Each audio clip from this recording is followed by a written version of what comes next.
Man, oh man, where was the sound on that? Jeez Louise. Sorry about that, folks. We're dealing with just a few technical difficulties, but we're going to go ahead and roll right on into what we all came for. And that's right, the True Earth debates. But before we do, we're going to go ahead and go through just one or two sponsors. Go ahead and get that out of the way because I haven't really been doing such a great job during the lives. The conversations have been so great. So you're definitely going to want to tune in because we get a full house pretty quickly, and some pretty interesting stuff gets brought up. So let's go ahead and just go right on through it, folks. I appreciate you being here. Thanks for tuning in. I'm your host, Mr. Tribune. And if you haven't already, don't forget to go on over to Rokfin and show your support by picking yourself up a either a free subscription or a paid one that supports the creators. And that way you can actually catch this full debate that we're about to go through. We only post the first half here for the folks on YouTube, and then we do the full thing over on Rockfin. So if you're not on Rockfin, you're really missing out. And so let's go ahead and roll right in to the True Earth debate. That's what we're all here for. You want to keep up with the points, keep up with some information, pull up your own sources. That way you know what's going on. You can always check out the Flat Earth Sun and Moon Zodiac Clock app by Blue Water Bay. They get a whole myriad of resources there that can help you with stay on top of this thing, which is awesome. All the work they put in, they do a lot of the heavy lifting so that you don't have to. So, without further ado, one last, almost forgot, because you can't enjoy a True Earth debate without your bag of organic True Smacks. So go on over to truesmacks.com and check them out. They actually have a holiday discount going on right now, so definitely go and check out their resource page, and you can stay on top of everything while eating some delicious peppermint. You know, it sounds kind of weird. A lot of people, kind of iffy on the peppermint, but I tried some, and it was just really, really good. So definitely check them out. Don't knock it until you try it. So let's go ahead and roll right on in to the True Earth debates. I will be in the comments with you all. Thank you all for watching, and let's go ahead and get it rolling. Alrighty, let's get it going. Get this thing out of here. I don't want to upload a photo. What the heck? Oh my goodness. What is the live doing? This is all new. Get that the heck out of here. Welcome, welcome. We're going to get things kicking here in just a moment. Let's go ahead and... Where did my background go? My goodness. TikTok's making all these changes, making things super weird. Let's go ahead and... Boom. There we go. Welcome, welcome to the True Earth debate. We are going to get things rocking and rolling here very, very soon. Let us go ahead and get some guests in the box, get some people up here, and we will, as usual, dive right on in. Thank you all for being here. For those who are wondering where I have been, it has been a little bit. I've been dealing with a few health issues. Had a bunch of wisdom teeth removed, and then I got an ingrown hair on my eyebrow, which was ridiculous. It was like had like a whole baseball on my face. So glad that that's gone, and we're ready to kick things off. So is that a D&D map? Not sure. I like to pull these things right off the web, whatever looks really compelling, really eye-catching to get y'all in here so we can get this conversation going. For those of you who are unfamiliar, I'm Mr. Tribune, and we are on the side of unconventional. We don't go with the mainstream. We don't think that we live on a spinning, flying space ball hurling through space. So here we have the True Earth debate. So if those of you who think we do live on something like that, go ahead and jump on into the guest box. Let's have the conversation. Would be good as a D&D map. Awesome. It definitely would. Skyrim. I probably wasted way too many hours on video games like Skyrim, unfortunately. Man, we already got 300 people in there. Let's go ahead and do a quick poll here. Let's just do a lightning poll. Nah, quick poll. Boom. We're going to do smiley face for true Earth or sad face for the flying space ball, the mainstream model. So are we on a ball? Gary Starfish, that is the question of the night. I tend to think that we are not. I think that we are on a flat stationary plane, the basement of the universe. Everything else is above us. And I think that we have been sold this crazy, crazy science. It's really pseudoscience by definition when you dive right into it. But yeah. So Gary, if you're saying cool, I'm going to go ahead and guess that you are on the side of the true Earth debate. And mind you, it's kind of a loaded term because we really don't know exactly what it is that we're on. We just know that we're not flying through space on a spherical space testicle, hurling at all these different vectors. Let's go in here. Let's see what you got. User 327, welcome to the show. Hello. Hello. I love you too, my friend. Hello. Hello, hello. What do you got for us today?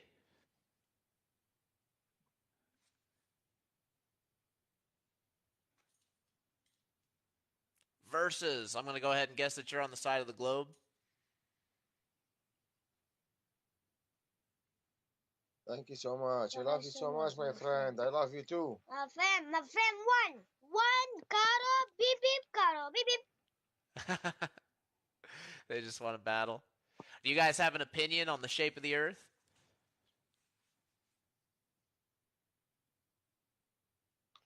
Let's go, guys. Let's go. Let's go. Probably not. Is globe not flat? Frankie Bruce Smith. Welcome to the show, my friend. We need to get some more globies in here. After this 4 minutes, I'm probably going to watch these. Can anybody just invite now? That's awesome.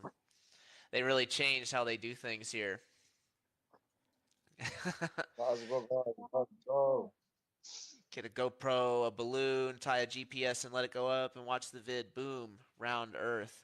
Don't mind me just watching. That is an interesting comment, because we've actually sent up balloons and things, and we actually see that it goes concave, flat, and globular. So just depends on what part of the screen you want to pause it on. Definitely flat Earth. Thank you for that, Jesse. 4343. Man, in 3 minutes, I'm going to win my first battle. I don't even know what the heck I'm doing here. Just my friend. I love you too, my friend. Let's go. Let's go, guys. Let's go, guys, my friend. Let's go. Forget it's just not right. That's funny. So yeah, this is all clickbait. It's actually not clickbait. I do have quite some good points to go through, but as soon as we get done here, I'm probably just going to leave it. Why don't we just leave the match here, because it's just not what we're doing. I appreciate you guys, but I'm trying to do something here. So if you guys don't have an opinion on the shape of the Earth, then I'm going to go ahead and back on out for y'all. Let's go, guys. Let's go, guys. Let's go. How do you get out of this thing? Tap, scream. Tap, scream. Let's go, guys. Let's go. How do you get on out of here? Let's go, guys. Let's go, guys. Let's go. Hey, how do I kick y'all? Figured it out. My goodness, I don't know what the heck that was. They just pop right on in. Is that what they do now here on the TikTok? That is completely new. All right, well, let's get on back to it. So let's get some guests in here that actually have an opinion on here on the shape of the Earth, whether you're a concave earther, a flat earther, or you just believe in the standard mainstream model. We want to have the conversation, so go ahead and hop right on in. And for those of you who are, we have 154, and only one of you has shared the show. So I'm going to need you guys to share that a bit if we're going to get your Globy friends in here. All righty. I love hearing that others know about the firmament. That's absolutely hilarious. I actually agree with you on that. I don't think we know jack diddly about the firmament. I think we can speculate all day long, speculation station, but when it comes down to like what we actually are able to go and get our hands on, test, there's honestly not too much when it comes to that stuff. So, no sharing disinformation. That would be dishonest. It's absolutely right. We don't want to share disinformation, guys. We just want to spread good information or the truth, hopefully, as close as we can get to it. So, let's go ahead and see if we can get a Glober in here. We are, you know, cooking with oil here. Over 1,000 likes. Love you all. Thank you for the likes. It's awesome. How's it swagging, man? It's swagging real well. We're having an excellent holiday. I appreciate all of you stopping by, asking, and I wish you all a happy holidays as well. What about the seasons? Explain the flat Earth seasons for real. So that's like day one flat Earth stuff. If you think about the sun as being small and local, only lighting up a part of the Earth at a time instead of lighting up the whole thing, you know, because you got to get through this bias that you think light travels forever unimpededly. So yeah, it just doesn't do that in our model. So we'll go ahead and strike that up. It's basically because of the sun's position, you know, to make it even simpler for you guys. So, and that's actually true on both models if you really think about it. The seasons are caused by the sun's relative position to Earth. So there you go. Hey, Caleb, what's going on, man? Jump on in if you have some time. Appreciate you stopping by. Welcome all to the True Earth debate. We got to get some people in here. How do I get on the mic? Well, bruise your ego. You're going to need to get 1,000 followers. TikTok's pretty picky. They don't just want any grifter to come up in here without any talent, so they want you to be able to attract some followers, get 1,000, and then jump on in. Hey, there are some sites that you could probably pay for that kind of thing if you don't have that much charisma. Is this channel for cultist cowards of insurrection? I actually have no idea what that is. Earth's position to the sun. There you go. Yeah, that answers a lot of questions. Alrighty. Alrighty, we got our first guest, David Cohen 5. Welcome to the True Earth debate. Hey, how you doing? Hey, I'm doing real well, my friend. How about yourself? I'm doing good. Awesome, man. Welcome to the True Earth debate. See that? Yes, sir. Is that a battleship? Yeah, I did 20 years in the Navy. Awesome. Yep. We appreciate Never once your in my service. time, thank you. Never once in my time sailing the seas have I fallen over the side. Nice. It's an excellent straw Well, man point. let me ask you this: you familiar with how a minefield works in relationship to ships going through them? How the mines go off? You get close to them and they blow up, right? What makes them go off? Enlighten me. Okay. When a ship is built, depending upon its positioning, the magnetic field of the Earth is kind of built into the ship. So if the ship is facing east to west, the north and south poles of the magnetic field will be induced as that ship is being built. So once that ship is completed, it's going to have a magnetic signature throughout the length of the ship that shows it's basically got north and south wrapped around it. And so to compensate for that, because what happens is when mines are laid into the water, they are sensing the Earth's magnetic field. And when a ship crosses that mine, it interrupts that magnetic field that mine is sensing, and the mines can be set up to count how many ships pass by before they will actually explode. So each time a ship goes by, the mine is saying, "Oh, there's a ship, but I can't go off until the 10th one." And so after the 10th ship goes by, then the mine explodes. Well, what the Navy ships have to compensate for that is we have these great big heavy duty coils. They're called degaussing coils, and they're they're connected to the ship's gyro compass, so that depending upon which direction the ship is facing, those coils will get energized or de-energized to make the ship's magnetic signature match that of the Earth's. So I'm it, with you it so knows far. what it knows what its magnetic signature is once it's built. We go into a what's called a degaussing field, which is usually right outside of the naval station, and the ship goes through it and it takes all the readings and says, okay, this is what your signature is. And then they will energize these cables and it'll go through again and they'll say, okay, this is what your signature is when your heading is 90, 180, 270, whichever direction the ship is facing and heading. So because of that, that basically shows that the Earth has to have this magnetic field around it, completely a globe, Well, for, for that I to work. halfway agree with you. I agree that there's a magnetic field.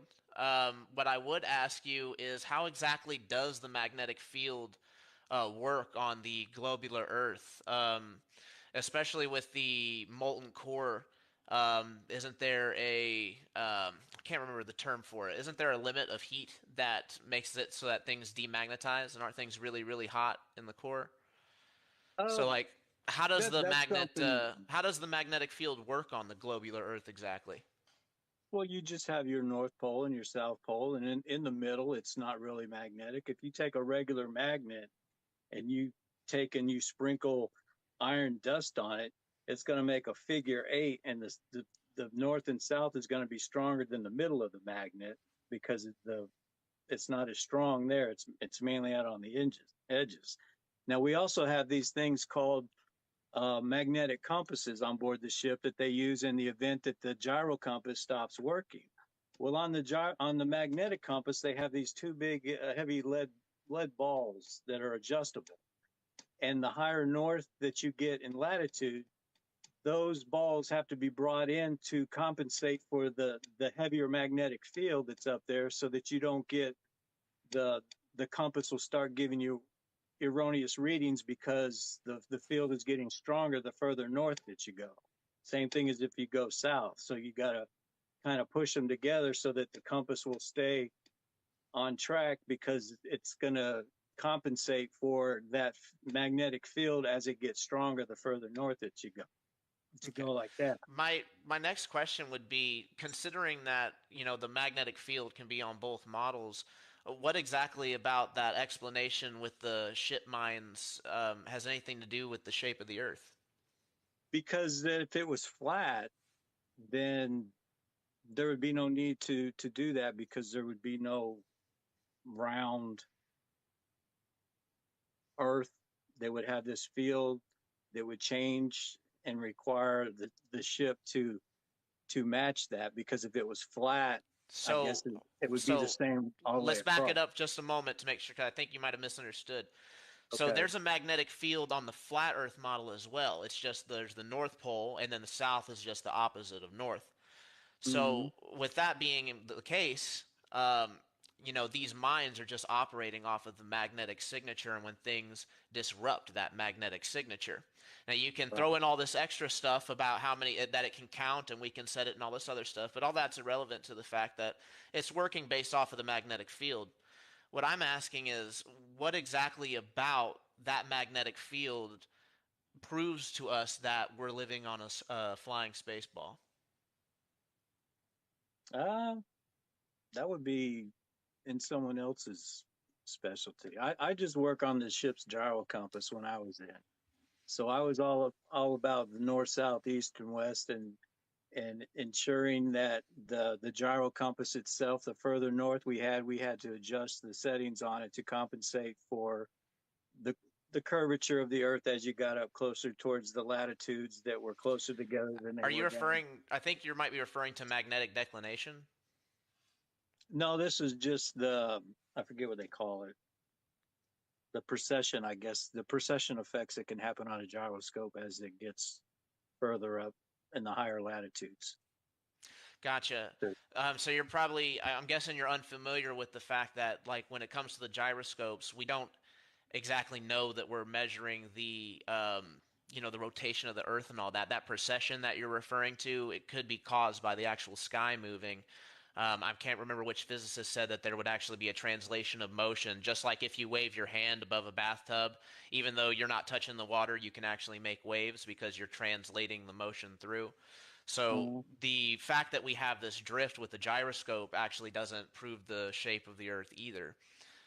So that's kind of the interesting thing about the true Earth debate is that we actually have measurements. We've seen over 500 miles, which completely destroys the Earth curvature calculator. We've seen this with infrared, which helps see through atmospheric effects and not refraction, but distortion and things of that nature.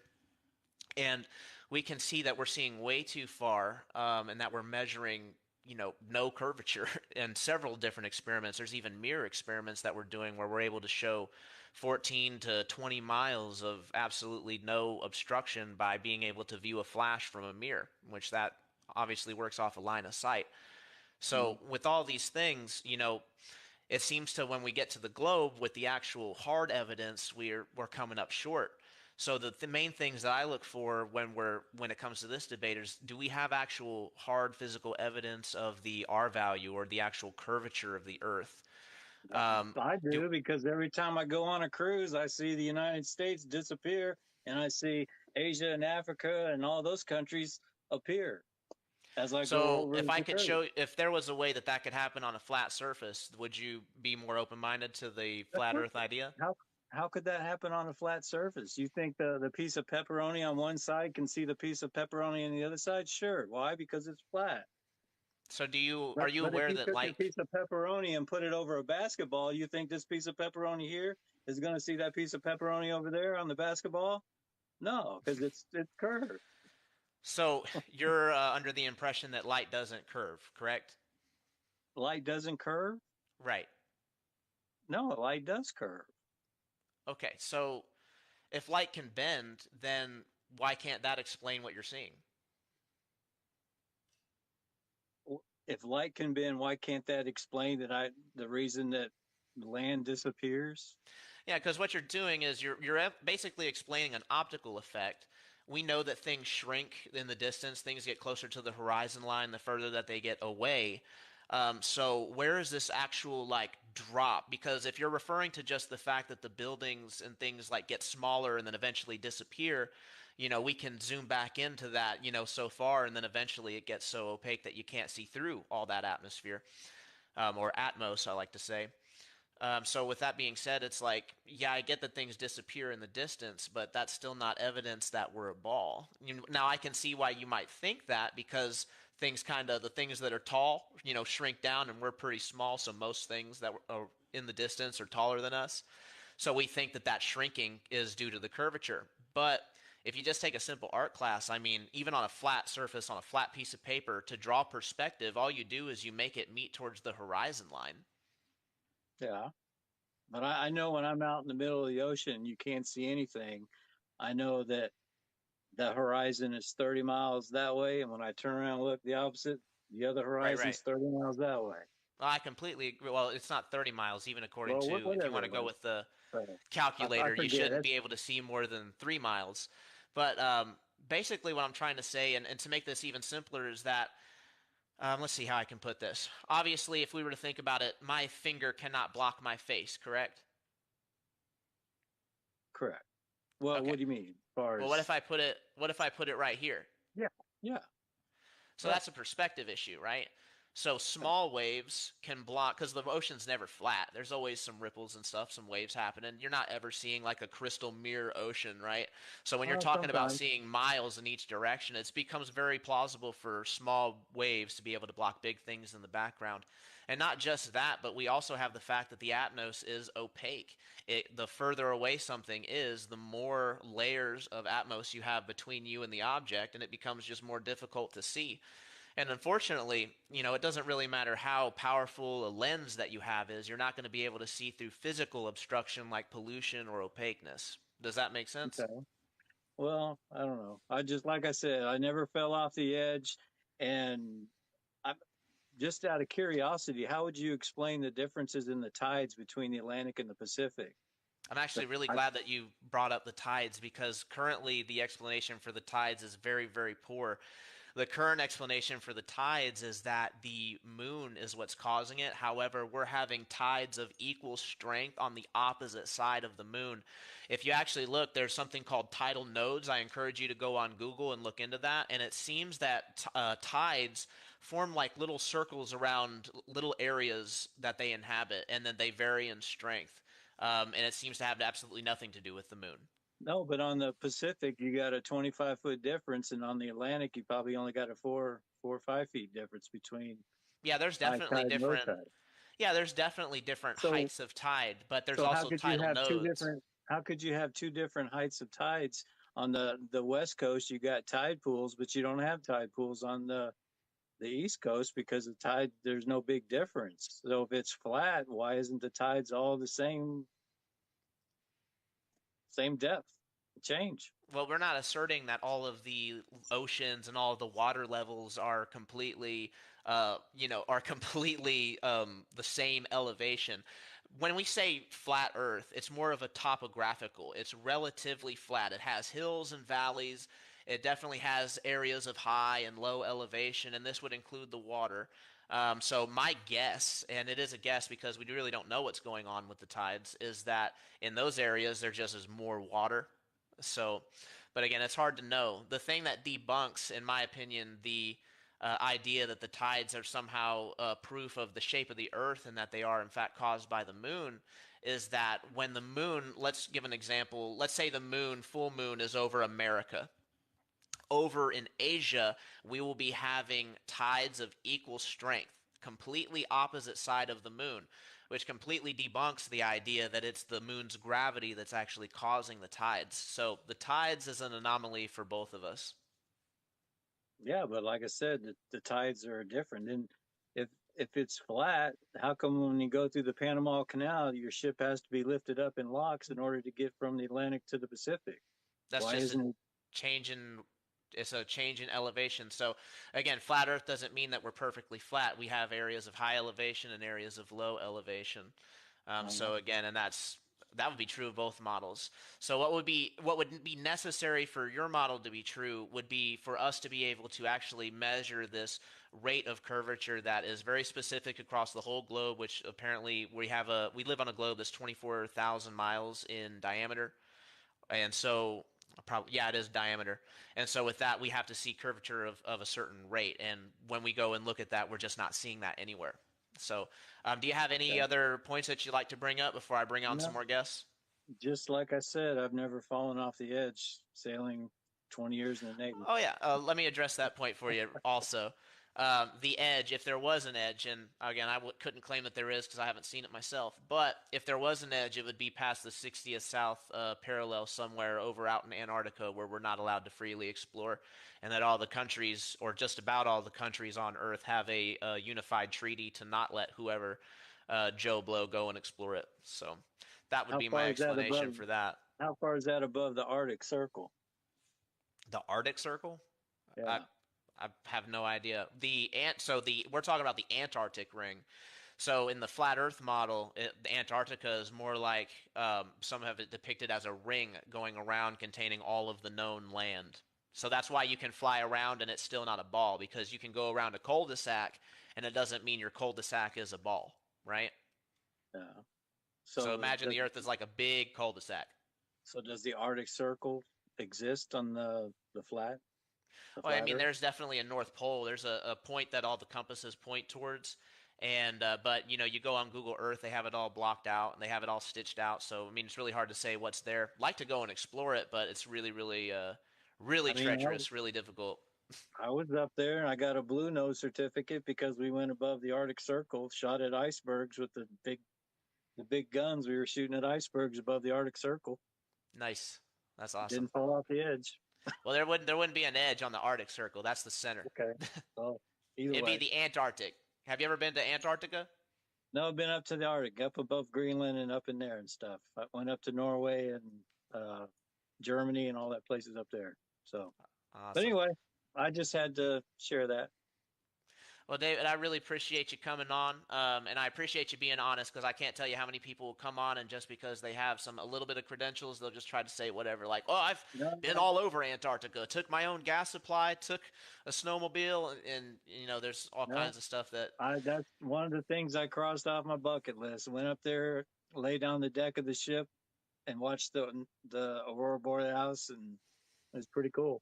That's beautiful. So, yeah. David, I appreciate you coming on. I'm going to let some more guests on, but I hope you have a wonderful Right. night and a Merry Christmas. You too. Take care. Alrighty, let's let some more people on here. Alrighty, I'm just going to go in order. So let me go ahead and boom. How do I get off here? There you go. Give me 1 second. I'll help you out. I'm old. Buddy. Hey, how's it going? Welcome to the show. Thanks. King of the Sun, Kobe Cannon, welcome. I appreciate y'all being patient. What have you got for me today? I'm doing fantastic, man. Thanks for asking. Sounds like you pretty got this in your head. You've got it pretty down, man. You've got a lot of knowledge about this stuff. I'm it's just pretty much coming to light to me, but I've heard a bunch of good points that I like to bring up. I'm not sure if you're familiar with yet, but yeah, fire away, man. Right. So, the thing about the satellites and how they're in the thermosphere, supposedly, and the melting points of the metals in the satellites, probably 2,500 to max 3,500. That's what they say that they're made out of, and the thermosphere reaches 4,500 degrees Fahrenheit. Yeah, so that's hot. So if they're constantly sitting right there, how would they be, not melted or destroyed, especially the computing parts, the cameras, whatnot. But I'm on your side, man. I'm not trying to debate or nothing. I'm just bringing a couple points. Yeah, for sure. I'm wondering what you think about that because you seem like you got it down. Well, honestly, I haven't looked too much, too deep into the satellites thing. I've scratched the surface of it. I know that there's, there's whole balloon programs that we've had back in the 60s that actually were telling the weather and could preemptively predict the weather up to 2 weeks in advance, which I thought that was crazy. I'm trying to remember the name of that program. Jeranism, on Jeranism and Globebusters, they actually did a show on that, which I do get a lot of information from there. No cap. I know some people will be like, "Oh, that's completely unbiased," and that's absolutely funny. I'm not going to be here and be like, "Oh, I'm completely free of all bias." I definitely do have my fair share, but my bias is towards what people can actually do experiments for, what can be shown, demonstrated, and tangible. And I tend to believe the little guy over the big daddy corporations and government. Just saying. They seem to have an excuse for every theory that flat earthers come up with. Yep. The Bible always have an answer. Yeah. Hey, King of the Sun, man, I appreciate you coming on. You've been awful patient as well. What did you have for us? No, thank you. No, it's what you're talking about right now. I'd like to add on that a lot of people don't want to acknowledge that, NASA is one of the biggest consumers of helium in the world, man. And people don't want to acknowledge that fact that, I didn't know that was included in rocket fuel, I don't know. Oh, yeah. If you think about it, right? We're talking about the satellites and such, and the pictures are possible that they show us on this Google Earth. If you imagine a weather balloon and such, these pictures are possible being still like that and then stitching them together. It makes sense, right? But when we start picturing on the globe model, the spinning or rotating and orbiting the Earth at these speeds and taking these pictures at a still, it doesn't make sense, But, they'll explain it away. They'll say, oh, no, it was video. We paused and chopped it and whatever, Absolutely. Johnny's 24 Honey, welcome to the show, man. I appreciate you coming on. Hey, how are you this evening? I'm doing fantastic. And yourself? Pretty good, pretty good.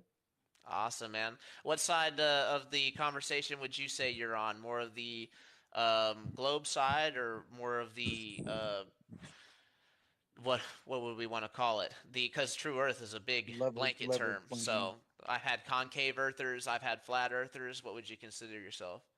I'm definitely a glober. Awesome, man. Well, it sounds like you've come to the right place.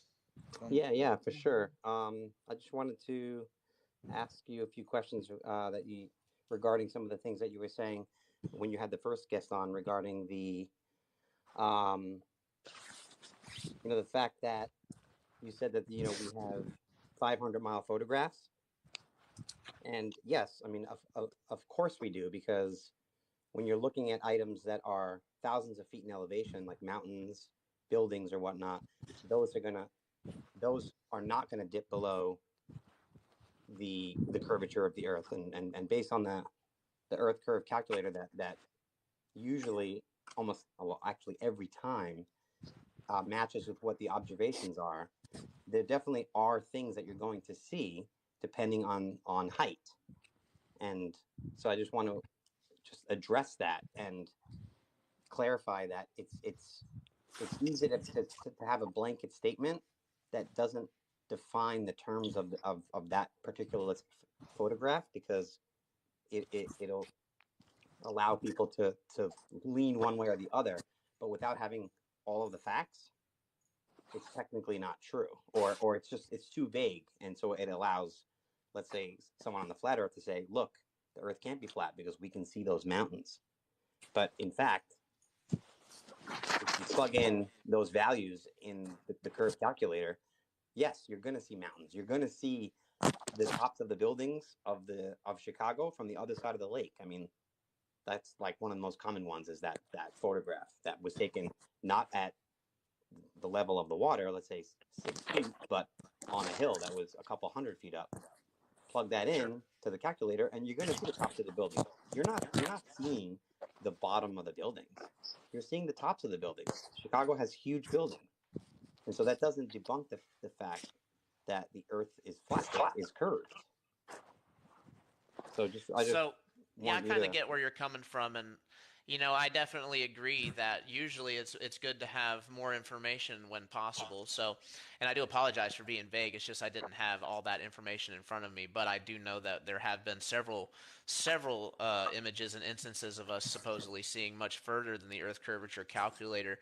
I guess my question, Johnny, for you would be that with all I'll take the best one I consider would be the Salt Lake mirror experiment, which is where it was, I believe, 14 miles across. They had the mirror right on the water, and they had a camera height, I believe, of 3 feet. I have to go back and look at it. But regardless, even if it was 6 feet, we're talking about a 14 miles. 6 feet observer should only be able to see no more than 3 miles according to the Earth curvature calculator. So my question for you, Johnny, would be, what evidence would we need to provide that would show you that maybe something's going on and maybe you're not living on a ball?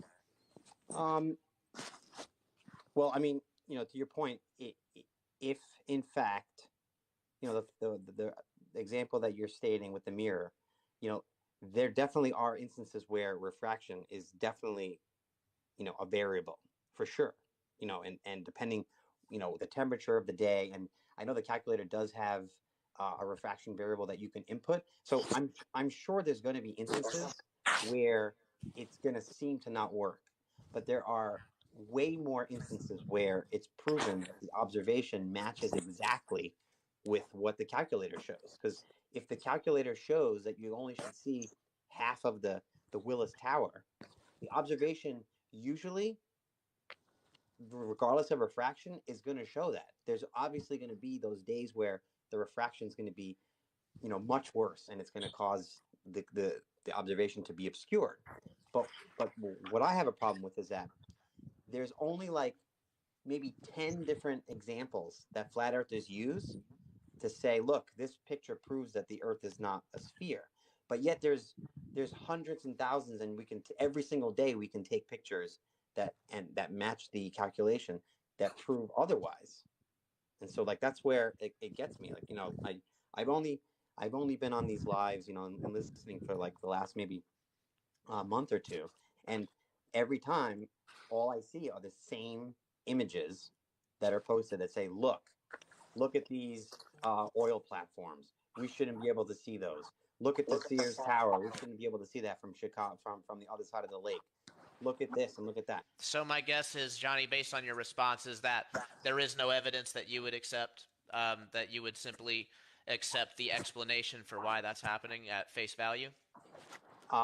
Based Because on according, and I hate to cut you off, but the reason no, why go that's ahead. important is because I've seen Globers simply assert that refraction is the cause for why we can see certain images, and so far, even when the temperature of the day hasn't been taken into consideration, isn't even known, and there's a whole bunch of things that they will just assume based on really just the fact that they want to hold on to the ball.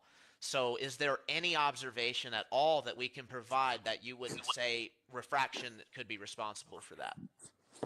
No, there, like you said, if the one that you're referring to, the mirror that was, you said the mirror was on the surface of the water. Yeah, it's called the Salton Lake Mirror Observation, and let me see if I can find it to get a link out in the chat here. Yeah, like I said, there's definitely going to be instances where the observation that you're seeing, the photograph that you're seeing, doesn't match up with what you should or shouldn't be seeing on the calculation, and that's where that's the refraction variable that exists. But it's way the minority that it doesn't match up. Whereas every single day, you could go on a boat, leave Chicago, and go across Lake Michigan, and you're going to see 75, 85% of the time, the observation is going to match perfectly with the Earth curve calculator. And so like if you do it every day, you can't say, oh, it's every day it's refraction that it matches perfectly, because refraction is a variable, and that's something that you technically can't predict or measure. It's just a variable that's there because depending on humidity, time of day, angle of the sun, clouds, the water temperature, everything. And so that's why that particular, you giving me an example where it doesn't match up is not enough for me to say that, because it's only one tiny example. If we're talking about a physical structure that we're on, and you're saying that it's generally flat, it's not a sphere, then it should be very easy to prove that day in and day out at multiple points on the planet. No, all the the time. reason why that there's this issue and confusion with it is that the globe side has preemptively hijacked what we know as perspective, and they simply assert that the rate of which we see things shrink in the distance is that curvature. The issue that I have is that, I've heard people say that, oh, well, every other day the observations match perfectly everywhere, but that's simply not true. There are plenty of areas that, on clear days you can just see, way farther than if you were to actually plug in the numbers and just be brutally strict with what the calculation shows you, because we actually do live able to see is so we actually do live on a fairly small ball, and the amount of curvature that we're expected to see is supposed to be, calculatable and repeatable, like you said. And if what you're saying is true, if we did see it like 90% of the time, the exact measurement of that R value, then I probably wouldn't be here. But the fact is that the atmosphere is almost always refracting. There's always something weird going on with it, and there's pollution and opacity, and you will simply assert that because you can't see across the ocean all the way that means that the Earth is a ball, and that's just simply not how it is. Before you say a blanket statement like, well, all the observations do match, then why are there so many flat earthers that say otherwise? because the flat earthers are believing the pictures that they're seeing that don't have all the facts.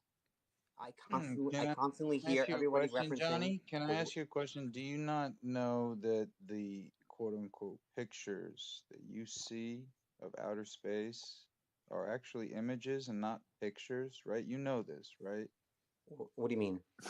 Meaning that What does that even mean? images that you see are digitally created by artists from radio frequencies. You know this, right? You're saying that cameras on satellites don't exist? I'm telling you that these pictures of galaxies and such are artist created by radio frequencies. Those are your telescopes. Well, it's You not. know It's this, not. So It's right? not. where are It's they not. getting those radio frequencies It's though? not artist. It's not artist created. It's not. It's not So, what an artist's so the imagination. images that you're seeing are not created by artists, is No, what they're you're not saying. created. No, it's. Because I mean, it's told this is. to us otherwise by NASA. I'm just saying. Yeah, but saying that that's You that's can another create the blanket images statement. yourself. You can look it up yourself, but I mean, I'm sure you won't. It's okay. I mean, No, this because is you're this is you're the trying to take the fact that the images, yes, are using radio waves to create images, and you're trying to say that those are not photographs because they're not using photons. yeah, But they're not literal photographs, my guy. but Is it's what Just I'm real trying to quick, tell you. this is actually an important point that you brought. That's kind of related to this, Johnny. With this was actually taken from a spacewalk a few years ago, and they actually messed up and forgot to edit out part of the visor there. Can you explain what's going on there? I'm seeing this photograph for the first time, so it's an astronaut, and what's the visor looks like there's some sort of reflection of what's in front of him. I'm not sure. Yeah, it looks like there's sun, and it looks like he's on a street, and you can see like somebody holding something red right here. I'm not. I don't know if I'm seeing a more zoomed in version of what you're seeing on your screen. I only see half the astronaut. Yeah, it's only half the astronaut. It's not the whole astronaut, but we're just paying attention to what's in the visor here because this is from a spacewalk. Like, would you say that if this is something, would you say that's pretty suspicious? To me, there's not enough evidence there to me to show that it's suspicious because the reflection is very vague. I mean, you're talking about a reflection of a visor that's curved. Okay, That's so going this to is have just a lot. so to you, this is just a real image of an astronaut on a spacewalk. Well, without seeing the entire image and where it's from and the original image, I'm not going to just say no that's a real image. Well, what if I was saying I was NASA and I was showing you this picture? Would you say that this is an astronaut? It's like a half an astronaut. Like it barely shows anything. I mean, I don't know. What do you why want you're us to believe? you're trying to pin me into a corner to get me to say, yeah, that's real. I believe everything that I see. It looks like a painting. I can't tell what it is. It's show me the entire image. Like why This do I is have this is the whole image. Okay, well it's an image that means nothing to me because it's zoomed in. It's like if you want to zoom in on his So elbow this and is say, this is exactly what I love because see, I get your skepticism. If I was in your shoes, I'd be totally skeptical of this. And this is literally exactly how we feel about NASA. So that's why we don't accept NASA pictures and and things like that as evidence of the shape of the Earth. To tell you the complete truth, this is something that I made. Took me less than 5 minutes with artificial intelligence, AI, DALI. It can literally make almost flawless image of whatever the heck you tell it to make. That's great. You can also watch a movie and it'll look exactly like they're anywhere they want you to think they are. So that you asked why, and the answer I'll give you is because they literally tell us that they have not had the ability to take one full picture of the Earth. Everything is stitched. They tell you that. So that's why they're pretty open about that. Why is a stitched photo a fake photo? I don't understand. If I have a camera, no, we just don't have any evidence that the photo is real. That's the point. I mean, you don't have any evidence that it's fake either. You have to have NASA send you the actual. I mean, it's kind of alluding when I read documents from NASA and like the CIA that literally state that in the Why are you trusting documents you read from NASA if they support you, but not because I have to hostile dig into witness, NASA bro. to try and figure out where it's coming from, figure out their intentions, my guy. Hold on. I have to read their sources. You're literally using NASA as proof when it supports your argument, and then you're using it as in NASA proof against your documents. argument They literally when it state it's called a hostile witness. non-rotating Earths. Okay, that's what they say. Right. Like they why are you say trusting flat, non-rotating Earth in their documents, man. So how are you gonna ignore that? That's your buddy right there. That's your company. So do you guys believe that there are document? weather satellites in space? Do I They don't think satellites there are weather satellites? Is that what you're asking me? Yeah. Do you believe the weather? Do you understand that NASA is the largest consumer of helium on the planet? Yeah, I understand there's weather balloons up there, my guy. So you're saying that the weather, the satellite images that we see for weather purposes are from balloons and not from satellites? Well, a satellite is attached to a balloon, so it's a satellite, my guy. What do you Either want way, I me to think it's say? irrelevant to the shape of the Earth. How do the satellites prove the shape? Yeah. I got an interesting point. Because I they like to orbit. change the topic for a second. It's called a selenium eclipse. Okay, go ahead. Have you ever heard of that? No. The So it's impossible eclipse. right. Caleb.fe. He's in the chat right now. I heard him make this point. This is how I first figured this out. You should go check him out if you haven't at Caleb.fe. So it's a selenium eclipse. Selenium eclipse. Sorry, hard to spell, but it's where you can see a full eclipse moon, but you can also see the sun in the sky at the same time. It would have to be perfectly to the side. You wouldn't be able to see the sun. It'd be like all the way on the other side of the earth if it was round. But there's a common excuse for Glovers when they're debating is eclipses. But you can throw this in their face and they have no excuse for that.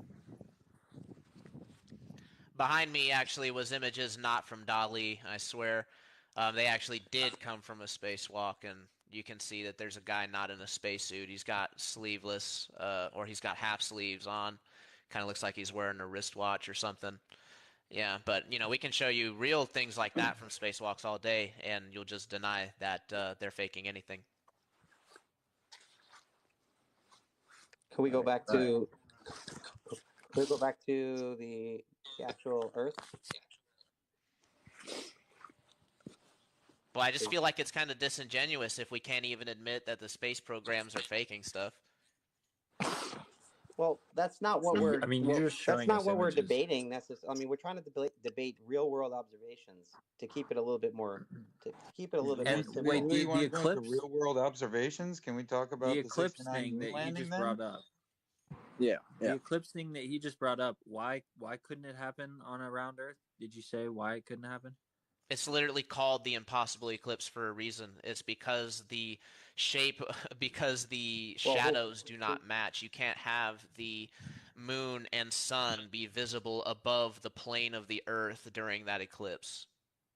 Right. Doesn't if make the any Earth sense. is supposed to be the shadow on the moon, You there's could no if way. it's low in the horizon.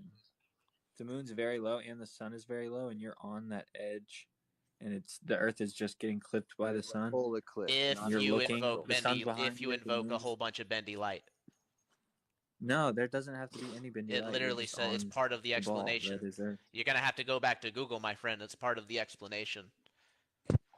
Yeah, in the atmosphere, but the light isn't actually bending. That's why you're seeing it. Oh my goodness. The refraction is literally means the bending of light. There's no other. If it says refraction, there's no other thing that can be. The sunlight is hitting you, and behind you the eclipse is happening. So the light can be hitting you, and then the Earth, which is So again, you have to invoke a bunch of bendy space light, which is why it's called the impossible eclipse. Even Globy McGlobeface admits that refraction is an assumption. So, again, we just tend to believe that the Earth isn't a ball, so we don't have to invoke this bendy space light to explain why we're seeing that. But you're also it's also. But flat earthers are the champions of bendy light. Yeah, I mean, flat earthers are the ones that say light bends in these ways that it impossibly can. Now we demonstrate that light that we can make sunsets and things appear to set on the horizon due to perspective and due to light magnification and lensing effects. But you actually have to invoke that light is bending up over a physical obstruction. In that eclipse. You have to believe that light is bending up over, in some cases, miles and miles of physical obstruction, which it's kind of hard to believe. Of Earth and the atmosphere? What do you... I don't get how in one breath you can say all these things about refraction and why you need it on the flat Earth and then deny when we say that's why it causes. No, so That's you're why it saying. happens on So ours. I'm saying the atmosphere acts like a lens, right? Which we know it does, and you're saying that light is bending Yeah, up I'm over agreeing with miles you. of obstruction, which is the supposed curve of the Earth. If this is the case, and we keep having this It's not going illusion up that the Earth over is anything. flat, do we have any actual evidence of the consistent R value, or are we just going to say that there's a ton of observations? When we take an observation every day, we Which get one? a consistent R value. We have Which an one? average that's a consistent R value. Which one? The average of all of them. Give us one observation that we can see consistently that R value. I just told you. Send a boat. Send a It's boat an over average. the horizon. Let's get us at one spot. If we can just pick one observation, like a lighthouse or something, because here, actually, this brings up a great point. So, I actually, we know that the horizon is an optical effect. So it's really not even a sense to debate that this is, the curvature of the Earth or proof of the curvature of the Earth. But you can do realize easily that zoom the in and horizon, expand the horizon, zoom out and contract the horizon. It's all due to perspective. Your eyes are not as good as you think they are. The horizon is not a physical place. So what does the sun go behind when it disappears bottom to top every day? Is that perspective? Disappearing bottom to top? Yeah, the same as like a tanker leaving and heading away from you. Because earlier, True, But you were saying that you could zoom in on those far objects again, but you can't, because when you zoom in, yes, if there's a boat that's disappearing over the horizon from bottom to top, yes, you could zoom it in, but you're still not going to see the bottom. Hey, can we back up for a second? Did you just say that we could watch a ship disappear bottom to top, and then that we could zoom in on that boat again, and then we can watch it do that thing again? No, I until didn't say that. Until we can't zoom in anymore. That's what you think you can do, but you cannot do that. Zooming in will only bring you. You're still seeing the same thing by zooming it in. It doesn't change the fact that if the bottom is not visible anymore, zooming it in will not allow you to see the bottom. I agree. I think the bottoms get blocked by things that are on the ground a lot easier than things that are way up in the sky. So like as the sky starts to meet the ground, it becomes much more easy for those things to become obstructed. And it's obviously not going to get obstructed from the sky where there's no obstruction, except for the little bit of opaqueness in the atmosphere like we're seeing here. This is actually an example of a sunset. You just agreed that when the bottom disappears, you can't zoom the bottom back in. No, I said when the object disappears to the point that you cannot zoom back in all the way, then yes, you cannot zoom back in. Well, and yes, the bottom of things that do get blocked. So let's give an example. A boat, right? The bottom of the boat disappears because it's blocked by a wave in the foreground. Yeah, you're obviously not going to be able to zoom back into that boat. No, but because there's a wave blocking it. We're not talking about 3 feet of a boat. We're talking about a tanker that is, I don't know how high a tanker is. Yeah, so you remember that example of how my thumb can't block my face until I put it way up here? We were talking about seeing a tanker that's several miles being blocked by a wave that's maybe only a mile away. So yeah, it's super possible. You just think that it isn't. 2 feet can't block 20 feet if it's not above it. Yes, it can. If I keep moving I keep moving my thumb in front of you. No matter how close you move your thumb to me, it'll never block you if it's not level with the camera or above the camera. Put your thumb below the camera and move it forward, close as you want. If it's not above the camera, it'll never block your face. That's simple perspective. Yeah, there's also something called angle of incidence. So again, as that angle gets smaller, there's no angle. There's no angle. You lose. So how could it So there's no angle. Oh my goodness. Yeah, I think it's very simple for anybody who actually is paying attention. The bottom of things do get blocked by things that are actually on the ground because again, the Earth isn't perfectly flat. Where's the actual? Again, back to my question of where's the actual consistent rate, this R value that you say that we can see 80 to 90% of the time? How does 2-foot wave block 20 feet of an oil tanker? Because the oil tanker is way far away, and so is the boat, and so is the wave. But things rise up. 2-foot wave. The things that are on the ground rise up, my friend. The things that are on the ground rise up to eye level, and the things that are in the sky fall to eye level.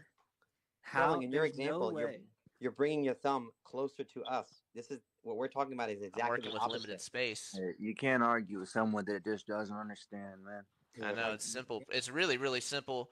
I'm really baffled that you guys don't get it, but hey, But You've that's really cool Troubling, never for you. you brought your seen, like, thumb. You with brought your your own thumb eyes, closer to looking the at a camera. That's the shoreline and opposite then of what's seeing happening. nothing in the shoreline and then taking a very strong camera and zoomed in and You seeing do this boats in yourself. the shoreline now because you have the ability to extend your eyesight essentially, right? It really gives you the perspective that, you know, this disappearing over the curve isn't exactly what's going No, no. on. It's I your want to see an perspective experiment where something compressing the small horizon.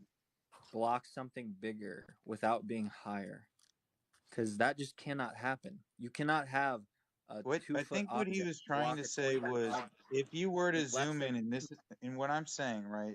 If you were to zoom in, you're right, you literally couldn't so close see. to it. Hold on one second. Why in your Hold head, on one second. troubling in your So you're not gonna let him finish his height as sentence? the 20-foot bow of the thing? Why would it be? Why would it be at the Why do same I have height? to keep Why would the explaining? 2 foot wave be blocked? Okay. So again, this is the last time I'm going to explain it. If you don't get it, you don't get it. We're just going to have to agree to disagree. But things in the distance rise up to eye level that are on the ground, and things that are in the sky fall to eye level. This is due to perspective. This is not a magic trick. This is not pseudoscience. This is simply what we observe. This would happen on a flat surface. And so we literally observe this happen. So a wave that is only 2 feet tall, but is literally a mile away from you, is on the horizon. Okay, or close to it. So when it's actually forming that wave, it actually can rise above your eye level, or it seems like above your eye level due to It perspective. rises? It How does seems the to. 2 foot wave rise It's a above your eye wave, dude. level? A wave is above the water. A It's 2 not the foot water wave level. rises above your 6 foot eye level to Oh my block a goodness. 20-foot boat? Your math Well, is just not mathing. well, You don't It even have doesn't any work. math to show how perspective works at all, so you're really funny to try All to right, throw out I'll that. make a crayon drawing that shows this perspective, and it's So, simple angles. You have absolutely no mathematics to explain the rate of which things shrink in your eye as it gets further to you in the I don't even distance, need do you? math. That's the funny thing is I don't need math. I just need a straight line. All I need is a straight line. I need 3 straight lines to prove how stupid you are. It's Are you crazy. getting 3 straight lines? no. Are you talking about Aristosthenes, or are you talking about drawing a triangle on a ball? Yeah. No, I'm talking about a 2 foot wave being higher than a 20-foot boat. It's just comical that you think that's possible. It's actually comical that you don't see what I'm talking about. Exactly. Troubling, can I ask you something? So absolutely. All right. Let me get a pencil. If it's the waves that are causing the bottom of the boat to not be seen, then It's not just waves, it's just obstruction in general. Things on the bottom. There's always something on the ground. You know, the ground isn't perfectly flat. It's got different elevations. It's hilly. It's like no, don't. whatever the hell. I'm talking about a boat here that's in the ocean. There's nothing else besides the only other obstacle. Okay, The go only ahead. the only obstacle that you're saying that's possible is waves. And Waves so, and waves and lensing light. Yep. okay, I mean, okay, but No matter we're what, talking. like You're talking about the waves. What I want to understand is that number one, when you were bringing your thumb closer to your camera and covering us up, that's the opposite of what's happening. You're bringing your thumb, which is small, and you're able to cover yourself up because you're bringing it closer to us. This is the opposite. These things are getting further away from us. So it's the that's opposite effect. completely irrelevant to what I was trying to show. All I was trying to show is that things that are closer to you appear bigger than things that are further than you, or Well, further I to mean- you. Does that make sense? I don't think anyone's debating that. Right. We're Well, not- you we're guys not seem debating that. awfully. You seem to be trying to debate that awfully hard when it comes to perspective and No, I'm globe trying. Earth math. I'm not All trying to right, debate. here, I'm not- Johnny, I'm you not ready? Can I questioning give you a perspective experiment real quick, right? So you ever been in a pool and you ever done like a wave pool with your friends, right? And you just started jumping up and down and make the pool go make a bunch of waves, and you had like some pool floats in the pool, maybe a little like a circus ball or something blown up. You know what I'm talking about? Sure. There are certain points where some of the pool floats are going to be higher than some of the other pool floats because they are on the tip of a wave, right? And some of them are in the dips of where the tidal energy is pulling, right? So I Okay. think what he's trying to say is that it can disappear, and because it's disappeared in that tidal, right? The wave is up and the boat is going down, right? You can't zoom in and find it anymore because the Earth is flat. Okay, but if that's the case, and there's waves, and we're zoomed in, and you're saying we can't see the bottom of the boat because there's waves, then there should be an undulating effect of what we see and don't see, how much of the bottom of the boat we can see and not see based on the Right. waves. And You're that's kind of not right about that. There is. and It's that's not not. That's what happening. I'm trying to say. You guys say that it's due to Earth curvature and that you can measure it being exactly specific all the time, and we're saying that's bullshit. You've never done that. It's just, it's literally always due to optical effects and due to the conditions of the day. So where is the observation that we can consistently see this R value? And before you answer, Kobe Cannon, 8 King, I do have Rizwalden wanting to jump on. Would one of y'all mind hopping off? I want to keep it even, 2 Globies and 2 Flat Earthers. Yeah, I can hop off. Good, man. No I problem. appreciate you, Kobe. Stick around. Feel free to hop on later on if we're still on. And I appreciate you coming on, my friend. Of course, of course. Alrighty. Riz, let me get you on here. Kobe, thanks again. Yeah. Alrighty. Oh, where'd the other guy go? Oh, we lost the sun guy. Oh, let me get him. Oh. What happened? I lost everybody.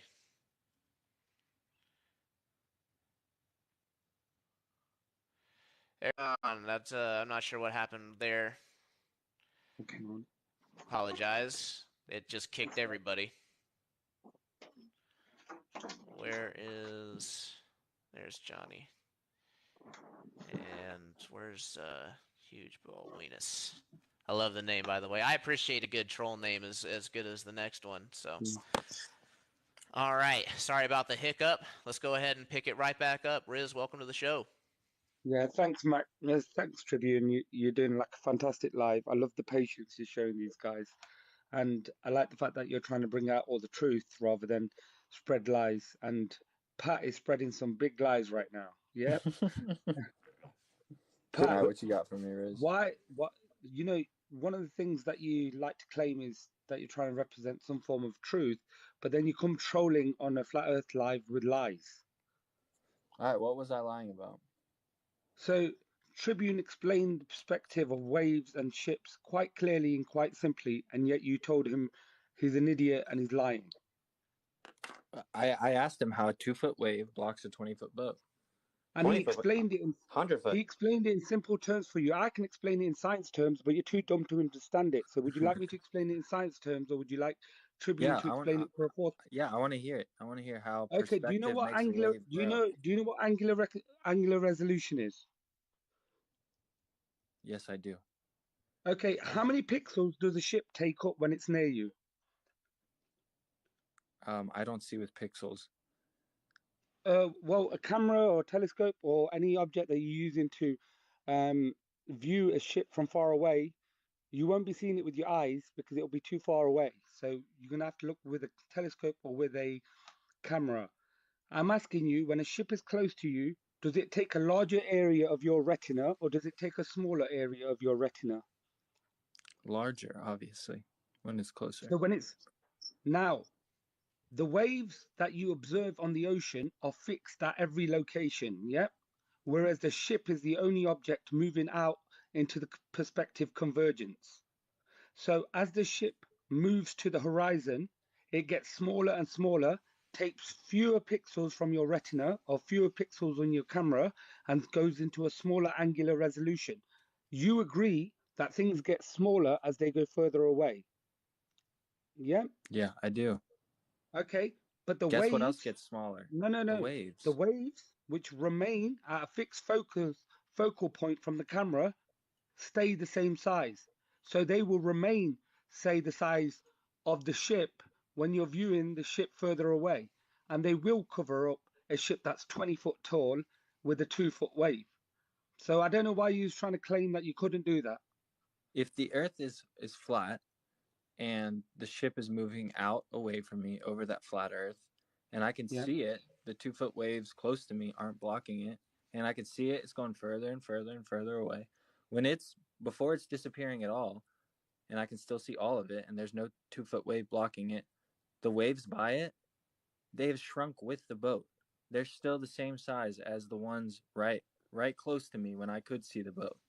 So how, as the boat gets further away, how are those waves all of a sudden growing in front of me? Okay. How are they not Do you shrinking with the boat? do you understand that perspective lines converge to a point? I do. Yes. But So do you imagine the understand that ship. a 2-foot wave is never going to converge to a point to block a 20-foot boat? Okay. Listen again. I'll try to explain. The point. It just doesn't work. No, it does work. You don't understand science. That's what it is. Oh, okay. The point on the Yeah, how about this? perspective lines, the points on the perspective lines is the ship right on the edge of the horizon. Yeah. Now, a few, meters in front will be a wider perspective convergence. Yeah. And that'll be your 2-foot wave, which will cover the ship. We're not talking right at the front of the camera where we're right on the beach. We're talking near the perspective point. So you're gonna do an example of like maybe a tanker ship maybe 3 miles away or so, 2 miles away.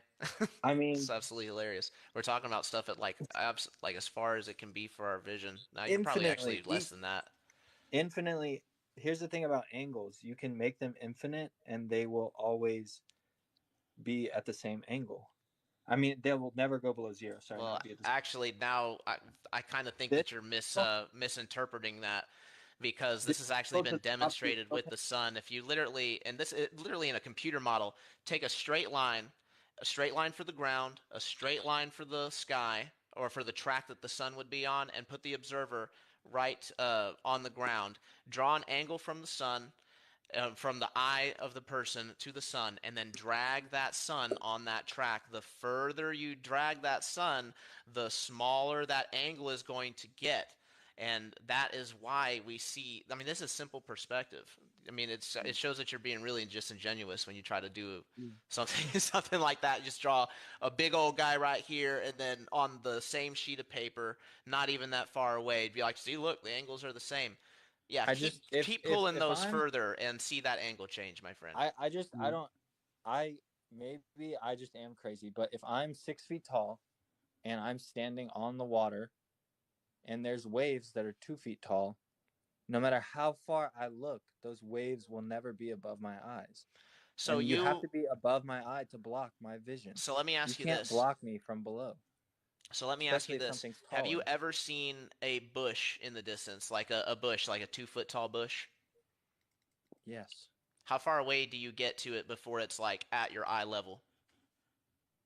Never, if it's 2 feet. Oh my goodness! Now you're just lying. Tribune, he's trolling. Just kick him, because seriously, this guy claims when to I come say on here eye trying level, to provide when I say science. eye level, wait, let me clarify what eye level is, because maybe we're getting confused about eye level. So when I say eye level, I mean at a tangent from my eyes, 90 degrees out from the earth, parallel with the earth, at 6 feet tall.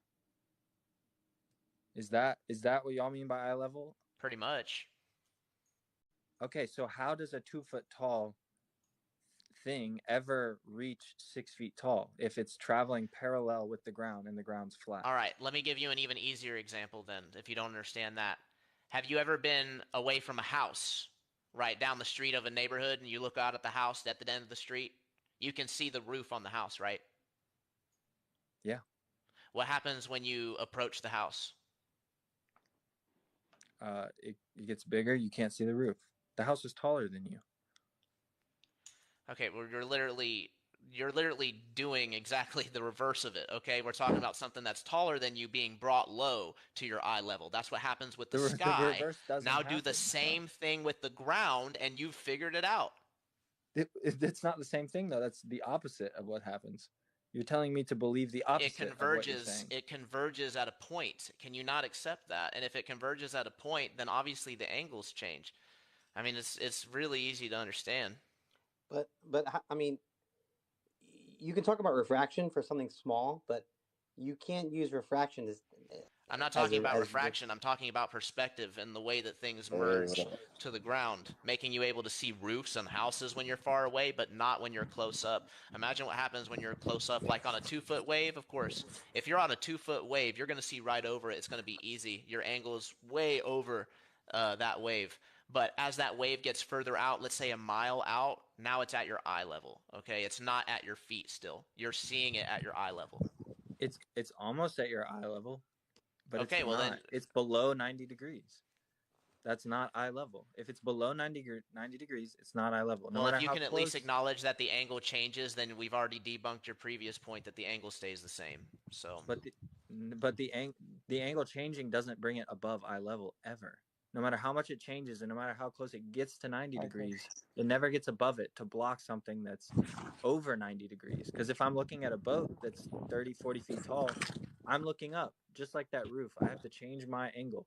It's no longer eye level. I'm looking up at it. yeah, so things merge, right? It doesn't have to sink completely. It just has to merge, and when it merges, it becomes out of view. You assume that it sinks completely down below some ball horizon, some physical sphere edge horizon, which we've already debunked. This image behind me already debunks that the horizon is something that is due to the Earth curvature. So again, is there any evidence, before I start cycling some guesses, is there any evidence that you have that we actually are curving consistently, like a oh look, consistent observation that we can make? there's another picture things that I've disappearing seen bottom to top. 100 times. Why is it that there's only these 4 pictures that flat earthers use? Why isn't there a flat earther out So this isn't somewhere? exaggerated. We use this because this is super exaggerated. This is a 1-foot observer height seeing over 10 miles. If you can't even get behind that, then it's like there's no use having the conversation. We have to agree that the horizon is optical. And if we agree that it's optical and that that's causing the effects that we see, especially if we already agreed earlier that when things disappear on bottom up, I heard you say it, that things disappear bottom up and then you zoom it back in and then it disappears again and then you can't do it at a certain point. Well, the fact that we could do it in the first place means that things can disappear bottom up and that we still are able to pull it back in. It's an optical effect. No one. Wait, no how one are you has pulling it back ever in? Where are pulled it back you in. pulling It a boat disappears. back in? But a boat that has disappeared, half the bottom disappearing, has never been pulled back in. Yeah, I tend to think that most of the time that's because they sink. But I'm saying when you said I'm not the one who made the claim. You said earlier that the things disappear bottom up and we can bring them back in. Dude, No. I'm saying that No. things it doesn't. Claim. I never Everyone said. will agree with that. Hold claim. on. I never said. See, this is what happens. This is what happens.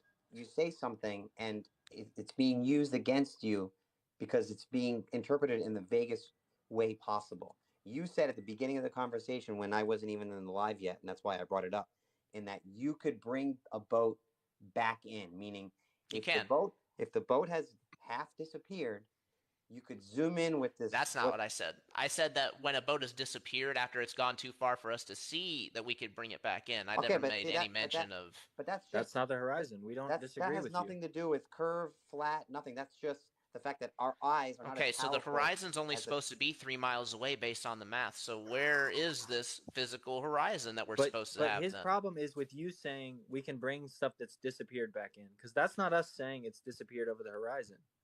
That's just something being small for you to see and you having to zoom back in.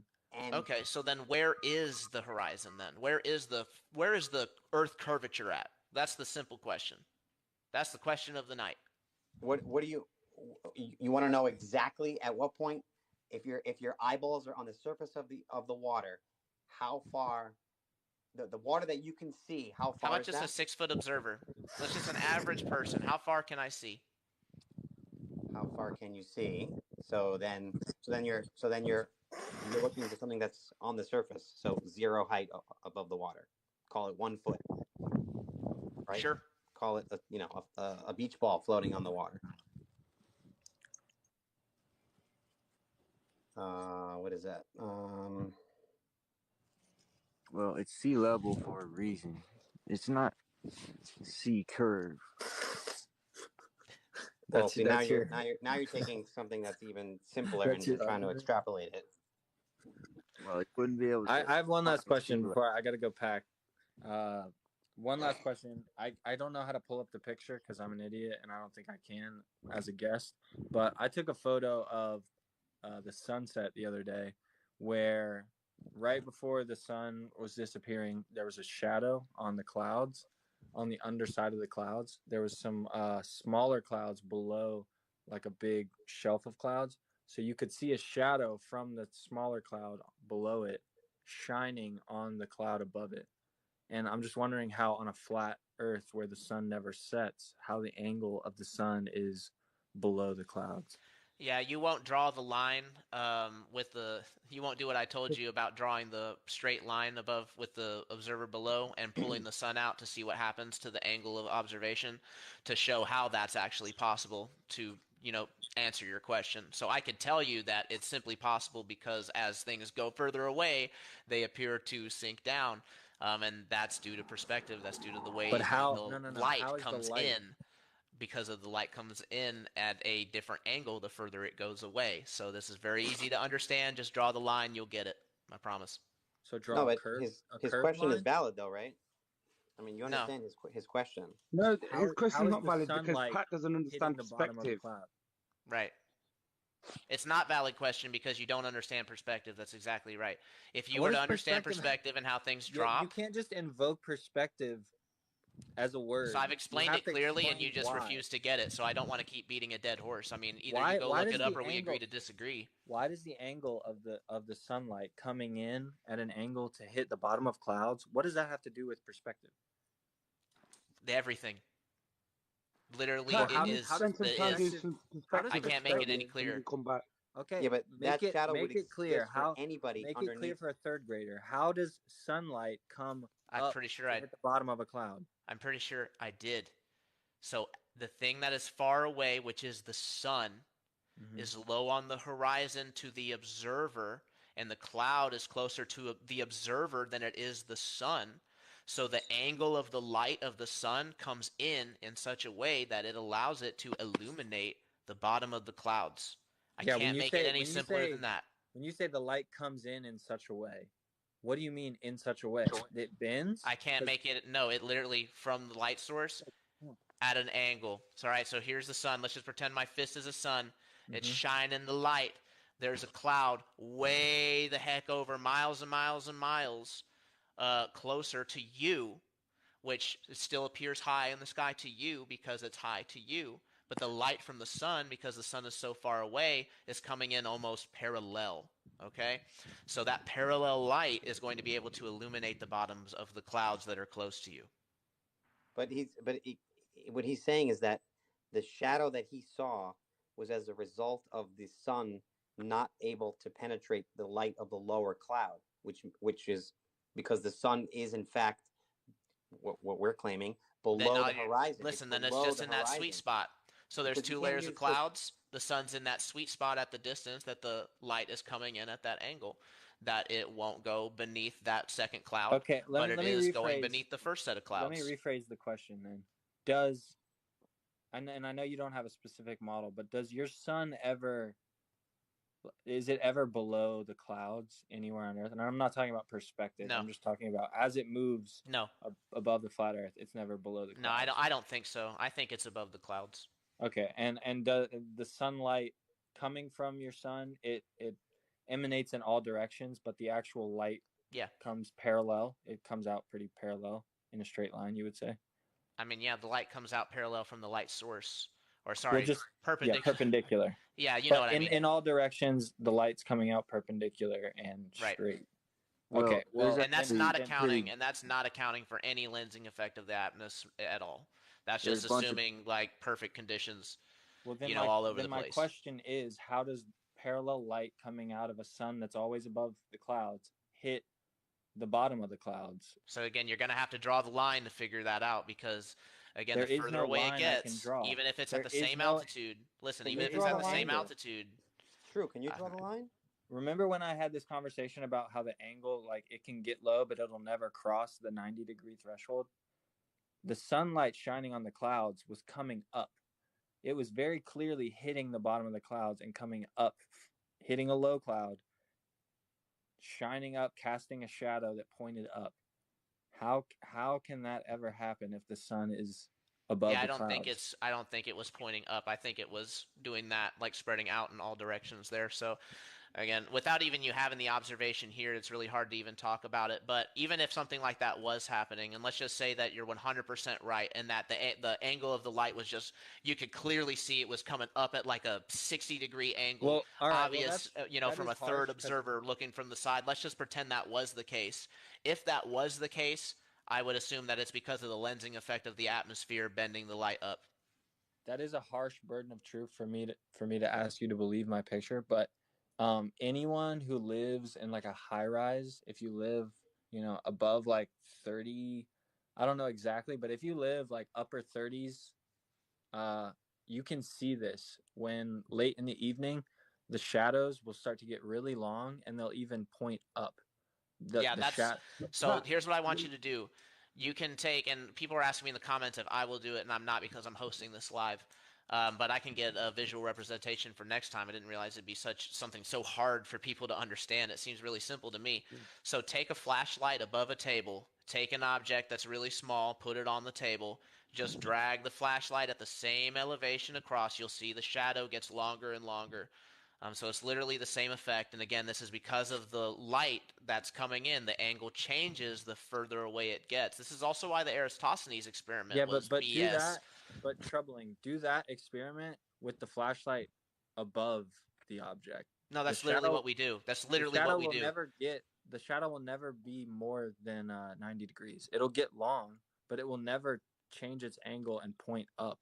If the The light source is, shadow can't change. The shadow is something that's cast onto another object. The object that is obviously not going to change angle. That's an absolute non when sequitur. It I say doesn't the make any change, sense. when I The say the change angle, shadow gets longer and longer because the light angle changes. So you're saying yes, that the light's going completely upwards to shine onto that cloud.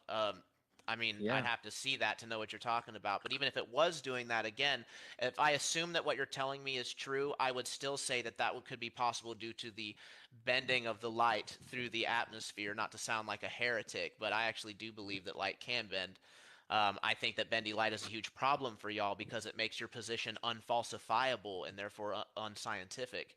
So I would just like to go back before we do cycle the guests because I got one guy chomping on the bit. He's dying to come on in here.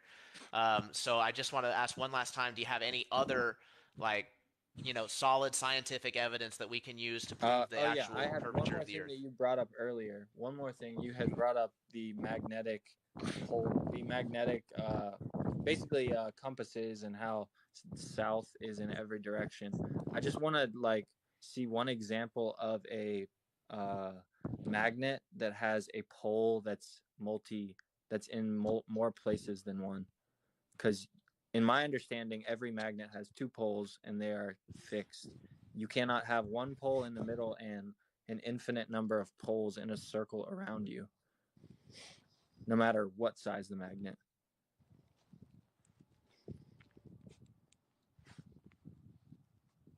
Ask the question correctly. What was the actual question? I would like an example of a magnet that has more than two poles. Now just rephrase it again. Are you talking about a magnet or are you talking about a compass? The magnetic field of the Earth is a magnetic field just like a compass. It has two poles. No, I understand. I'm just trying to make sure you're Oh, asking the that's right actually an question. assertion that you'd need to claim, that you'd need to prove. Whereas you're asserting that it has two poles and that we know that it is this for a fact. My Where's assertion the is evidence for because that? every magnet has two poles. Your assertion is that your magnet has more than two poles. So it would be you that needs to prove that that's possible. Because my claim can be verified by every magnet ever. This one will work better. And now these pictures that I have for magnets aren't working too great. Give me 1 second. Let me see if I can find something. While you're looking for that, can you guys just explain to me how compass navigation works on the flat Earth? Because I don't know if it's ever been So explained to me. compass navigation only works on a flat Earth. Yep. It can't work on a globe Earth Why not? because a compass always points towards a needle points towards the north magnetic pole. Yep. Yeah. And basically, on a flat That's not. Earth, It doesn't point towards the pole. It aligns with the magnetic field. So you're already wrong. okay, lovely. You know, for little children, I'm trying to make it easy for you to understand. If you can't understand perspective, don't try to correct me on how magnetic fields work. Yeah. Do you know what FBI Well, stands you're for? wrong. Do you know You're what wrong. FBI stands for?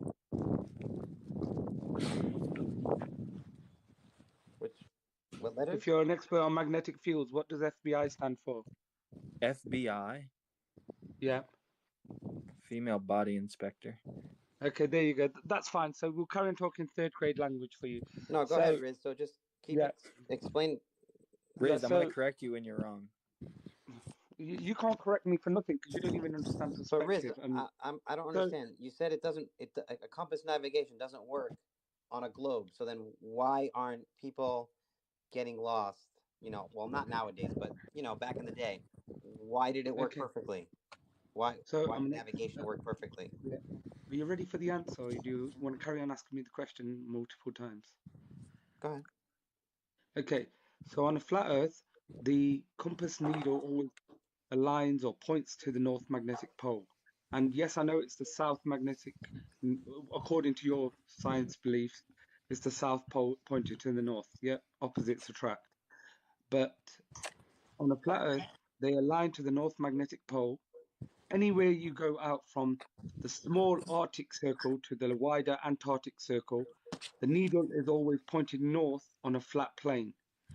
The moment you go on a globe away from the Arctic circle, you are no longer flat. You're starting to follow your latitude lines and longitude lines. And you are starting to curve vertically upwards. A compass cannot work vertically. Yes, but if you are anywhere on Earth, all of the points, you know, north converge to one single point. So you're always going to be pointed right to wherever north is, true north. So it does work. No, it doesn't. Not on a globe, it won't work. And as you can see with compasses, I've got 3 different compasses. I don't have to adjust them at all for longitude and latitude. They point north on a flat surface. But for a globe model, you would have to have weighted compasses that work for different latitudes the moment you start moving away from the magnetic north. Okay, so then if you're in New York and you want to go to South America on a flat Earth, how do you do that using a compass? You go southwest.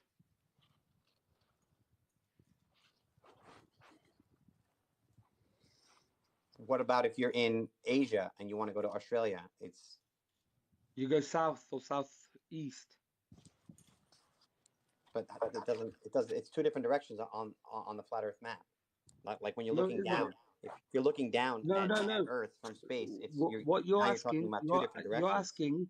You're asking from one point to another point, and from that you always have to have a reference point. The reference point will always have the bearings for it from that reference point. So what you was trying to trick me on was, there's 3 different directions on the flat Earth, but no, there isn't. There's only an east and a west.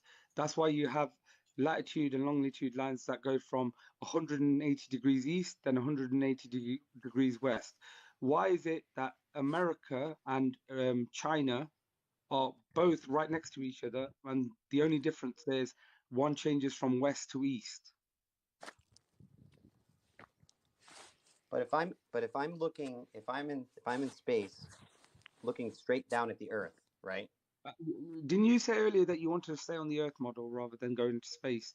You didn't want to look at the astronaut pictures because I'm trying to give you an example of what, to quote you, perspective would be. I want to know what it looks like if I'm looking down onto the Earth. Forget that I'm in space. I'm in the sky. I'm really high in the sky. I'm dead center at the North Pole, right? Yeah. So which way is east and which way is west? Half the Earth. It depends. Every point on the Earth has a reference point. So, but the compass doesn't know where you are. So I'm dead center of the Earth. The compass doesn't know that I'm dead center of the Earth, does it? So if I want to go east, how do I do that using the compass? A compass is to align you from north, and then you reference yourself from north. So which way is north? If I'm dropped into the North Pole, or let's say somewhere near the North Pole, I don't know where I am. Then you You use have the to get stars to far help you enough find away out where from you the are. North Pole No, you can't. to You find can't. out. You can't just flip to the stars now. You're talking about. You said a compass doesn't work on a globe, but it works on a flat Earth. But I want you to explain to me how I go east or west using a compass on the flat Earth if I'm just looking down and I need to go in a certain direction. I mean, why do you need us to explain that? You can't just look at, you know what the model is. Yeah. I mean, you know that north is at Yeah. the center. You know that a compass is pointing north and that you can navigate by doing that. Okay, but So if east I'm and west are obviously circles. okay, but if I'm looking at if I'm above the surface of the Earth, Right. and Okay. and the Okay. United States, All right. the All United right. States is Let me answer it for you. Let me answer it for you. Put a pinpoint on the center, the North Pole. You bang on the North Pole. Yeah. If you go right, if you go anti-clockwise, you're going east, and if you go clockwise or left, you're going west. End of story. The okay, but answers. all right, but what if No, no, what no. if Don't now I just say turn around? okay. I've answered the question. No, what I've if I answered turn the around? simple What? little childish No. question. What if I turn around 180 degrees? Now that doesn't work. It does work. It still remains the same. This is Your how compass stupid I would have to be. still be facing the Clockwise. same way. Yeah, one way is north, the other way is south. It makes a circle over the earth.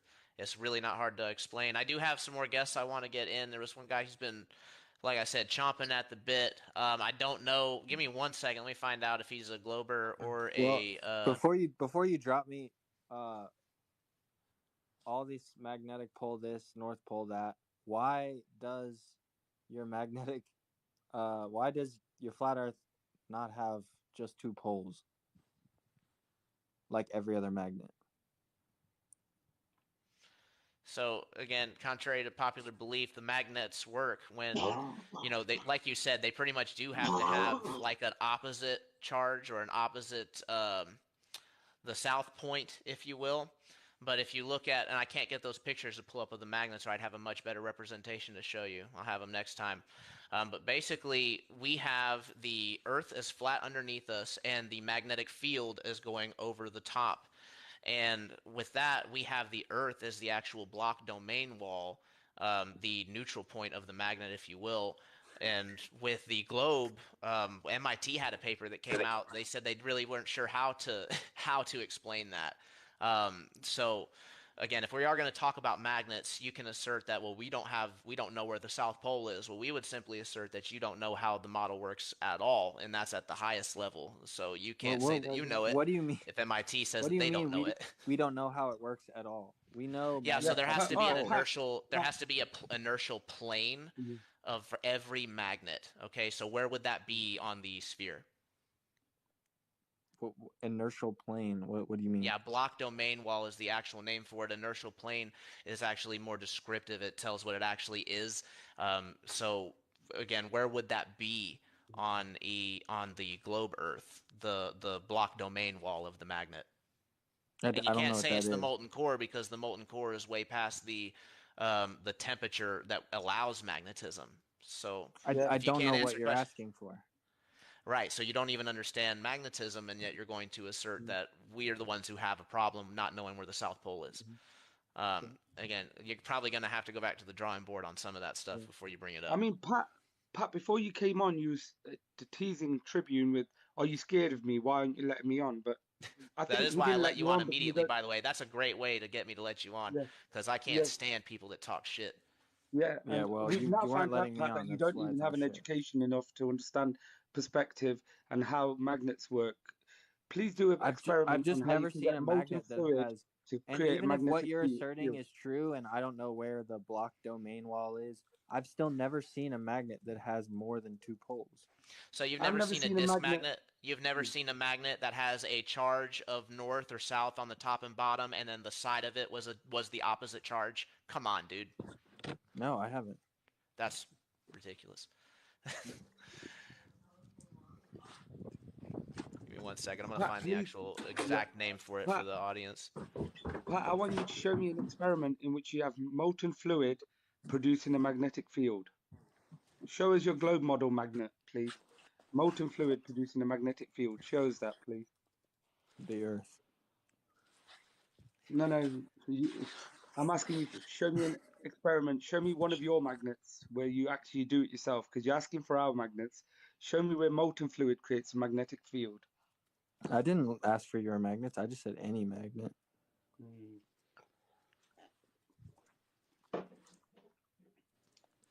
How do you guys explain the wide difference in flight times between two flights that go across the globe in equidistant fashion, but yet on the Yeah, we could.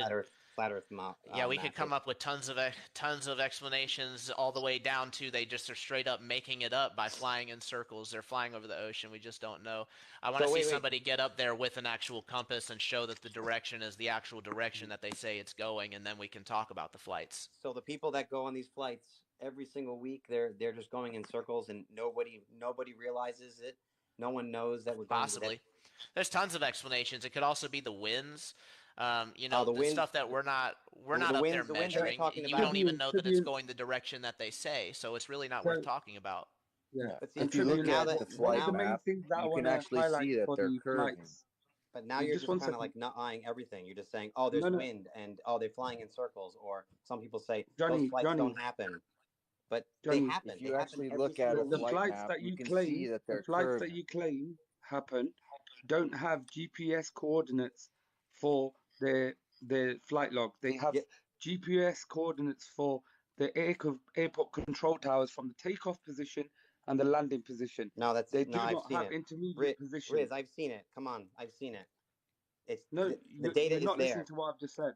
You're just nutting yourself now. And they do not have coordinates for all locations along their journey. They just have the start point and the end point. Every other flight that goes over the flat Earth has coordinates at airport control towers all the way along the journey. The ones that you're claiming, they only have 2 points, the start and the finish. So Tribune is right that you can't prove where that plane has actually gone.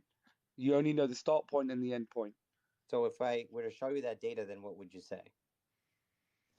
How is the data derived? But see now. Did you find your magnet yet? You're telling me that there's no data, but when I tell you that I can get the data, then you're going to say, but where's it coming from? Because those websites are all fake. They're all they're all owned by the government. No, we just want to see somebody take the flight with the compass and just show us that it's going the direction that it said. That's all we said, and then we can talk about it. If 90% of the world believes the Earth is a globe and 10% doesn't, that's an appeal. The onus is on the 10% to say, "Hey, look, guys, it's a lie. We were in this flight. This is how long it took. We had a GPS." No, so now you're trying to now you're trying to nuance the position, trying to be like, well, no, just burden shifting. The fact is that the plane itself is not proof in general of the claim that the Earth is a ball. You're simply appealing to consensus. But I gotta go. You're saying that. I gotta head out. Did you find that magnet? Because I would like to look it up. I'm still looking for it. I'm actually gonna have it for you guys next time. But I'm finding the one. I'm finding the one with the north on the top and the south on the bottom. I'm looking for the one that has the different charge on the side of it because I think that's really cool. But yeah, I'll keep you guys posted. Yeah, but it's just you claim, oh, we don't understand perspective because we just don't believe what the way you're explaining it proves the point. But when we tell you that something occurs and that there's people that are on it and that it happens every single week, you say there's no data. But then when I say there's data, you say, oh, but the data isn't real. Oh, but the data is fake. No, you're saying your data is a plane, is a flight log. It's a flight log. Yeah, we're saying we need more than that. The plane isn't evidence. Well, 5 minutes ago you said the reason why the flight numbers that we're claiming aren't true is because they're flying in circles because there isn't data in between to prove that they're flying in circles. But now that I tell you that there is data, now you're saying, oh, but the data is not real. You're just shifting. You're just not eyeing everything. I said. So listen, numbers on a screen is not evidence. Somebody actually demonstrating with an actual physical. I know. Call me a pain in the ass if you want to. But I just want to see somebody with the mechanical compass go up because last time somebody did that, and the reason why it hasn't been done since, I think, is because it actually showed the direction that it would make on a flat Earth and not the globular Earth. I'm trying to remember the name of the actual glober who did it, because it was a glober who actually went on the plane and did this observation, and then actually had to come out and admit that this observation was really strange. So I'm trying to remember that name as well while I pull up this magnet. In this day and age, with the rise of information sharing, with the rise of flat earthers, you're telling me there isn't one person, there isn't somebody out there that's like, okay, I happen to go on this flight, or I have a friend that's going to go on this flight. Well, we have whistleblowers from NASA. We have whistleblowers from NASA saying the Earth is flat, and you guys don't believe that. So, what good would somebody coming out saying that the plane is fake? Wait, where did that NASA wouldn't do say the anything Earth for is you flat? guys. You said NASA said the Earth is flat?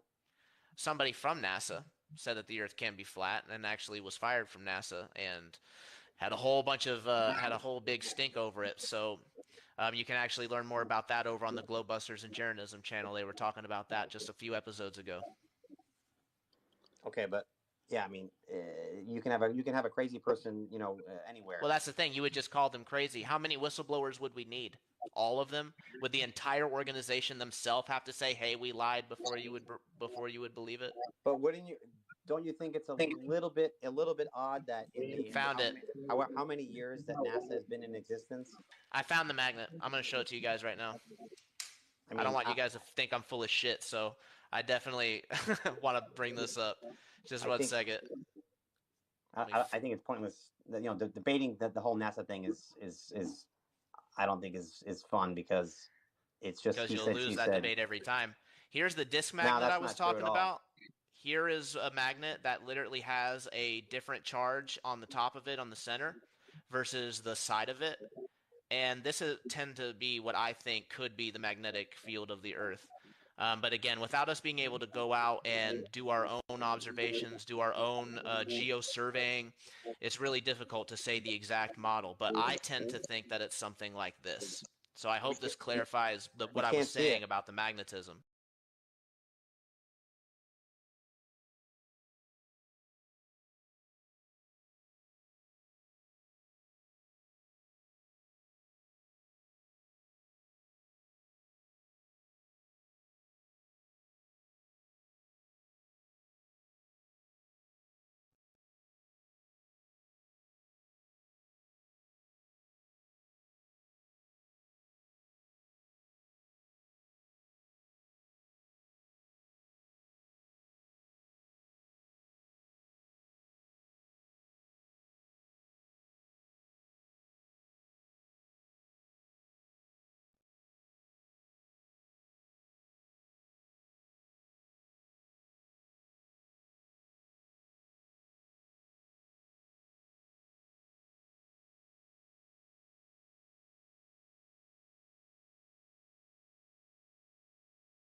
Alrighty, wow, did not realize that.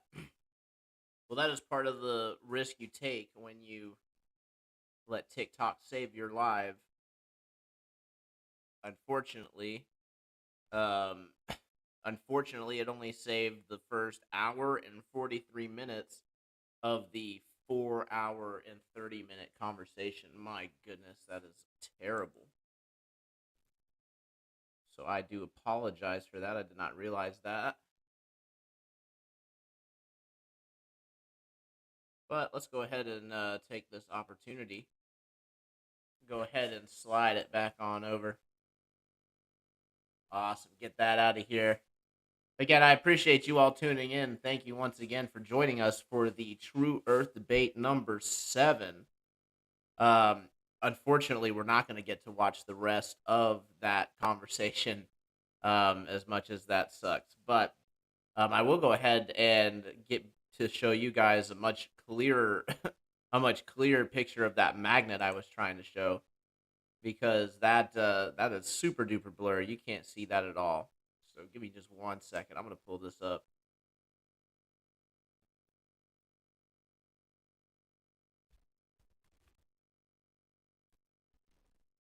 And I believe it's called a ring magnet. All right, we're doing it live. Don't give me the script, and we'll do it live. All right. Oh, that's right. Ring magnet. Magnetic field.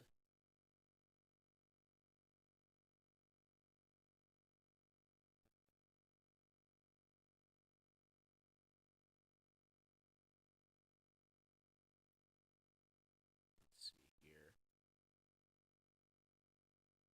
Is that what I was looking for? I don't think so, actually. Let me go back. Oopsie daisy.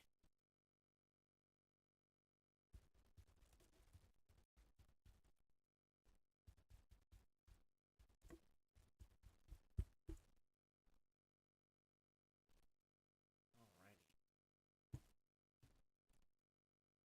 There it is. Thank goodness. That would have been really embarrassing if I couldn't find it. Alright. Let's go ahead and blow this up. Of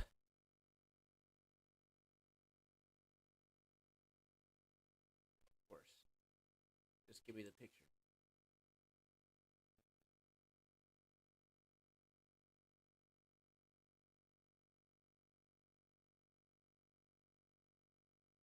Alright, we'll get this up in just a second.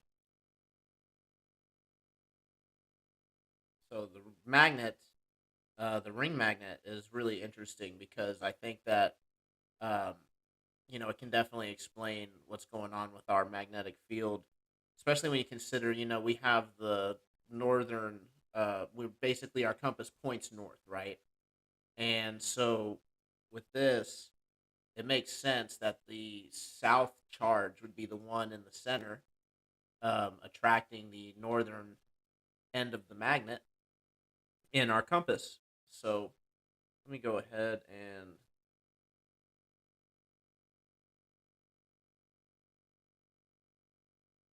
let's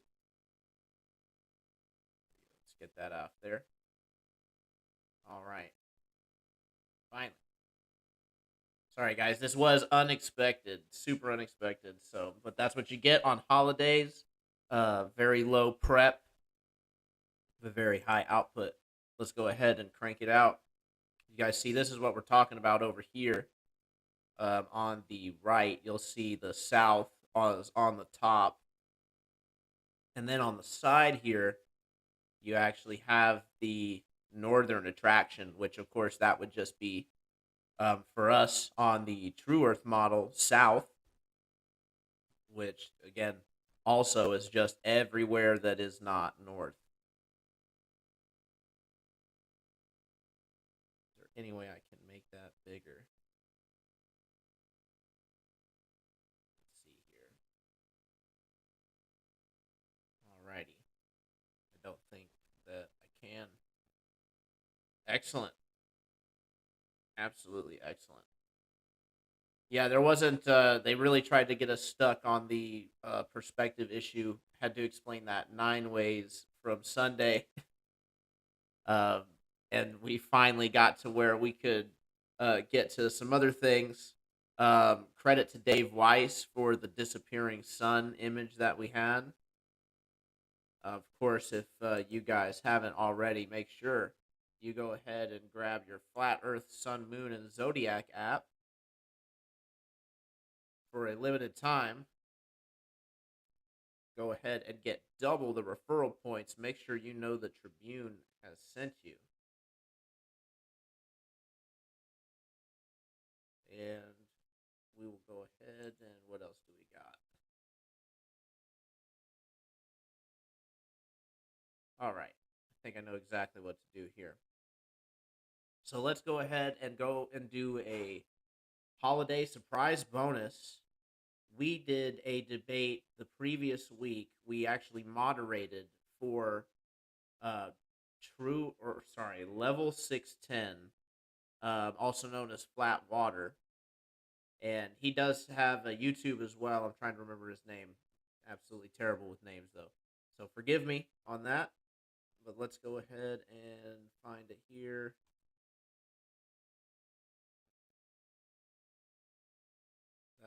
not it. Is it this one here? This is it. All right. Nice. Okay. Oops, still got that up. Whoops.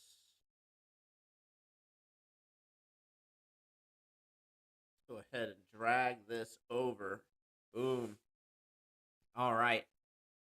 So this one, we let level 610 debate Globy McGlobeface, a very noted, very popular globe troll over on TikTok, and this was very entertaining. I feel so. I hope you guys enjoy it. Accept this consolation prize, and let's go ahead and dive right back in. Also, as a holiday Christmas bonus, we're just going to leave the whole thing on YouTube as well for everybody. So we do hope you enjoy the content. Let's go ahead and begin.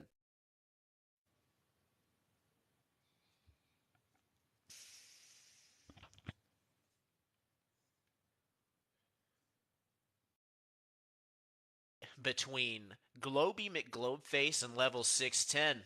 So we are very, very excited. Alrighty. Let's see here. Just gotta wait for them to join up. Oh, the level is already here.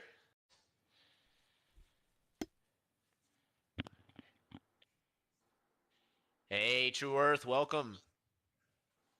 Hey, what's happening, my friend? How you feeling? And I could be better, but I'm ready and excited for this debate. Thanks for hosting. Absolutely, anytime.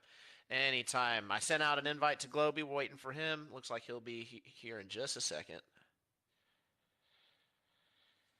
And we can get things kicked off. As soon as he joins, I figure we'll just go over a couple things. I mean, pretty much what I'd like for this to be is to be, I'm not going to be calling out like the logical fallacies or anything like that. I'm just going to be strictly moderating. My views will be completely left out. Welcome, Globy McGlobeface. Thanks for coming on. Hello, hello. How are we? We are doing fantastic, man. We're about to get things kicked off here in just a second. So, one thing I was going to ask both of you is how long do y'all want for your opening statement? I wouldn't mind going 2 minutes and then 2 minutes and then 10 minutes for a presentation and then back and forth until 2 hours is up. And if you could tell us at hour 50 where we are so we know to start closing. Yeah, no problem at all. Globy, you cool with that? Yeah, I guess so. Are we gonna? So it's gonna be straight 10-minute presentations. What you're gonna show? 2 minute opener, and then 10-minute presentation, and then back and forth audience questions, just whatever comes up for the next 2 hours. Well, I wouldn't mind. I wouldn't mind just Globy and I going back and forth to 2 hours. If you want to bring audience questions in after 2 hours, I'm fine with that. No worries, no worries. Yeah, I really appreciate both y'all coming on. This should be definitely an interesting debate here. Well, I'll let y'all decide who wants to go first, and then we'll kick things off. It's all yours, Globy.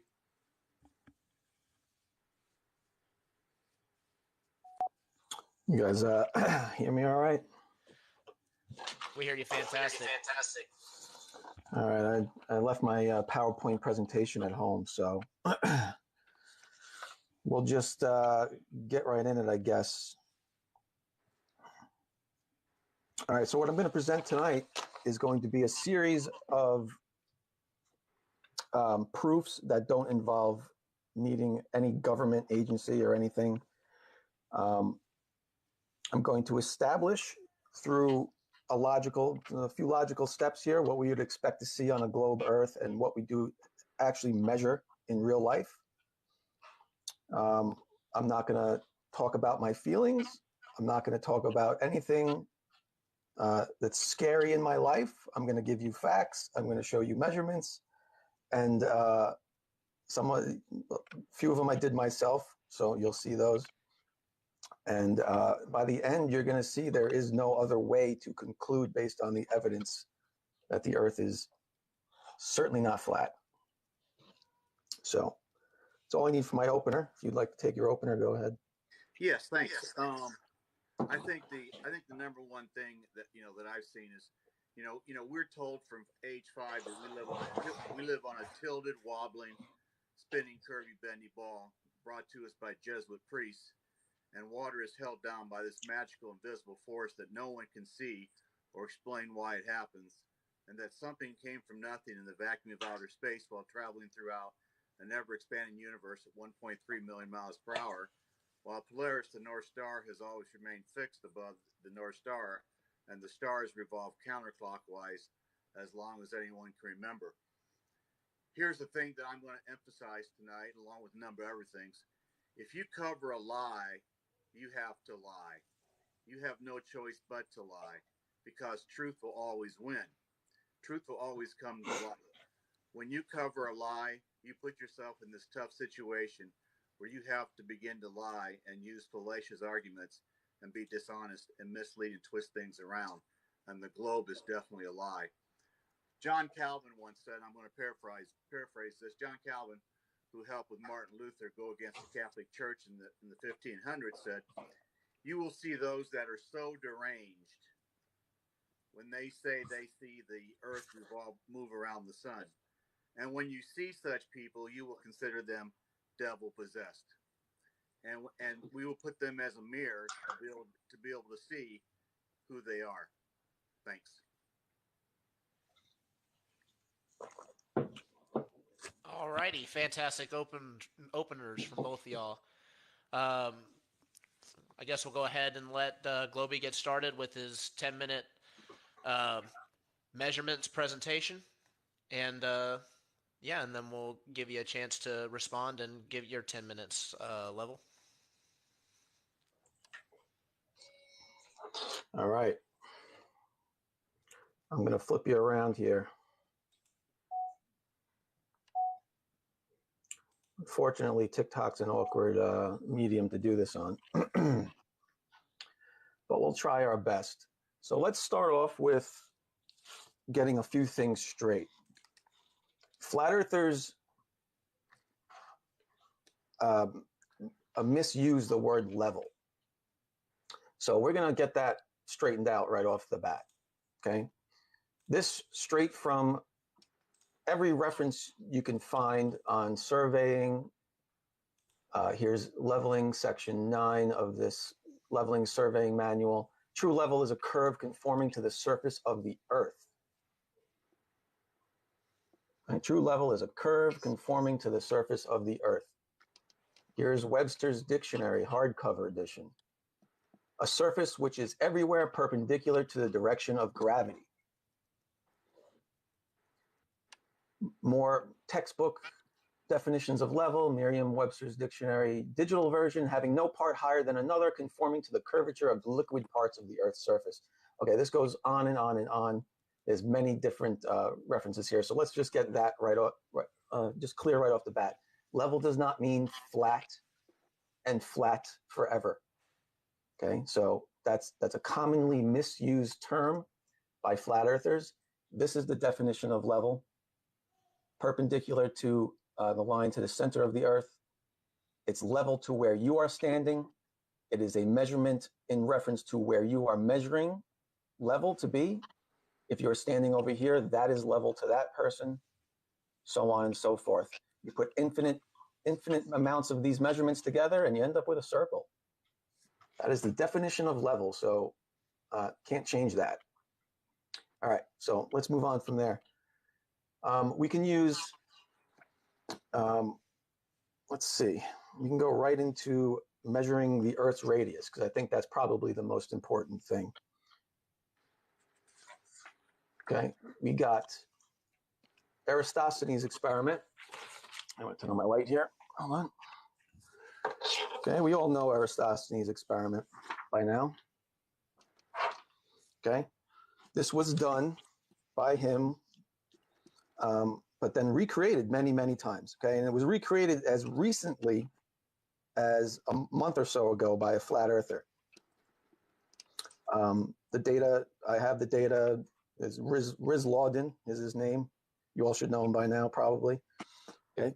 He recreated this experiment. He took a whole bunch of data points, measured a bunch of shadows all throughout the world. And oddly enough, his data resulted in measuring the Earth's radius to within like a 2% error of what NASA, the evil government, tells us the radius is. So I can show you that that math here. Here's two of the measurements. Okay, it's very simple to do. The trigonometry is quite simple. Okay, they measured the shadow lengths of two sticks, one underneath the sun, so that's the subsolar point, so there's no shadow at all, and then one at some other distance away. In this case, it was South Africa and the UK. Right? They took these measurements, and what you end up with is a radius of Earth of 6,292 kilometers. That was for one of the observers. The other observer, which was Riz himself, 6,400 kilometers. So the actual radius of Earth, according to NASA, is 6,378.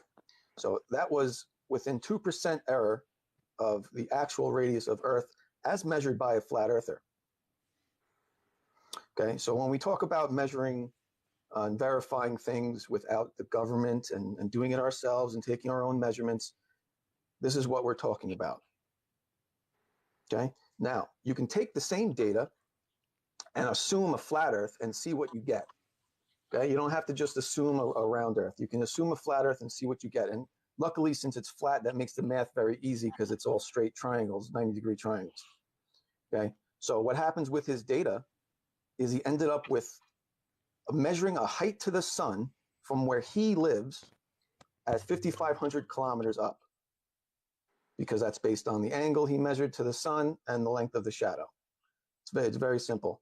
The problem is where the other measurement was made, he got 4,600 kilometers. So that's like a 15% error, and tells you that if this is correct, the sun is at a different height above the Earth from those two locations at the same time. Okay, so the conclusion based on his data would indicate that it does not fit the flat Earth model, unless the sun is magically in two different elevations above the Earth at the same exact time. Okay, so this is a homemade experiment done by real people, not even globers. Okay, done by flat earthers themselves. Now, we can take that number and we can do something like this, which is take a measuring device called a theodolite, which is a surveyor's tool that measures angles to objects from the eye level of the observer. So this X is the eye level of the observer, and you can measure down to any object. We're using it for the horizon here. They typically use it for buildings and things like that, and structures on land, so that they can measure the angles to things. We're using it to measure the horizon.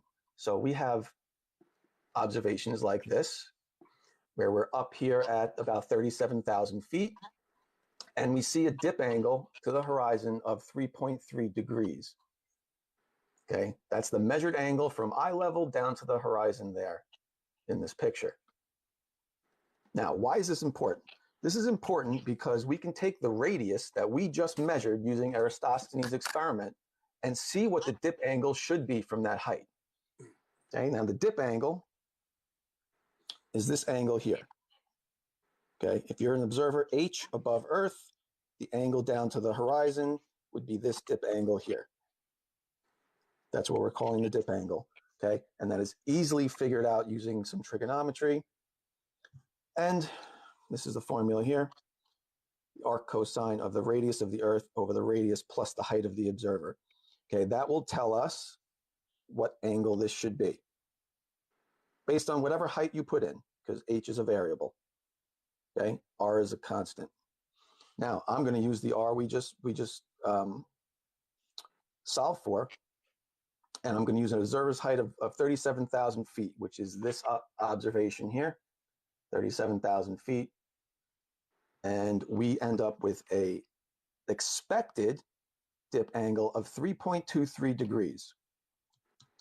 So this is what the math using the radius of the Earth that we just calculated using sticks and shadows tells us the dip angle should be. And oddly enough, when we measure it, we get a corresponding result. Now this happens whenever you measure using a theodolite. There's always a dip angle because the horizon does not rise to your eye. I like this example, but it doesn't use a, I can't measure the angle here because it's just a basic water level tube, but you can see the dip angle to the horizon here. 2-minute warning. Thank you. Okay, so there are no observations that measure horizon drop showing the horizon rising to your eye. They don't exist because it doesn't. The horizon drops away from your eye as expected on a globe, and it measurably does so per the math. The math matches the reality of the observations. Okay? So those are those two things, strictly using measurements. Now, we can do a third observation using measurements. I've done this on my channel. I'm going to show you here what we did.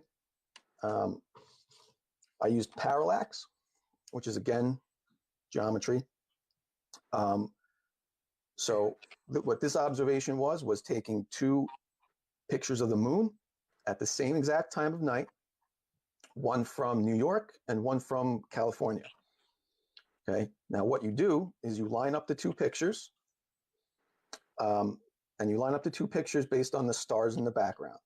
Because if you're taking the picture at the same exact time, the stars in the background are all in the same place, right? So what's not going to be in the same place is the moon because it's much closer than the stars, and you're going to see an observable shift. And it might be hard to see over TikTok here, but when you line it up, you have the edge of one moon here, the edge of the other moon here, and the three stars here are aligned. So what you can do with this is you can measure the distance between the stars on this picture, and then you can get the angle from that, and you can measure the distance between the edges of the moon here, and then you can interpolate what this angular change is based on the angle you had here. So this is 4 degrees between this star and this star in the sky, and it was like 16 millimeters measured. I have the numbers all here. Okay. So I measured at 16 millimeters between the stars.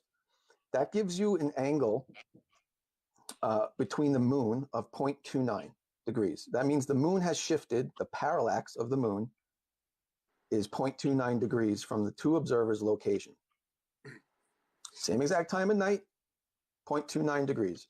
So therefore, using the parallax equation, which is the base, just a triangle, right? So the base of the observation is the distance between New York and California. And that's time, so go ahead and wrap up this point here. I thought we were doing 10 minutes. That was 10 minutes. Oh, 2-minute warning? All right. I thought you meant it's going well, a lot faster than I think. So let me just finish this one point. So the parallax, the base over the parallax is the distance to the object. Now, that is measured here using that angle that we measured from the two pictures at 372,450 kilometers. That is the distance to the moon as measured on this picture using parallax. And that lines up with what they tell us the distance to the moon is based on bouncing radars off of it and bouncing lasers off of it. So the observation you make at home by yourself with just two pictures lines up to what evil NASA tells us it should be. All right, I guess I'll stop there and we'll get to the rest later. Yep. Just to address the comment section real quick, I'm actually using a timer, so for whoever said that was 7 minutes, I mean, unless your clock's a little fast, I don't know what to tell you. Everybody's getting the same amount of time, though, and it's not like we're just going to cut people off, just like, with Globy, we're going to let people finish their point, because that's the whole point of this conversation. So with that being said, level 3213, go ahead and take it away. I'll go ahead and start your timer. Yeah, I think Globy got 11 minutes. If I could have 11 minutes too, that would be great. here's the Earth curve calculator. When you look up Google, you'll get basically the exact same thing, 8 inches per mile squared. It's good down to a parabola of 1,000 miles, 8 inches per mile squared. At 10 miles, it's 66.67 feet. At 20, it's 266. At 30, it's 600. At 40, it's 1,066. At 50, it's 1,666. At 60, it's 2,400. At 90, it's 5,400 feet. And at 100 miles, it's 6,667 feet. This is the Earth curve calculator. I wish Globers wouldn't run away from this because it's what mainstream science, NASA, and land surveyors use. If you don't believe me, just go listen to a main surveyor on his page, and you'll see that that's what he goes as well. So I'm going to work off of this. If Globey wants to dispute it when my time is up, that's fine. Hey, here's what we got. We got Benton Harbor. Michigan over Chicago, 62 miles, 54 nautical miles, 62 miles across there. Okay. Now, here's the problem that Mr. Tom Coombs had when he did this. He looked across Chicago and he saw it all. He saw it all from Muir State Park, 56 miles across.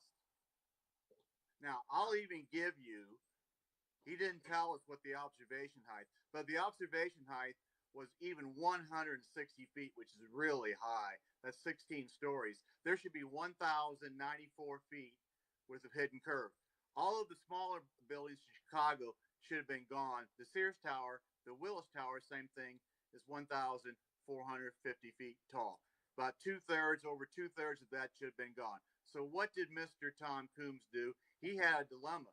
He could have said the earth is flat, lost his job, never got another job, or he could have came up with something. What did he come up with? He came up with a mirage. You see those lines? This is Josh Lewicki. He came up with the mirage. The only problem is with this idea here is light does not bend unless it goes into a different medium like plastic, water, or glass. Light, when it goes into a molecule, stay with me now.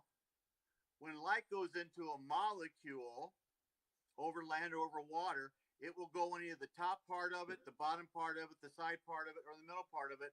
It will change direction when it comes out and stay in a straight line. It will do that. There is no such thing as bendy light outside of going into a different medium like water, glass, or plastic. This is impossible. This is impossible. You have the physics of light does not allow this to happen. But Tom Coombs had to say this because if he didn't, it was his job and his career. Now, Globey may tell you in outer space, and Globey may tell you this is possible. It's not possible. It goes against the physics of light. You don't understand light. And the only reason they want bendy light is so they can prove their ball, because they got to have their ball, because heliocentrism is their religion. They can't give up their ball. Okay, so let's look at it this way.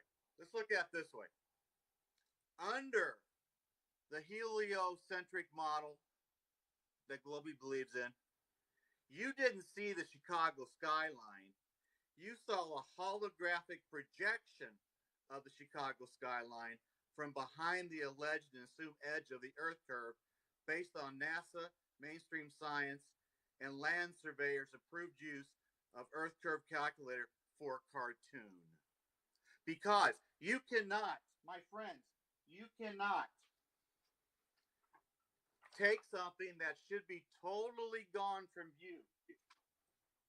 You shouldn't take something that's totally gone from view, like this should have been, and raise it up. You can't do that. You can't. It's impossible to do that. Now, Globey's going to tell you can, but the physics of light says you cannot do that. A mirage will distort things, but it cannot make things go down under a curve. You cannot physically have Chicago gone and then raise it. That's insanity. That's mental gymnastics that Globers want you to believe in. Don't believe in mental gymnastics. Here we go. 62 miles away, Chicago. Look at this, my friends. Here's people right here. Here's Chicago. Here's the sun moving away from Chicago. The Globers want to tell you that a mirage refraction brought the whole Chicago skyline up, plus the sun, into view.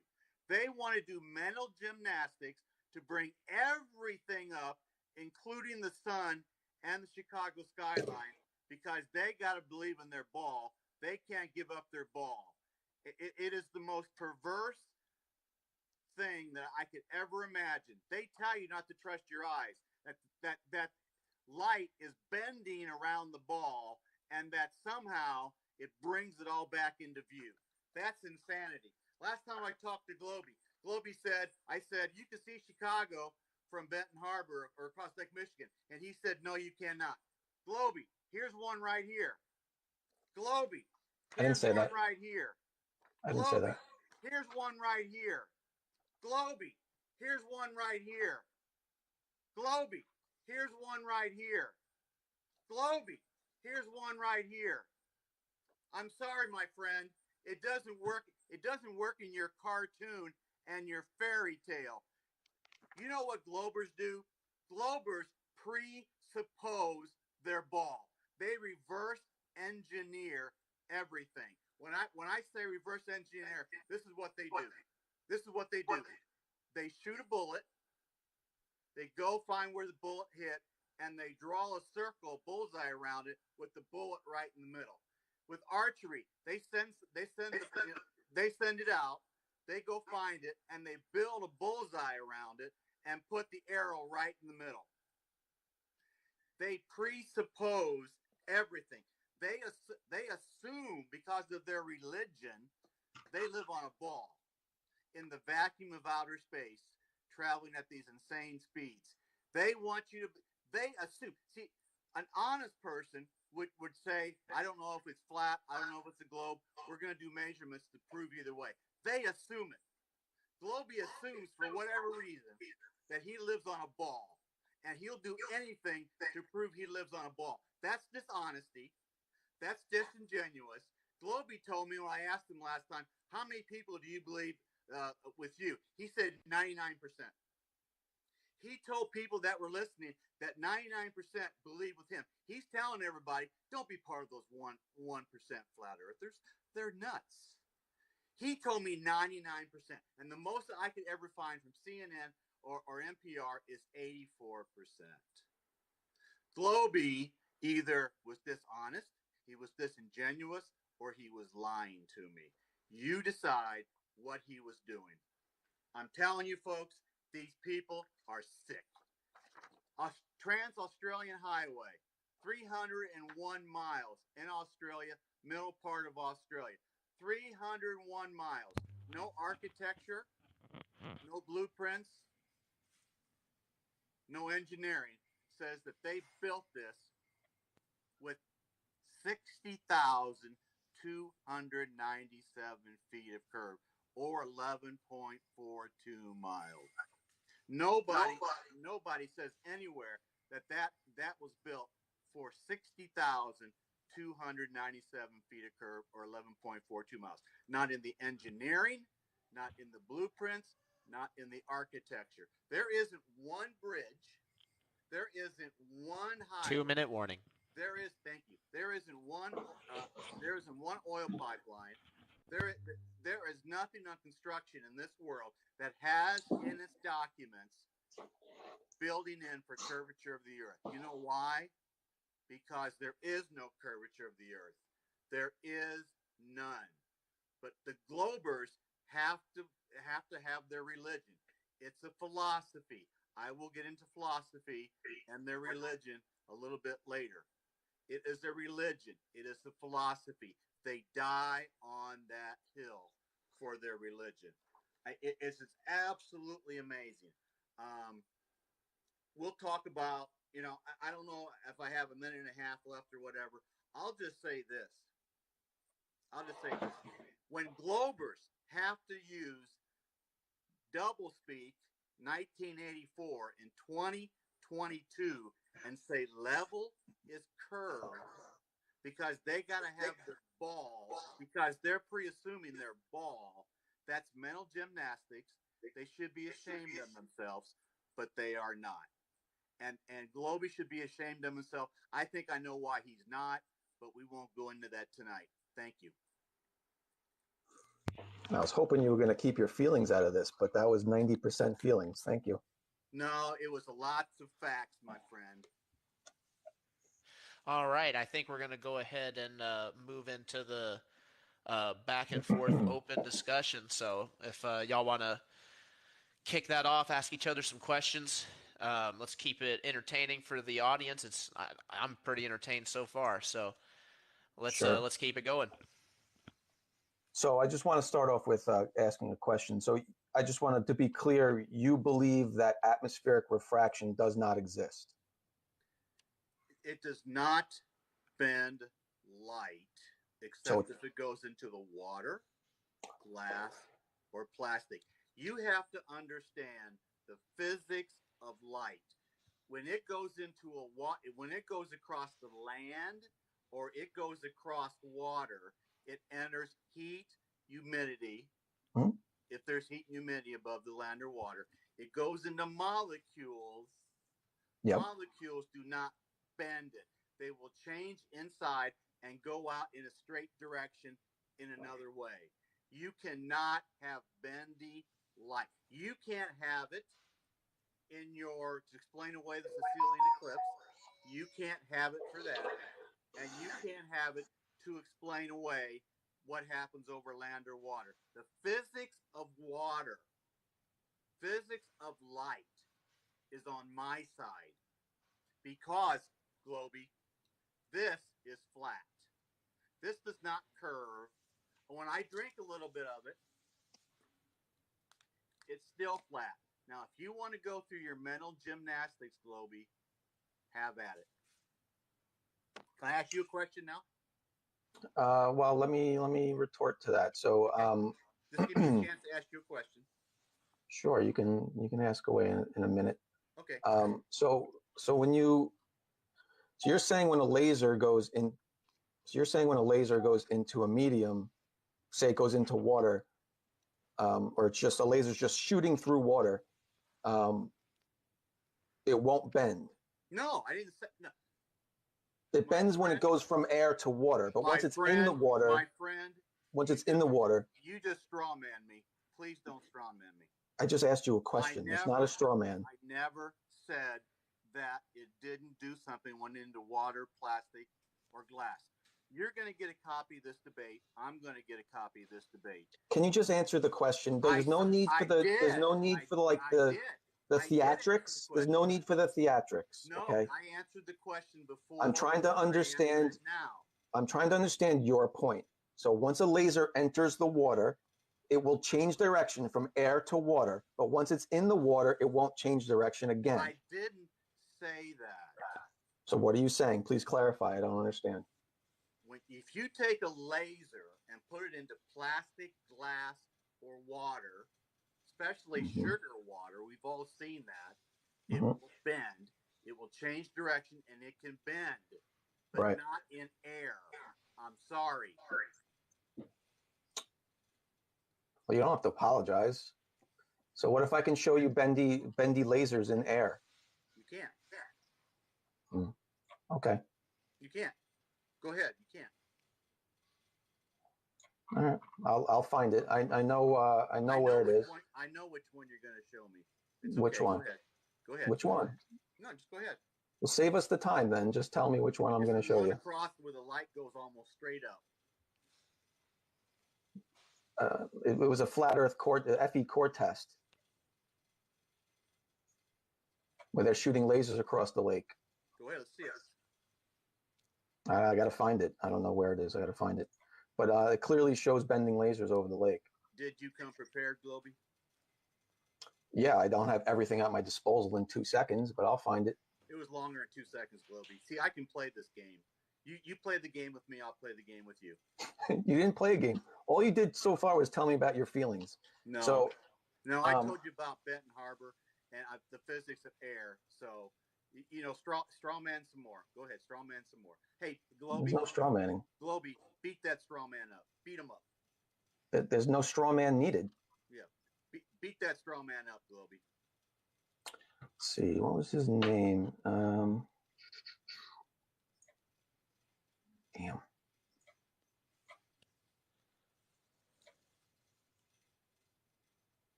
Let's see, it was Fluffy Core. Let me find.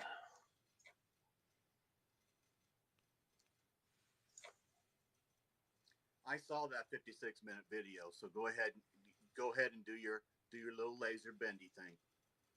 I don't know what 56-minute video you're talking about. FE Core All 7 Experiments from 2018. Okay, then you saw a bending laser. No, I did not. Through the air. You're straw manning me again. Beat that straw man up. Beat him up. Beat him up. I don't think you know what a straw man means. I do. I have the definition right here. You want me to show it to you? Yeah, read it to yourself and then use it properly. Right now. While you look for your thing, I'll show you what a straw man is. Sure. I gotta find the. A straw man fallacy occurs when someone takes another person's argument or point, distorts it or exaggerates it in some kind of extreme way, and then attacks the extreme distortion as if that is really the claim the first person is making. Hey, my friend, thanks for playing. All right, well, I'll show you this. I didn't find that one, but I'll show you this one. Okay, good. All right, so we have a laser. I think that's considered air because it's just in a room. And he puts this iron next to it. Fast forward here a bit. Right? Did you say he puts iron next to it? He's holding an iron in his hand, like an iron that you iron clothes with. You realize that's electrostatics, don't you? You realize this is refraction of light in the air, right? No. Nope. Look at the laser light bending. Well, you told me lasers can't bend in the air. They can't bend it. They can change direction. Okay, so now we're gonna change our thing. Are you gonna change your statement now? I just want to know. No. Lasers can bend, but only when something. You're not proving anything. I'm sorry, Globy.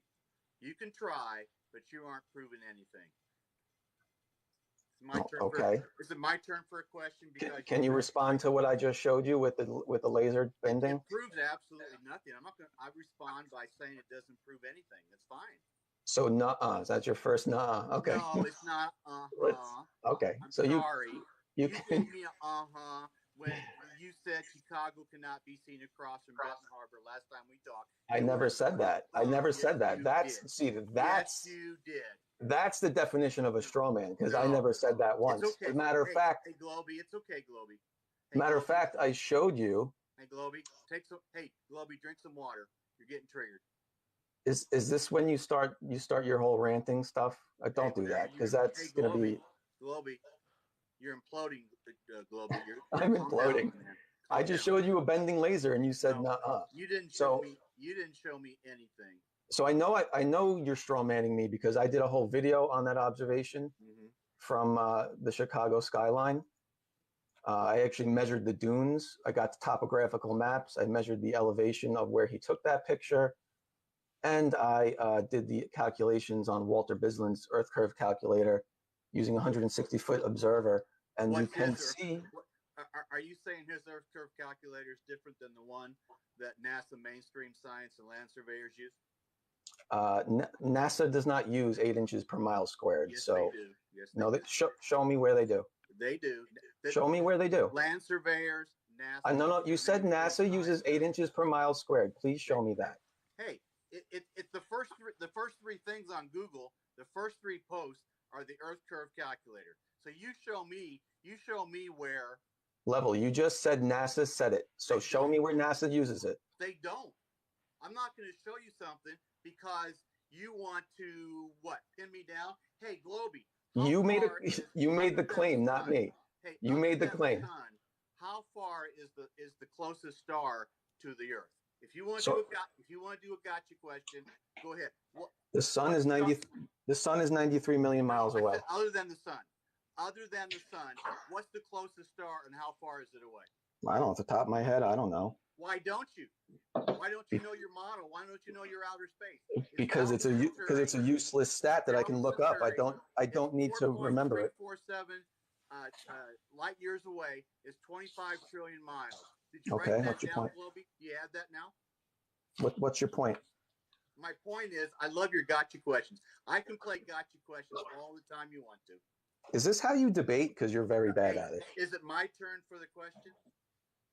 Oh, well, I'm going to answer. You want me to answer the sun thing? I can show you how close the sun is. We'll get to that in a minute. Okay, go ahead. Ask me your question then. Okay, here, Globy, do you have any evidence that the Earth is moving around the sun as your heliocentric model says it is? Do you have any evidence?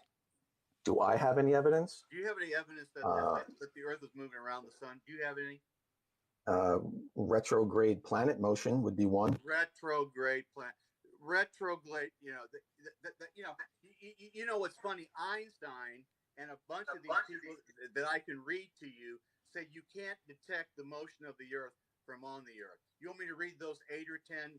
You can detect the rotate. You can detect the rotate. You can detect the. Do you want me to read off what Einstein said? You want me no, to but I don't need to. We don't need to discuss how to detect the motion of this Earth around the sun. That's meaningless to the shape of the Earth question we're talking about. If we're not moving, because I can't. Because I can't. And we're not spinning. What does that tell you about your model? Because I can't sit here from my desk and prove that we're moving around the sun. Why can't you? So you asking that question is silly. If you can't prove that. Show me the dome. Show me the dome. How do you know that we're doing that? How do you know? Show me the dome. Prove we're stationary. Prove we're stationary. Prove we're stationary. Prove we're stationary. Absolutely. Go ahead. We can do it with sidereal rotation of the stars. We can do it with the measurements that I started out with. So I can go to the sky and go through sidereal rotation of the sky, and I can prove that we're stationary. I can look at measurements down here on Earth, and I can prove that we're stationary. Is this too much for you, Globy? No, go ahead. Are you taking notes, Globy? Go ahead. I'll wait for you to do it. Go ahead. Sidereal rotation says we're spinning on top, and we have this effect that comes down that actually you can put your hand above water and go real hard without touching the water. That's the effect we're getting from sidereal rotation. Now, if you don't want to believe it, that's fine, Globy. But you can't prove to me that we're spinning and that we're moving. I'm sorry, but you believe it anyway. I'll try again a little slower. Please show your proof that you just claimed you could show me. I just told you. I said sidereal rotation. I had an answer for you, and I also told you about. I showed you pictures of Chicago. I showed you pictures of the Trans-Australian Highway. I showed you pictures. I explained them to you, Globy. Just because you don't like my answer doesn't mean that's not true. You know who's really bad at debating? All right. Calm down. You are bad at debating. So how does it, I'm trying to get it out of you. How does the sidereal rate prove we're not moving? We're not moving. The sky is moving around us. Okay. I'm going to take it down. How does the sidereal rate prove that? I'm going to take it down to a part that you can understand. You ready? Please do, because I'm so lost. You're so above me. Please slow it down for me. Hey, get a piece of paper and a pencil and take some notes, okay? Sure. You do that for me? Okay. We're told that we're falling back when the sun sets. We're told by your model that we're falling back when the sun sets at 1,039 miles per hour. Sure. We're told that we go around an elliptical orbit around the sun at 66,600 miles per hour. We're told that the solar system is going throughout the Milky Way galaxy at 450,000 miles per hour. We're told that same Milky Way galaxy is going around an ever-expanding universe. You can't prove an ever-expanding universe unless you know about relativity. I'll ask you about relativity in a little bit. And then we're going, 1.3 million miles around an ever-expanding universe.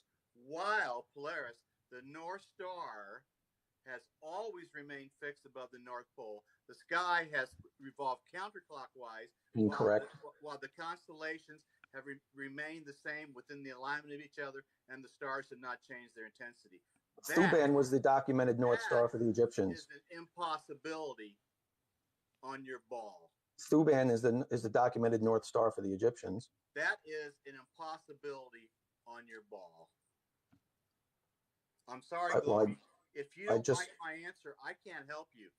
You see, the problem is the problem is you're just going off on like talking points. I'm trying to like you said sidereal rate proves we're not moving. So can you go back to that? Can we stay to one topic? I told you that the sky is revolving and that your model is ridiculous. Telling me that you're just telling me things. Can you show me? 2 and 2 together. Is 2 and 2? Oh no, 2 and 2 can't be 4 for you because you believe level is curved. Hey, Globy, you believe level is curved. Good job. I don't believe it. That's the definition. Gymnastics. That's the definition of it. You presuppose your ball.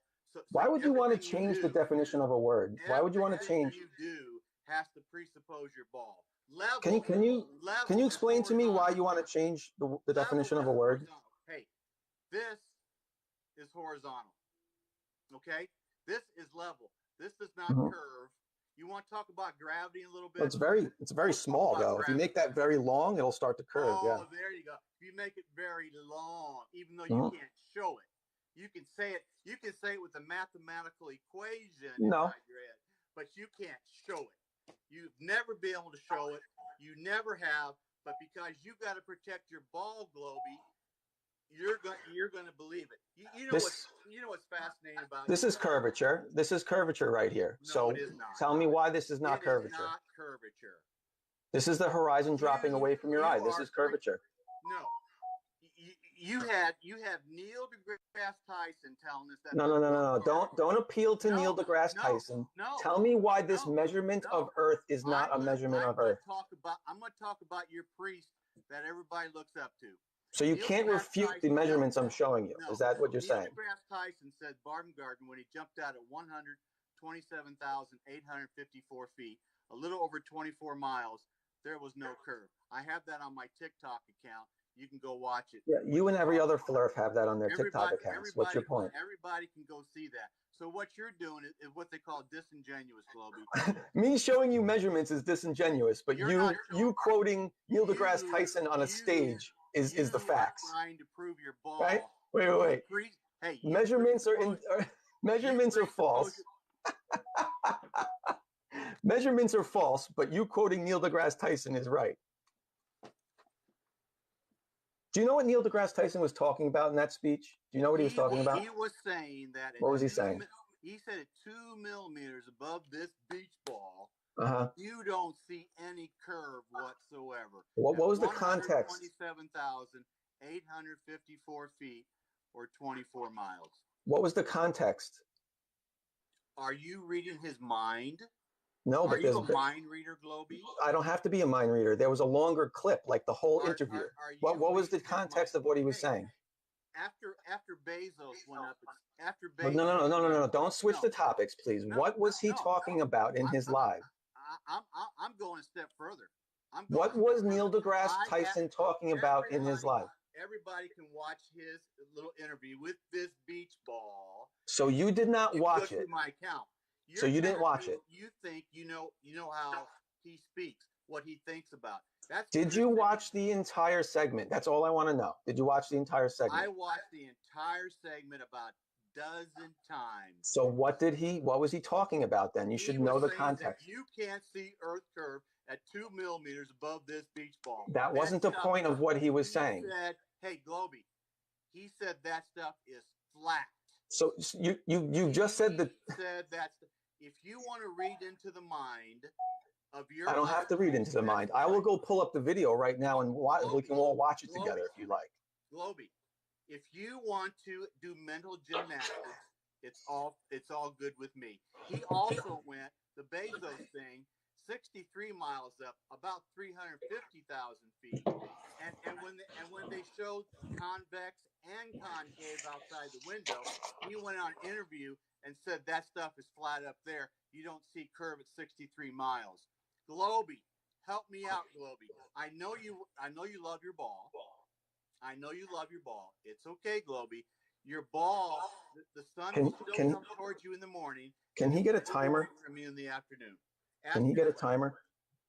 Ask your question. Okay. So I will tell you what Neil deGrasse Tyson was talking about because I watched the whole thing. I watched the whole thing. And what he said was Red Bull shouldn't have used fisheye lenses because they're exaggerating the curvature of the Earth. And you don't need to do that because the Earth is beautiful the way it is. That's what he was saying. And you would know that if you watched the whole thing instead of the 2-second cherry-picked clip. 63 miles up. We have convex and concave. Just ignore it all. Miles up. And we're supposed to, and it was so bad that Tyson had to go on TV and say that was flat up there as well. Hey, it's not flat. No, it's not. It has a little bipolar problem. Yeah, because it's a fisheye lens. It goes convex and then You're concave. right. It's a fisheye lens. Hey, it had at 63 miles up, it has a bipolar problem. That's okay, Globey. It's okay, Globey. Do you want to see an amateur rocket from 400,000 feet? Globey, no fisheye lens? Globey, you can lie all you want to. It's okay, Globey. It's all right. Who's lying? Tell me which part I lied about. Do you have a question for me, or can I ask you another question? You haven't asked a question yet. Globey, I tell you what. You guys are. I'll ask you a question. Go ahead. So let's start with your response to Eratosthenes' measurements that I showed you earlier. Now, are you refuting that the measurements of these shadows can tell us the size of the sphere we're on? Do you realize there's no primary documentation that guy ever lived? You know that? Okay. Do you know this actually had nothing to do with him? This was done a month ago? You said, and I quote you, you said by him. Yeah. By him. He did it. The measurements. You said by him. He once did it, yes. If you want to say he was fake and never existed, fine. We can talk. You know we can ignore it. How do you know that he lived 2,300 years ago? It doesn't matter. Again until the 1850s, and he wasn't in textbooks until 1952. It doesn't matter. He went away for 2,150 years, and it doesn't matter to Globey that he went away for 2,100. Shush for a second, dude. It doesn't matter. These numbers and measurements had nothing to do with him. But you said he did it by him. So he did do it. He did do it once. How can we trust you when you said that he did it? All right, so you're deflecting from these measurements by talking about a non-point. You're talking about a non-point. You're protecting your globe, Globey. These measurements were taken by a flat earther level. So tell me who is deceiving you here. These are flat earthers' measurements. Not Eratosthenes, not anything else. They were taken a month ago. How do I know that what you're saying is true? Because you can go take the measurements. He posted them. He did it on his live. He did it on his live. You can also do that on a flat plane with a close and local sun. You're right. You can. And guess what? You end up. Guess what? You said like 4,500 kilometers or something like that. Am I wrong? 4,600 and 5,500 were the two measurements. He says that it's approximately, if you do 0.62 kilometers per mile, 0.62 miles per kilometer, he's saying that it's about 3,000, 3,100 feet up there. Who made him God to make that decision? Who made the decision? He wanted to interpret something, and no, it's just math. I would never, ever say 3,000 miles. Are you saying trigonometry is false? Like that doesn't work? That he assumed that it was 4,600 kilometers. No, that's the result of the measurement. 4,600 kilometers. You know what? if one person says that, I don't accept it. If it falls within your narrative, look. fine. If you know the measurement of the angle to the sun, which is theta here, and you know the distance from your location to the other location, then simple trigonometry can tell you the height of the sun. Nobody has ever measured 91 to 94 million miles to the sun. Well, they have, but I'm not even talking about that. No. Not even talking about that level. No. This is a flat Earth. We're assuming a flat Earth here. We're assuming a stationary topographical plane. And tell me why. Can you tell me why this is wrong? Why this is wrong? We have no idea. We have no idea how high the sun is. We have none. You're right. That's why we did this experiment to measure it. No, that does not do anything. It doesn't? You're telling me you can do an experiment that tells the sun is 93 million miles away. Yes. You cannot. Why not? And heat needs molecules to travel through to make something warm. Let's slow down. Slow down. Slow down. You have a vacuum of outer space at 10 to the negative. Oh, no. You're changing subjects now. You're changing subjects. Rein it back in, bro. You are assuming the sun's height on a flat plane, and you are assuming the sun's height. Didn't assume anything. The only thing we assumed. The only thing. No. The only thing we assumed is that it. The only thing we assumed is that the sun is local, because that's the flat Earth model. It makes a difference. So if the sun is local, you can measure the height of the sun. You cannot. We're not. Why not? Why not? Why do you have to be God to measure an angle? Globey, you can't measure 93 million miles. This has nothing to do with 93 million miles. You cannot measure this. You cannot measure it. If you can measure it, you are measuring it. So yes, you can measure it. Listen, hold on. No. I'm not going to let you gish gallop. I'm not going to let you gish gallop on this.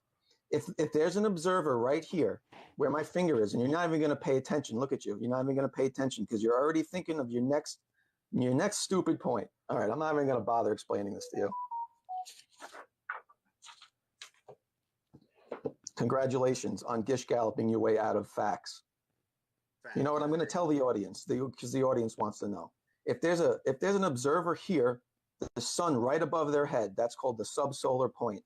That means if you have a stick here, there's no shadow. Okay, that means the sun is directly overhead. Now, if you have an observer all the way over here, they can measure the angle to the sun as well, and you know the distance between the two people. Therefore, it's a simple right triangle solving up the problem for the right triangle. You can solve for H. You don't have to be God to do trigonometry. You are using a theoretical. Trigonometry is theoretical. You are using a theoretical mathematical formula to prove your ball. Good. No, these were measurements. You, Globey. These were measurements. I applaud you, Globey. Good job. Thank you. Because all you did was talk about your feelings so far. You can't tell me that you've ever experienced motion around the sun, movement around the sun. No, none of us have felt motion around the sun because we're not accelerating very fast. You can't. Hey. Okay, so part two. Let me ask you part two. I want to hear your response to now using the radius that we measured. We can measure the dip angle of an observer at 37,000 feet, and it matches the reality of the observation. It doesn't, but go ahead. You assume a ball. No, I didn't assume a ball. Hey, Globey, you pre-assume a ball. How is this wrong? You are reverse engineering and coming up with your ball. No, this Eratosthenes did not assume a ball. No. He didn't even live. Okay. Stop it. There's no primary evidence that he lived. All right. So you can't refute, but this measurement, you can't refute this measurement. So we'll move on. We'll move on. Somebody lived. You've conceded. Listen, you've conceded that you can't explain the other observations. So we'll move on. Okay. So now third question. Bring the Greek guy up for. Third question, because I like hearing you gish gallop. The third question: my measuring of the moon using parallax. Tell me how that was wrong. How do you know the moon's 238,000 miles away? Because I just measured it. I showed you earlier. Are you familiar with the inverse square law of light? I am. Okay. For people who are listening, and for Globy. If you take the inverse square, let's say it's 240,000 miles away. If you Sure. take the inverse square law of light, if you back it up, double it, you lose 4 times the light. If you go towards something and half it, you gain 4 times the light. So 4 times, if you're at 240,000 miles and you go to 120,000, it gains 4 times the amount of light to the eye. If you go from 120 to 60, it gains another 4. If you go from 60 to 30, it gains another 4. If you go from 30 to 15, it gains another 4. By the time you get to the moon, it would be so bright that you couldn't do anything with it. It wouldn't be what Artemis showed us. It wouldn't be what Apollo 11 showed us. That's the inverse square law of light. Now, if Globy wants to dance around and do mental gymnastics with that like he did level equals curve, go for it, Globy. Okay, I'll explain it to you. The inverse square law of light pertains to point sources of light. Okay? Point source of light means you can see the entire light as a point source. If I'm looking at this light source, if I'm looking at this thing right here, that's the point light source. You can measure the intensity of that light, and then you can assume as you get closer, it doubles with every, whatever, it quadruples with every doubling of the distance or halving of the distance. So try quadruple, wherever you want to say. So listen, so this moon, if this was the moon, it would get brighter as you got closer. However, the moon is not a point source of light. It's only a point source of light. We consider it one when we're very far away. And here, I'll demonstrate this to you here. Very simple, and I'll even make some stick figures. Okay, if this is the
No, I'm not. I know the okay, so listen. light. I know If you were to measure the intensity of the moon from standing on the moon, how would you do that if you can't see the entire moon? Globy, it would be no, so don't globy bright. me. Don't globy me. Globy, Tell me. It would be so bright. Yes, you're right. The It entire. would be unbelievably bright, and there's nothing from Artemis or from Apollo that suggests that whatsoever. So you're ignoring this whole thing I'm showing you right now. You're just ignoring it. Because you're presupposing something that I'm doesn't exist.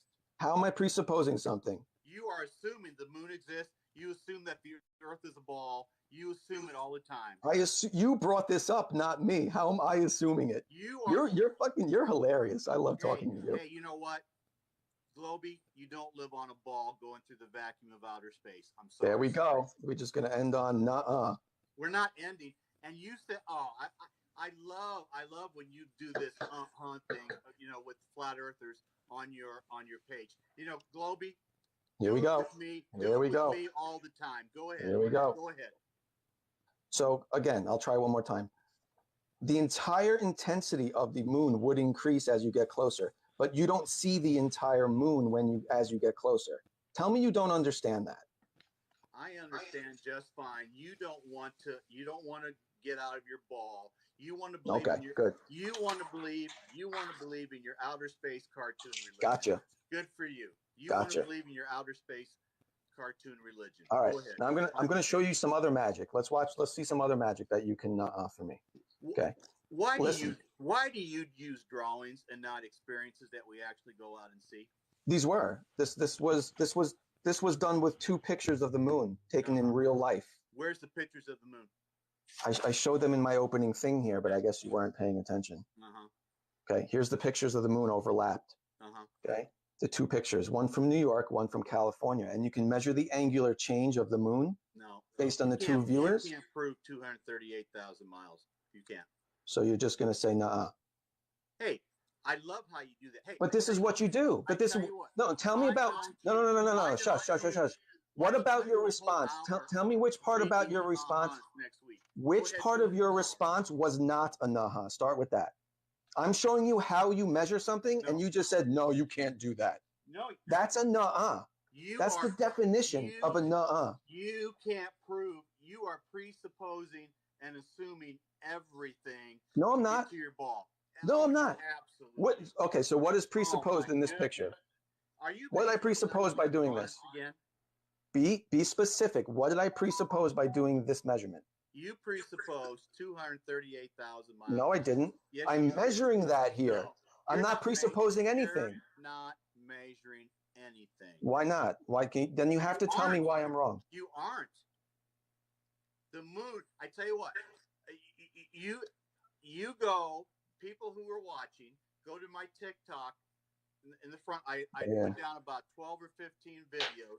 I have 5 videos of the moon not being lit by the sun. I have 5 videos that the sun is not lighting or illuminating the lit part of the moon. 5 videos. 5. No, you don't. Them and watch them. You make up your own mind. Go to my first page. I have 12 or 15 that I loaded. 5 of them clearly show that the sun is not illuminating. Okay, so you can talk about your confusion about the moon. All 109 people, go do it. Right. Okay, so we had a real observation of the moon, 2 observations at the same exact time of night.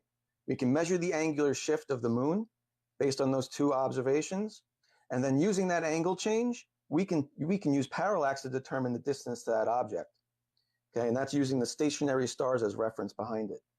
So it's 372,000 kilometers. That's what I measured. I think it's more like 400,000 in real life, but that's close. Oh my goodness. Wait, this isn't. Wait, this isn't real? You measured so you can get your outer space cartoon religion. I made up geometry. You are invoking. Okay, yeah, I'm invoking. So I'm going to continue. Oh my God, who's? So you can have your ball. I tell you what, everybody go see those 5 videos that I posted about a half hour before this debate started, and you make up your own mind. I'll tell you what, I'll finish this for the sake of the people watching. Go ahead. Okay, so I use the distance. Thank you. I'm glad you are. The distance to the moon that I just calculated using the real life pictures and using parallax of the moon shift, I calculated 372,000 kilometers. Okay, now using that, we can calculate.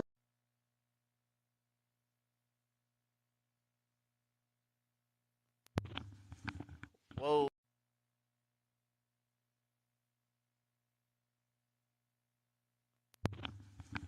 Whoa, what happened? They both just vanished. Hold on, let me invite them back. Whoa, what happened? They both just vanished. Hold on, let me invite them back. 1 second.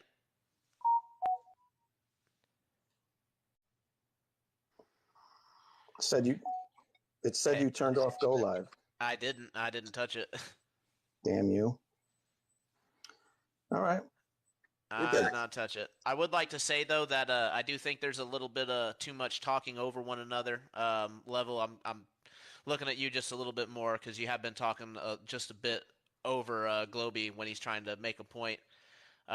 So I would like for everybody to finish their point, land their planes, and then then you guys can address the points and keep on going. But so far, great conversation, and go ahead and kick it right up. All right, let me finish my point here.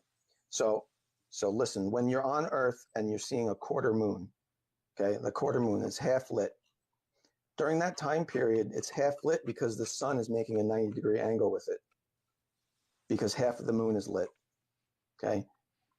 This is the geometry of what's happening. So you know a 90-degree angle is here. I just measured this, which is 372,000 kilometers, using the parallax of the real life observations of the moon. I measured this distance. You can then measure this angle, which is just the angle from you to the sun in the sky, and it's something like 89.85 degrees, very close to 90. Okay, using that and a simple cosine, you can tell the distance to the sun is 145,168,000 kilometers. That's what I calculated based on using just the real life observation of the moon and using parallax, and then using the fact that a quarter moon is at 90 degrees from the sun. And what does NASA tell us? NASA tells us it's 149 million kilometers. So I was off by 4 million kilometers, which is pretty damn good for just using 2 pictures and a ruler. So, point made. I'll rest my case there. So tell me what gravity is to you. No response to that?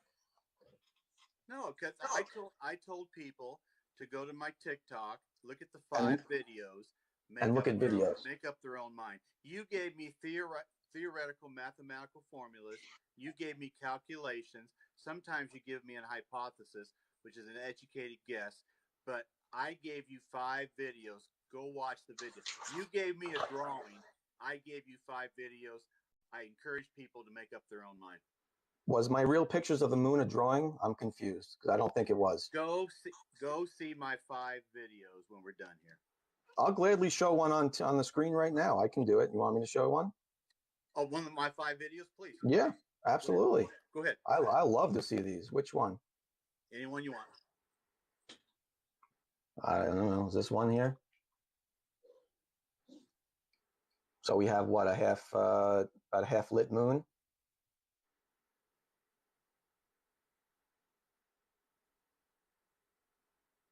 Okay, and the sun's over here above it.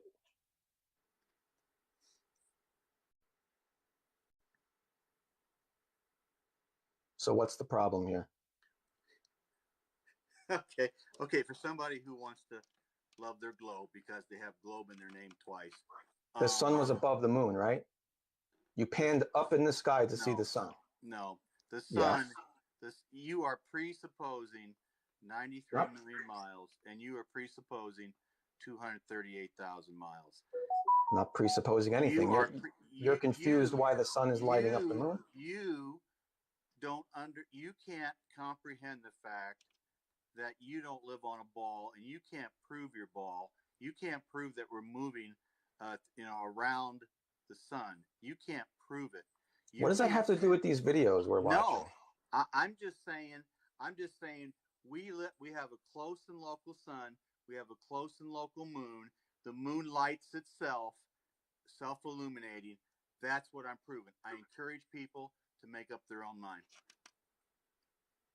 Okay, well, I showed you real life observations and then how we come to measurements of things, and you want people to make up their own mind. I do. I want them to look at the 5 videos, and I want them to make up their own mind. That's all I want.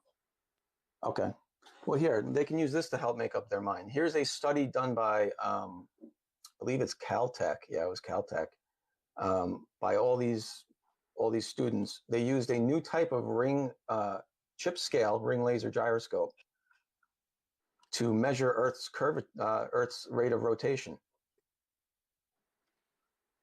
15 degrees per hour. Here's the peer-reviewed paper that they published. If it's not peer-reviewed, then people don't advance in their career. They get fired. They get censored. I'm sorry. A conspiracy to explain a conspiracy. No, Got it. no. Okay. A ring laser gyroscope detects the sky above and the stars above. How would it do that if it's stationary? Your different. Your mechanical gyroscope, doesn't measure what your ring laser gyroscope does. Your mechanical will detect the motion of the Earth. Your ring laser will detect the sky above or the sidereal. That's why during Behind the Curve, when they said that Bob, showed 15 degrees, and then when they went up higher, it changed because No. they were getting closer to the sidereal rotation of the Earth. Do you have That's proof that what happened? the laser gyroscope does. It looks to the sky. So, you know, I'm sorry, Globy, if it bothers you. I'm sorry it bothers you. It's Don't appeal to emotions, please. Okay. So the ring laser gyroscope, let's talk about facts, not emotions. You always end on an emotional thing like it bothers me. Okay. Facts. I don't care if it bothers you. The ring laser gyroscope did not. So he said later on, after that video, that documentary came out, he said he then after that took that and went up to different altitudes and measured different rates of rotation. Exactly, because he was measuring sidereal. Now, let me ask you a question. He said that on a podcast. He's never published anything. He never even put out a video on his YouTube channel showing that he did it. He never did anything showing that he did that. And if he did, go prove me wrong. He only said it. He only said it on a podcast. He went up higher. No, don't tell me what he did. No. Show me that he did it, because he never proved he did that. Don't bully. All right? It's fascinating that, again, here we go. You are Feelings. Presupposing your ball. I believed I lived on a ball for 97% of my life. Level. What does this have to do with my question? You just keep deflecting to feelings. No, I don't deflect to feelings. My goodness. He did not show that experiment. I deflect away from your ball, your globe, your sphere, your planet. Then tell me how a gyroscope affixed to the Earth is measuring the sky moving above it. When Please it tell goes me. up higher, it will detect the sidereal rotation of the sky. The sidereal is above. The axial is below. How does an object affixed to the Earth measure the sky's movement? It can, absolutely. How? The sky is moving. The sky is moving. Okay, and the object is stationary on the ground. And the sky, and when he moved it, when he changed what he was doing, it changed as well, Globy. He didn't change it. I know you don't like my answers, Globy, and that's okay. He didn't change anything. He changed altitude. That's right. He went closer to the sky. That's what sidereal is, and that's what a ring laser gyroscope measures. It measures the sky. So you're making things up. Okay. Show me where it measures. Show me how a gyroscope measures the sky. I would love to see it. I'm not going to show you right here because I don't have anything to show you with. Okay. A ring laser gyroscope measures the sidereal rotation of the sky. How does a ring laser understand that? And I'm sorry, Globy. Level. Since you know that, you can describe to me how a ring laser gyroscope works. Can you describe to me how it works? Can we move on to something else? No, I don't, because you're making things up, and I want to catch you in your lie. So please tell me.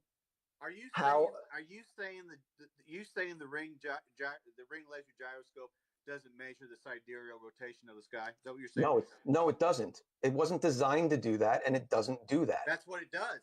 So if you don't want to agree with it, that's fine. Then can you show me a reference that says it does that? No, you can't. So you're making it up. I can't, and you can't show me a reference either way either. I just showed you a peer-reviewed paper. You showed me a bunch of college Whoa, what do you mean? I showed you a peer-reviewed paper. Can you show me something similar that says it? Hey, Globy. Okay. If those kids. Thank you. We'll move on. If those kids would have said something different, yep. They may not even. You're right. A conspiracy to answer your conspiracy. How anybody can listen to this and follow what you guys say is unbelievable. Exactly what this world is about.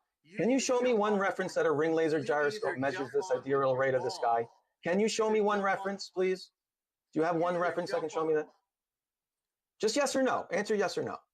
The ring laser gyroscope measures yes or no. the sidereal rotation of the sky. Prove that point, or say you can't show it. I can't show it right this moment, Globy. Why not? No, I don't understand. I have a computer. Tell me what to look for. You showed me a bunch of students whose grades and future. Did you come prepared for this level? Did you come prepared for this? I gave you 3 seconds. Did you come prepared? That's what you did. You are appealing to authority. You are appealing to education. All right. Next point. You are appealing to people that want to get a piece of paper. What's the next point you want to lose about? When was the globe invented to you, Level? If you want to waste our 2 hours talking about this and we're going to get nowhere, fine. I want to move on. When was the globe invented to you? Since it was clearly invented, right, by someone. Hey, you know what's fascinating is that Copernicus basically said he was supposedly born in 1473. He started his work about 1515. He was always employed by the Catholic Church, and his whole thing, the Catholic Church wanted him to get the Gregorian calendar, which eventually came in 1582, and they wanted to get his little theory about heliocentrism. I personally don't think Copernicus lived. I think he was an invention of the Catholic Church. So if you want to know about when the heliocentric model was invented, it was 1543. He died in May of 1543, and the Jesuits started in 1543. So if you want to tie me down to when it was invented, 1543. All right. I was just curious what your thoughts are on that. That's fine. Okay, so here's a question. Why does I ask a question now? What? Oh, okay. Go ahead. Okay. Tell me what gravity is. Well, I can tell you what the current Einsteinian theory is for gravity. If you'd like to hear that. What is it called? The mechanism for gravity, what causes it, is the theory. No. What is Einstein's? It's the theory of relativity. What is it based off of? What do you mean? What is it based off of? The bending and warping of space-time. Can you define the bending and warping of space-time for me? What do you mean define it? Large, massive, the large, massive objects, the more massive an object is, the more mass it has, the bigger it bends space and time. That is the theory behind what's happening. That's the theory behind it. Yes. So you actually believe when they saw a star through an eclipse in 1915, and they had to explain that away because obviously they can't see a star through the eclipse, through an eclipse, that Eddington came out and said, well, we got to explain this away. And then basically Einstein said, well, we got to come up with relativity to explain that all away. And then you got Poincaré, who came up with the theory of relativity, and Einstein stole it from him. It's the bending and warping of space-time, which nobody knows and can define it, and they've never seen it. They've never seen the bending and warping of space-time. Never have seen it. But it explains the heliocentric model, and everybody's happy, even though nobody knows. Even Einstein said he didn't know what it was.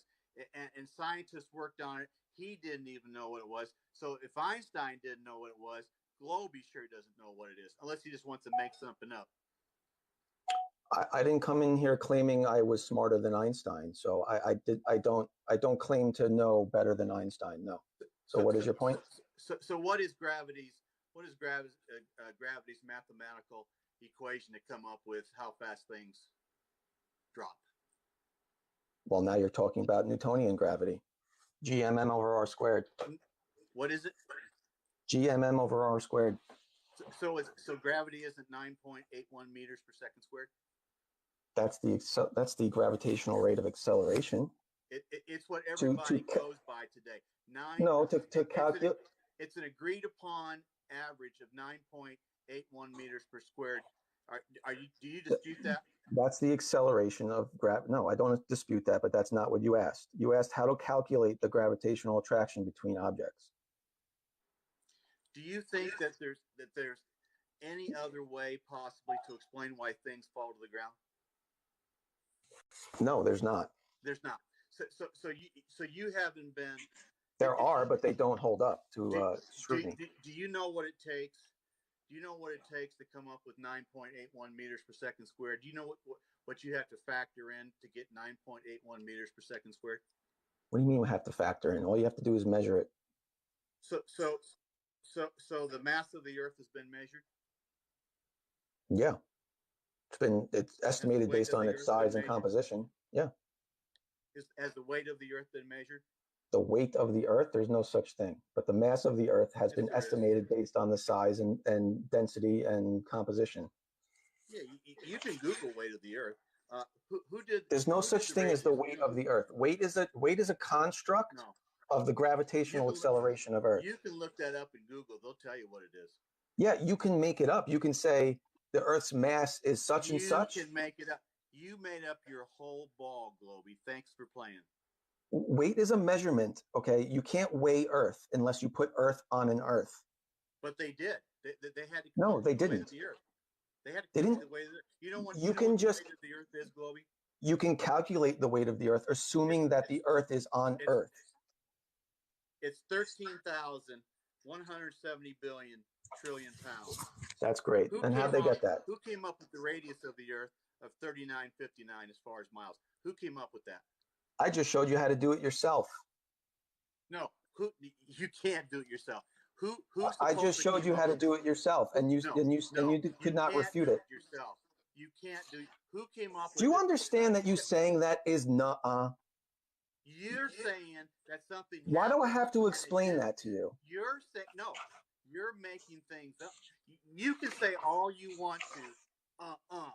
If you're so certain that you can't tell, if you're so certain that you cannot do that, then you need to be able to tell me how what I did is wrong, and you cannot do that. You are presupposing your ball. You are assuming your ball. You are reverse engineering everything to prove your ball. You're shooting the bullet, going and find it, and then drawing a bullseye around it with the bullet right in the middle because you are presupposing your ball. Oh, you just said we can't measure it, and I just showed you how we can measure it. Nobody's measured it. Al Biruni supposedly got it started about 1,000 years ago. He took this measurement, threw out the ones that are way out of scale, and then somebody else came up with it. And guess what? We've gone down 7.8 miles in Russia. Took 20 years to do it, and we know presupposing a ball, presupposing a globe, presupposing a planet of 3959, and we say we measured it. You've never measured the Earth to the radius. You've never done it because you are reverse engineering everything. Your globe, I just showed you how to do it. No, your heliocentric model is so important to you that you will reverse everything to get to it. I just showed you how to do it, so I don't know. No, you haven't said anything other than I'm presupposing. No, you did a theoretical, mathematical formula. You did a calculation. That's all you did. You may have even done a hypothesis. You may have done that. Globey, it's okay. You don't live on a ball. You'll get over it. But you're just saying that based on your feelings. You haven't refuted anything I've said. And you're saying you live on a ball. You know, what's the difference? We don't live on a ball. Because I showed you measurements, and I showed you no, Level. What I showed you, let me be clear. What I showed you is what should happen if Earth was a ball. And then I showed you the measurements to confirm that those expectations were met. Okay, that happened with both the theodolite, showing a 3-degree dip angle from 37,000 feet. And I also showed you the measurement of the shadows using the sun and the angles. Those both happen, just happen to match what the governments tell us the Earth's size is. The governments. Thanks for playing. Yeah. Thanks for playing, Globey. Thanks. Yeah. Well, I showed you how to verify what they're telling us. The governments. Thank you. So you're harping on me saying government. Thank you. Thank you. The point was that we did it ourselves without the government. Appeal to authority, Globey. That's good. Do you know what the word appeal to authority means? Yeah, I'll give it to you right here. Yeah, please define it, because nothing I said had anything to do with the authorities. Here too. It's just fine. Don't worry about it. No, don't read the definition. No. Just start with telling me. Hey. No. Just be specific, okay? If I want to read a definition, I'll read a definition. Be fallacy specific. In which it is argued that because a perceived authority figure or figures believes a proposition relevant to their authority to be true, that proposition must therefore be true. Perfect. Good. Now we both understand what that means. So now tell me what I showed here has anything to do with appealing. The governments tell us. I said what we measured ourselves matches what the government tells us. So therefore we verified what the lying government told us. You want a ball, the government wants a ball, so therefore it must be a ball, and you reverse engineer everything to get to your ball. All right, we got to move on. Do we want to move on? We can move on. Sure. We can move on. Let's move on. Question? I think it's your turn if you don't mind. Sure. Why would the U.S. Navy teach their gunners to use the Earth's curvature to target their guns? They don't. The military sees something and they shoot something. Okay, that's a weird response. Here is the 16-inch range. Here's the 16-inch range table from the Department of the Navy, Bureau of Ordnance.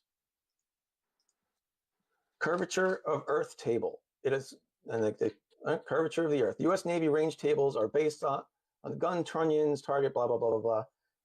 And here are the tables. Curvature of Earth in feet. Here's the adjustments you make to the guns to adjust for the curvature of the Earth based on the yardage to the target.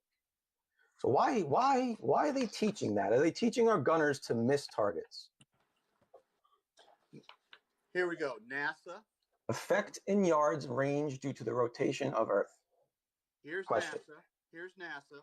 Flat, non-rotating Earth. NASA Technological Report Server. And it basically says consistent mass flying over a flat, non-stationary Earth is derived.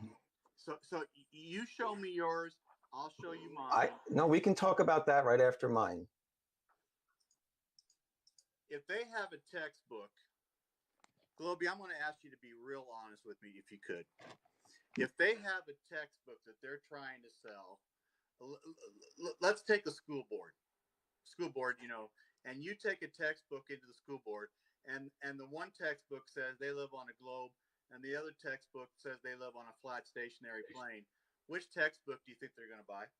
Well, what if your textbook isn't a textbook and you're taking a model to measure the stresses on a plane out of context? What if that's one of the reasons? How about that they want to be popular and they don't want to be considered crackpots? I have a neighbor who believes very similar to I do. And he's in a church and I asked him, I said, hey, why don't preachers and churches, preach what's in the Bible? And I don't know what your religious beliefs are. And he said, because of popularity and because of money. That's exactly what he said. And so I find everything fascinating that a textbook will never be published and a textbook will never be bought if you don't go that way. Now, if you give me just a second, my friend. Okay. May I have the floor for 2 minutes? Is this a different topic? Can we hold it off until we finish this one? It's same topic. And then after this, if you want to continue, I'd like to go to a different topic. I have no idea. It's 10:32, so we've been doing this for an hour and 20 minutes. Anyway, sure. Here's what the New Scientist magazine said. Underneath it says the universe inside out. And this was from August of, it looks like 1979, 1999. It's kind of small, forgive me. I'm going to read off of this right here. And they said one can of course believe anything one likes as long as the consequences of that belief are trivial. But when survival depends on belief, then it matters that belief corresponds to manifest reality. We therefore teach navigators that the stars are fixed to the celestial sphere which is centered on a fixed Earth and around which it rotates in accordance with laws clearly deductible from common sense observations. The sun and the moon move across the inner surface of this sphere and hence perforce go around the Earth. This means that students of navigation must unlearn a lot of confused dogma they learned in school. Most of them find this remarkably easy because dogma is as may be, but the real world is as we perceive to be. And I just find that fascinating that somebody actually was honest enough to publish this and put it into, and so I find it. See, Globey, you and I are never going to agree, and that's okay.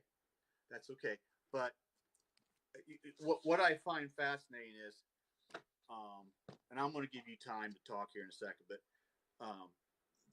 there's like, I have like five, and one of them's Edwin Hubble, Hubble telescope. One is Edwin Hubble. Another one is Johannes Kepler. We all know about Kepler.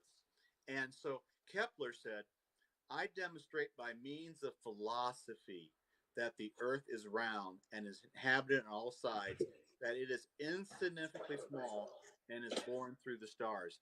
It is a philosophy, and you use mathematical, theoretical formulas, calculations to get what you want to. Here's the last one, and I'll be quiet.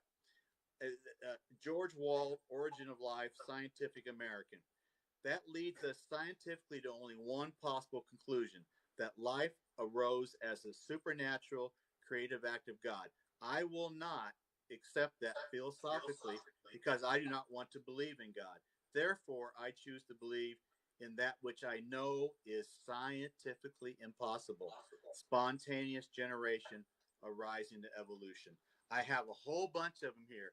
I have at least 50 of them here that talk, Einstein and Picari and all these, many astrophysicists, physicists, writers who all believe we live on a ball that says we cannot detect motion of the earth, and we cannot, and it's a philosophy. Even Edwin Hubble said that it's a philosophy. Edwin Hubble, and I paraphrase, he says that if we go down this road that we aren't going throughout the universe, we cannot accept that. We cannot accept that we are special, that we are the center. I can read the whole thing for you if you want me to. I'm not going to. I don't. We have a problem here, Globy. You're talking philosophy is the problem. Your globe is the philosophy. We observe a stationary topographical plane. Before we get out of here, our time's getting short. Thanks for talking with me tonight. I want you to explain the Chicago skyline from Benton Harbor, Michigan, in what you think it is. It's refraction. So you're going to go through. You're going to die in that hill. That refraction exists. Yes, I'm going to die in a hill that a thing that exists. So you're going with bendy light in the medium of air. Is that what you're going with? Yeah. From 161 feet up, you can see a lot of that tower without refraction. See, you have to accept bendy light like you had to accept bendy light to explain away the Sicilian eclipse. But I showed you bendy light in a video just now. No, you did not. Okay, I didn't. You have to accept bendy light to protect your ball. You're telling me, and I want people who are listening to understand this.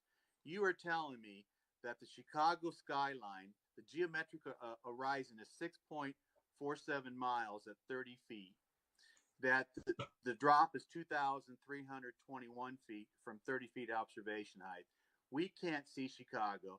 And during the certain parts of the sun, and during the summer, the sun is moving away behind Chicago, that we can't see it. You're telling me that Chicago and the sun are down below the horizon, but your bendy light brings it all up into view. Is that what you're saying? It's not completely hidden. It brings it up a little bit more, yes. Why did this gentleman, Tom Coombs, from 160 feet see all of Chicago when the smaller buildings should have been gone, and over 2/3 of the Sears Tower, the Willis Tower, should have been gone. Why did he have to make up? He said it was a mirage, which is a form of refraction. That's all it is. A mirage does not do what he says it did. Yes, it does. It doesn't do that.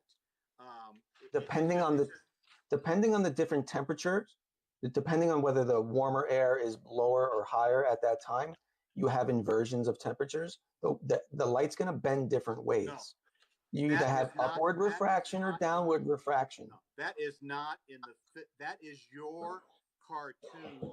It's not a cartoon. I mean, I can show you it happening. No, the physics just did. The physics of light in air, it will go into a molecule that's in the air above the land or above the water. It will go in. Now, whether it goes, straight in, because you got to protect your ball. If you want to protect your ball and you want to be disingenuous to people and say, you just told me, it doesn't go into a molecule and change direction and go out straight. You said I didn't say those words at all. You're straw manning me now. I didn't say those words at all. You gave me a fairy tale that all of Chicago, including the sun, during certain times of the summer, are raised back up into view. That's what you're saying. And you have to. I'm saying atmospheric refraction exists. I say, and you're not accounting for it. You're not accounting for it. It exists, but now how you think it does. Why are you not accounting for it? You got to protect your ball, Globey. No, you're protecting your flat Earth by ignoring refraction. I believed as you did for 61 years. No. Don't give me that. Don't give me that. Don't give me the you're smarter than everybody else now because you once believed it. Don't give me that. Don't give me that. Hey, don't strawman me. I didn't say I was smarter than anybody else. Yes, you are. That's what you're going with this. You used to be a glober. Now you're awake. Hey, anybody who's watching, did I say I'm smarter than anybody else? Okay, where were you going? Where were you going with that then? Where are you going with that? I'm saying that people who know about how light reacts in air, not in your sugar water, not in your plastic or your glass or your water. Light in air, when it goes through molecules, it goes through the molecule, it changes direction and stays straight. It does not bend. But it bends in water. You know it curves in water, right? So why wouldn't it curve in air? Water is a much more dense medium than air. Yeah, which is why it curves more. Which is why it curves more. Globey, if you woke up tomorrow and you had an epiphany that the Earth was a stationary topographical plane, would it bother you? Would it bother me? If there was proof of it, no, it wouldn't bother me. I'd be like, shit, I'm an asshole for thinking it was a globe this whole time. Yeah, I would feel stupid. But if there was proof of it, I would believe it because there's proof of it. There's zero proof of flat Earth. Zero. No. You have to make up something to explain this away. Your geometric horizon, where things start to go over the curve on 30 feet observation height, is 6.47 miles. You can see Chicago, not every day because of what the atmos is doing, but you can see Chicago 9 times further than you're told on your ball of 8 inches per mile squared. Globey, it's okay. The Earth is not a ball. You go ahead and keep preaching that it's a ball. Even though, level. I provided you actual observations. This is an actual observation. No. See, but you want to But to make yours work, you have to pretend refraction doesn't exist. You straw man me. That's dishonest. That's dishonest. Is he gone? Are we frozen? What happened? You want to bend light to prove your ball. I did the physics of light. No, you ignored it. You left it out completely. You left it out completely. The physics of light does not bend light so you can have your ball. It doesn't bend. It doesn't bend so Chicago is The over atmosphere and then bends brings light. it all You back. can't just say it doesn't. No. You can't just say it doesn't. I said refraction happens, but the light, when it leaves the molecule, stays in a straight line. It doesn't bend because it only bends because you want to have your ball. You want to raise Chicago up and say, no, that's not there. So if the light's coming off of the buildings of Chicago, and then refracting downward, no. If light's coming up and then refracting downward towards your eye, it's coming at your eye in a straight line. You cannot do that. That's in your fairy tale. That's in your cartoon. Okay, so you're saying again that refraction doesn't exist. I didn't say that. I've said it a couple times. You are strawmanning me. I'm not strawmanning you. You said atmospheric refraction cannot bend light. I said refraction exists, but not how you want it to. You want refraction to bend so you can have your ball. I'm saying up refraction. And then down. How many times have I said it goes into a water molecule, changes direction, and goes out straight? We're not talking about water. We're talking about the air. I said that, Globey. We're talking about the air, so I don't know why you're talking about the water. How many times have I said that? There are molecules in air, aren't there, Globey? Yes, there are. Yeah. And when the light hits it, when the light goes from a left, when the light goes through a less dense part of the air and then hits a more dense part of the air, it bends. No, are you denying that that happens? I deny it. Absolutely. Perfect. If it goes into water. So you're denying to hold on to your flat Earth observation that you think proves a flat Earth by ignoring a whole part of physics. I know the physics of light. When it stays in the medium of air, it enters into molecules above the water or above the land, and it goes in. Now, whether it goes into the left, right, top, center part of the molecule, and it comes out, it can change direction, but it stays straight. It stays straight. We all just heard you say atmospheric refraction does not exist. I did not say straw man. Hey, Globey, beat that straw man up. Beat him up. I will, because that's what you said. Beat him up, Globey. Beat him up big time. I will, because that's what you just said. No, I didn't say that. You want to say that this can't occur because you got to have your ball. So you have all this light that bends. Let me ask you a question. In your observation of that and your whatever calculations you did to determine the drop and all that, where did you include your refraction? See, I want to make this point for everybody who's listening. Okay, go ahead. You are presupposing you must listen. Refraction exists. You just admitted it exists. You must listen to Mattoon because that's exactly what Mattoon says. I love it because he says, well, you got to put refraction into the equation. And Mattoon he made up a refraction for equation for refraction, and he just assumes it happens. If you know the physics of light through molecules above the land or above water, you know that it goes in there. It can change direction. Okay, good. It can refract, but it doesn't bend when it comes out. It changes direction and goes in a straight line. Is that direct enough an answer? Yeah, it is. So now based on that, why are you coming to the conclusion that it cannot bend downward?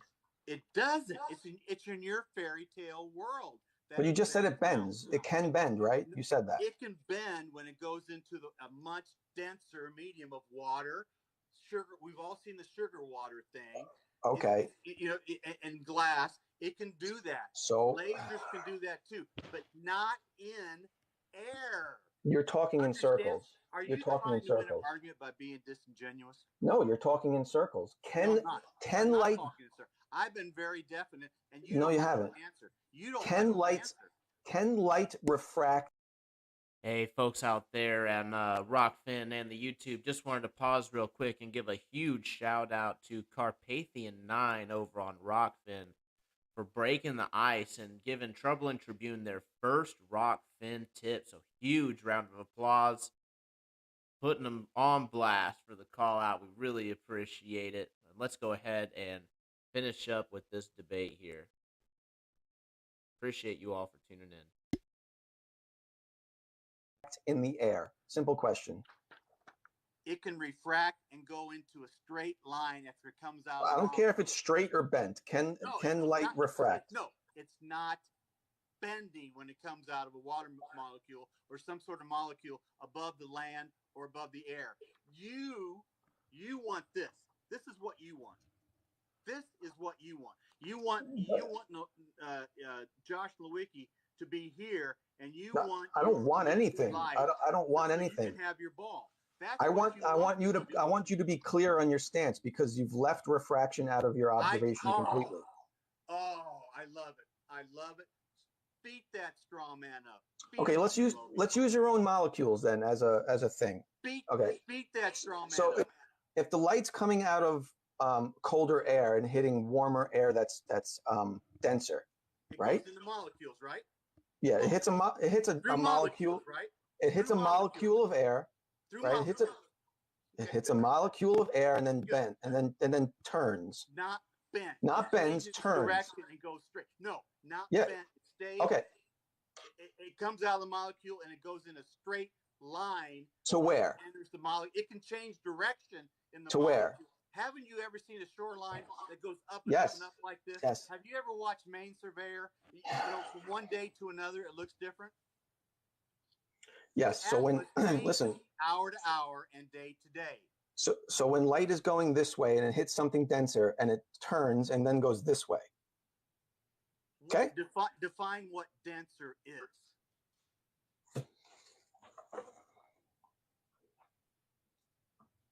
Thicker, more compact, more molecules per volume. In air? Yes. In air? I'm not talking about water. I'm talking about air. Air. Light through air does not do this. I'm trying to get to that. I'm trying to get to that. More direct. Globy. Light through air. What does it do? What does it do? 5 times now. It goes this way and hits something. Just listen. I'm 5 times. I'm repeating what you're saying verbatim. 5 times to you. No, you don't, but you keep interrupting me. I explained it 4 times. I know. You keep interrupting. I explained it 4 times already. I'll show you in a picture since you won't listen. Where does the air go? The light comes off. Are you doing another drawing? Yeah, the light comes off this object. Okay, the light comes off this object, right, and hits denser air. So then it bends the light, right? No, it doesn't bend it. It redirects it. Sorry, I used the wrong word. Globy, it doesn't do this. Now I get it. Look at my drawing and listen. It redirects the light. This is what you're saying happens? Not it bends like this, but it redirects it in 90-degree angles or something, or some angle. Straw man. Then you explain it. Explain it. I did 4 times. You want me to explain it 5th time? Is this one your model? This one right here. I don't live on a model, do you? Yeah, that's how the world works. No, it doesn't. We don't. You define a model. Map or simulation. We experience our world around us. We experience our world. We see, we observe, and we experience. Wow, this is absolutely terrible. You want to live on a theoretical mathematical formula. Why? Absolutely ridiculous. No, it isn't. It's ridiculous in your fairy tale, in your cartoon, but it's not ridiculous in reality. It is, because you won't. You know you're backing yourself into a corner, which is why you won't answer this question. I am not backing myself into a corner. You want to believe this. Look, when light comes off an object and hits a molecule. Look, if light comes off an object and hits a molecule of air here that's dense and it redirects it, it doesn't just go straight forever, because what's in the way of this light? What's in the way of this light?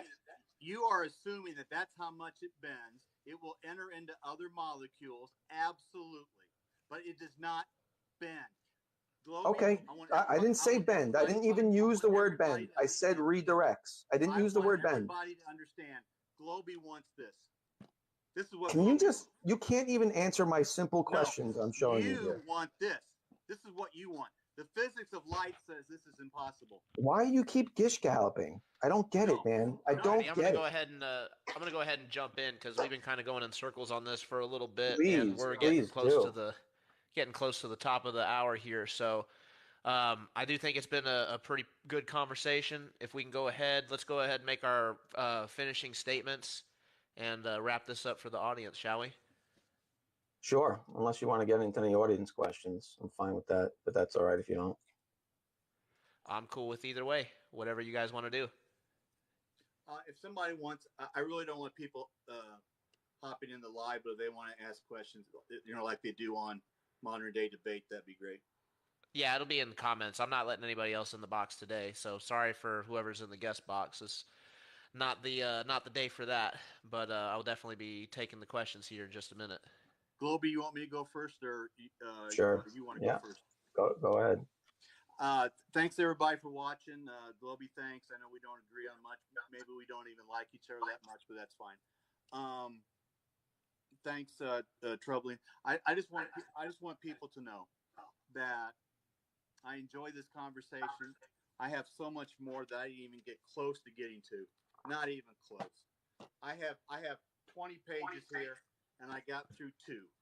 So I could do this for 8 hours, 10 hours. It's just fine. Globy and I are not going to agree on anything.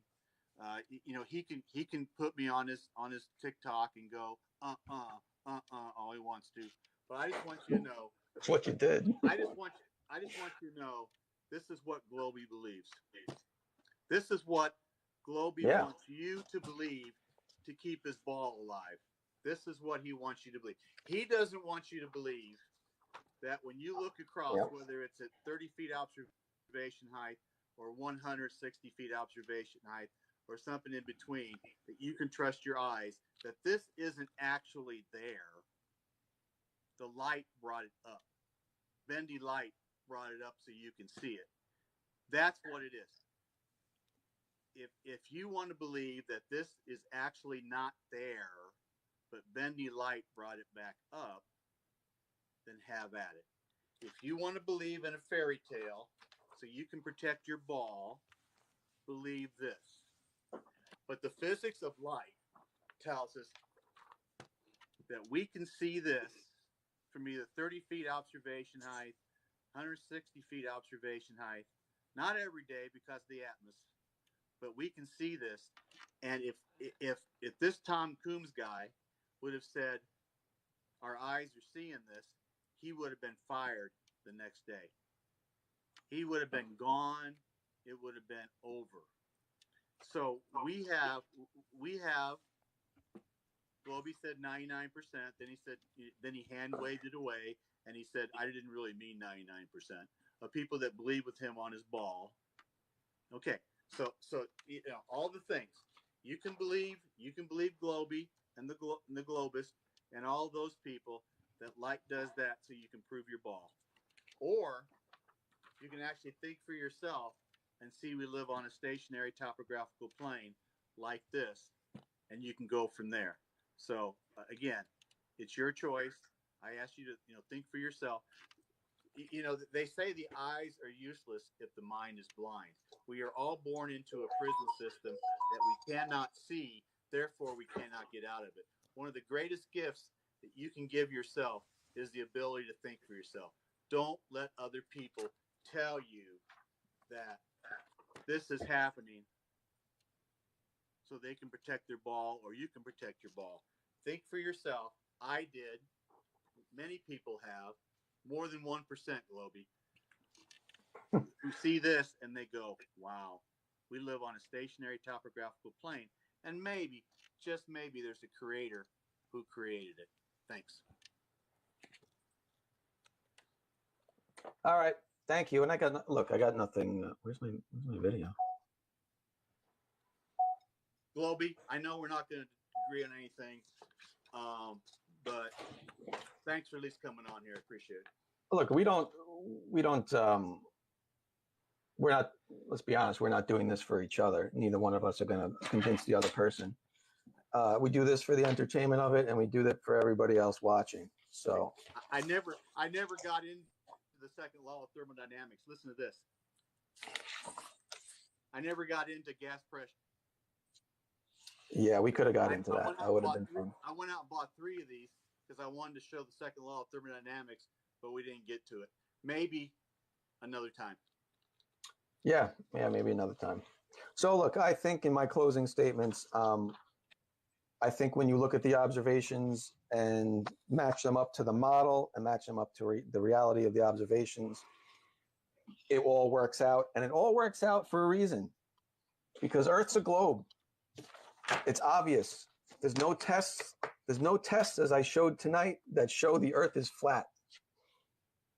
They don't work, including a flat earther's own experiment. Okay? And I think the flat earthers' angles are often from feelings and misinformation, which I think we got a lot of tonight. But it was fun, and we'll let the audience decide, I guess. Maybe we should do a poll. Let's do a poll, Troubling Tribune. No, we're not going to do a poll when 85. Let's do a poll. We're not going to do a poll when 85 to 90% agree with you going in. How do you know they agree That with me? so, This is his channel. His channel attracts true earthers. That is so disingenuous. I can't believe you left with that. Oop, there's a poll. Let's see. No, I can't. I'm going to vote. I just can't believe that. I'm going to vote. It's all good. I would do a poll regardless. Oh my God, it's 100% right now. Hey, Troubling, who put that poll up? I did. It's all good. I would do a poll regardless. I do a poll at most debates just to see where everybody's at. Troubling, will you agree with me that 85 to 90% of the world agrees with Globey? I think that's a pretty safe estimate. Okay, if 85 to 90% of the world agrees with Globey, and we talk for 2 hours, do you think that the minds are going to be changed much? No, but it depends on where you are. If I go into a Flat Earthers live, 90% of the viewers are Flat Earthers or True Earthers. So we're in Troubling Tribune's live, and he's a True Earther. So I would expect the majority of his watchers to be True Earthers.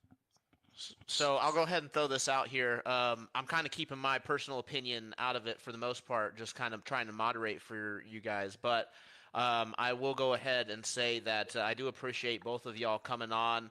I know that there were some people in the comments asking me to, basically talk to you guys about, calling out fallacies and certain things like that. And honestly, as a moderator, I just don't feel like that's my job. I feel like my job is to let you guys be able to talk.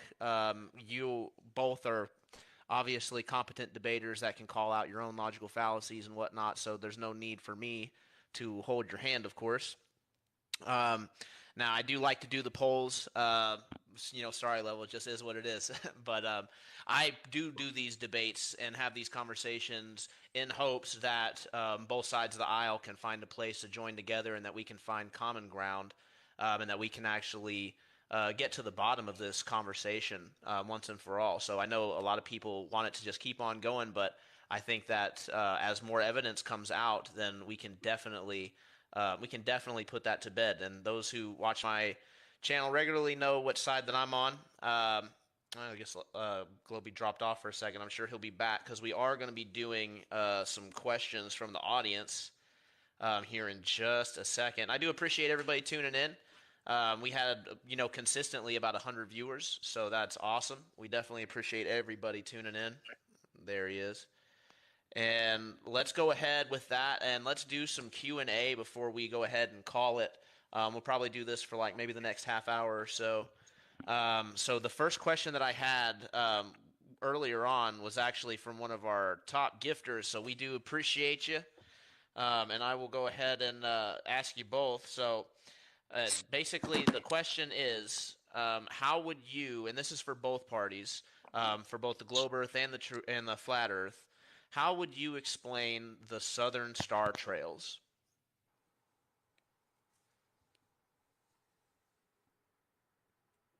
You want me to go with that first, so you can?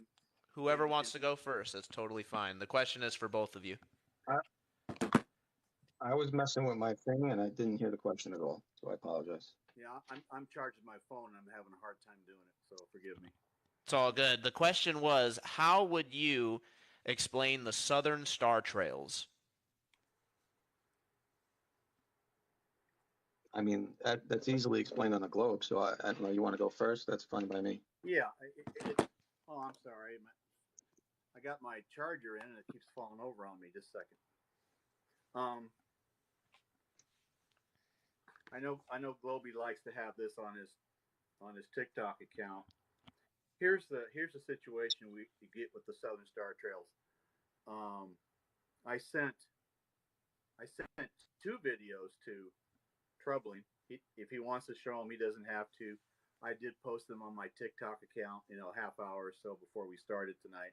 So if people want to go watch that, there's a minute 12 of what star trails might look like under a dome, and then there's I think a 33-second video that what star trails might look like under a dome.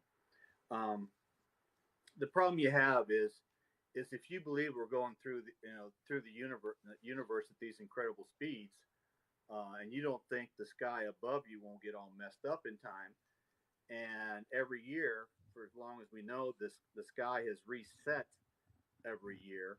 The sky cannot reset every year if we're going through these incredible, insane speeds that science is telling us to. So the whole thing about the Southern Star Trails, do we live in the sky is my first question. Second question, do we look to the celestial to prove the terrestrial? Is that what we do? So it's just really, really, really interesting.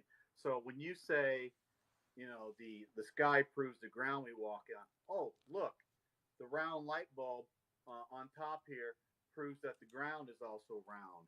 It's a non sequitur. So 85 to 90%. I think Globey was probably being disingenuous when he said 99%. Probably wasn't lying, but it's like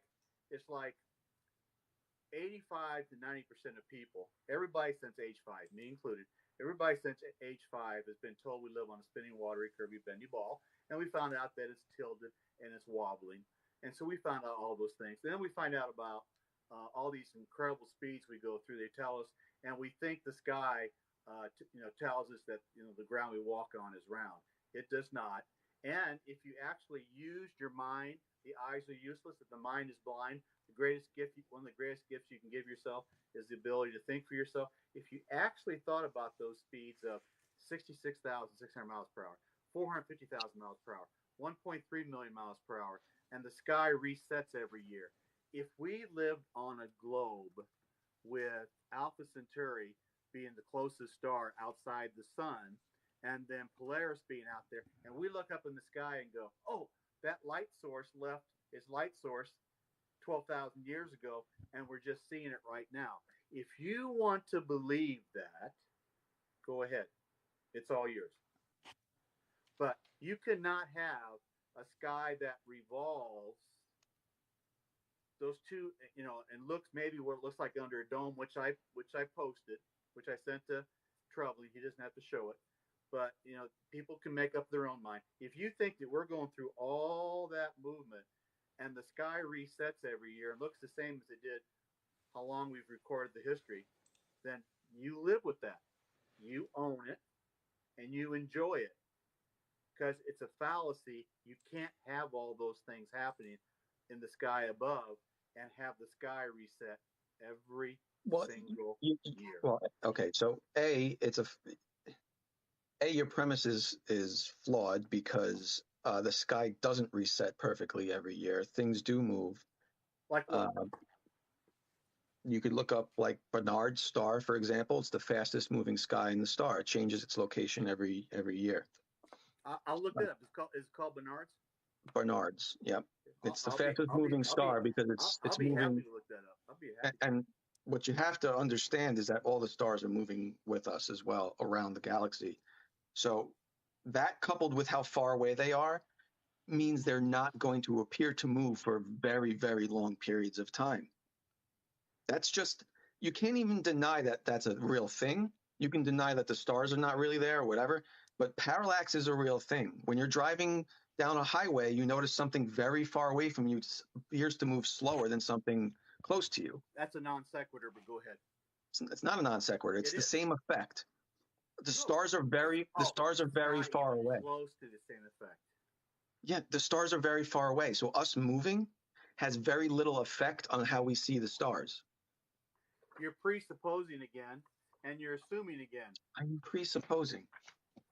You presupposed when you asked the question, so you can't use on my model to say it doesn't work, and then say when I explain to you why it does work, you can't then say I'm presupposing my model. Do we live on a model, Globey? Do you understand that? Do we live on a model, Globey? Did you understand what I just said, though? Seriously. You know what's fascinating. You said the globe doesn't work because if it was a globe and we were moving through the sky, the stars would change every year. Then I explain why it doesn't, and then you say I can't say that because I'm presupposing a globe. A model of Santa Claus. This is how flat earthers argue. No, I have a model of Santa Claus. Is Santa Claus real? This is how flat earthers argue. No, we actually use our brain because you want us to believe we live on a spinning, watery, curvy, bendy ball that's tilted and wobbling. No, Santa Claus is not real. He was a real person, but he's not a real imaginary figure. The globe isn't real either. How you like that? That's great. So so first off, regarding your looking at the sky for the stars thing, I wouldn't say looking at the sky proves we live on a globe, right? But it's certainly a piece of evidence that you can't ignore, which you want to do, which is why you explained it away in every way you could by saying it's not important. We shouldn't look up. You can't look up to measure the ground. This is what you do to dismiss the obvious observation that disproves the flat Earth. If you're intellectually honest, you can't look up to prove the ground. You can use it as part of your evidence. For example, if I was in a gigantic room and I couldn't see the walls of the room and I didn't know what shape the room was, and then I looked up and I saw lights spiraling, okay, in a circle, and I looked up and I saw them spiraling, and I could go, well, if I saw the lights on the ceiling spiraling in a circle, I wouldn't know if I was moving or the sky was moving, but I would be able to look and say, it looks like a circle, right? So then I can go and find a clean piece of paper. Now, if those spirals were spiraling, and you looked up and you saw this,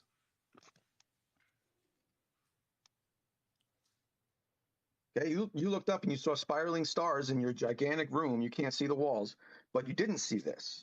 You saw spiraling, but the edges were cut off.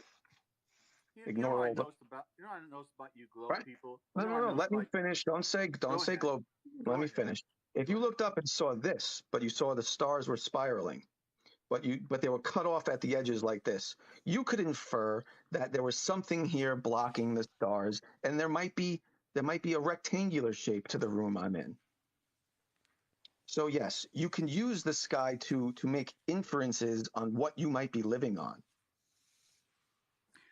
So you would agree sometimes, I'm not going to strawman you, you would agree sometimes that it's in the math, sometimes, that proves your ball. Is that right?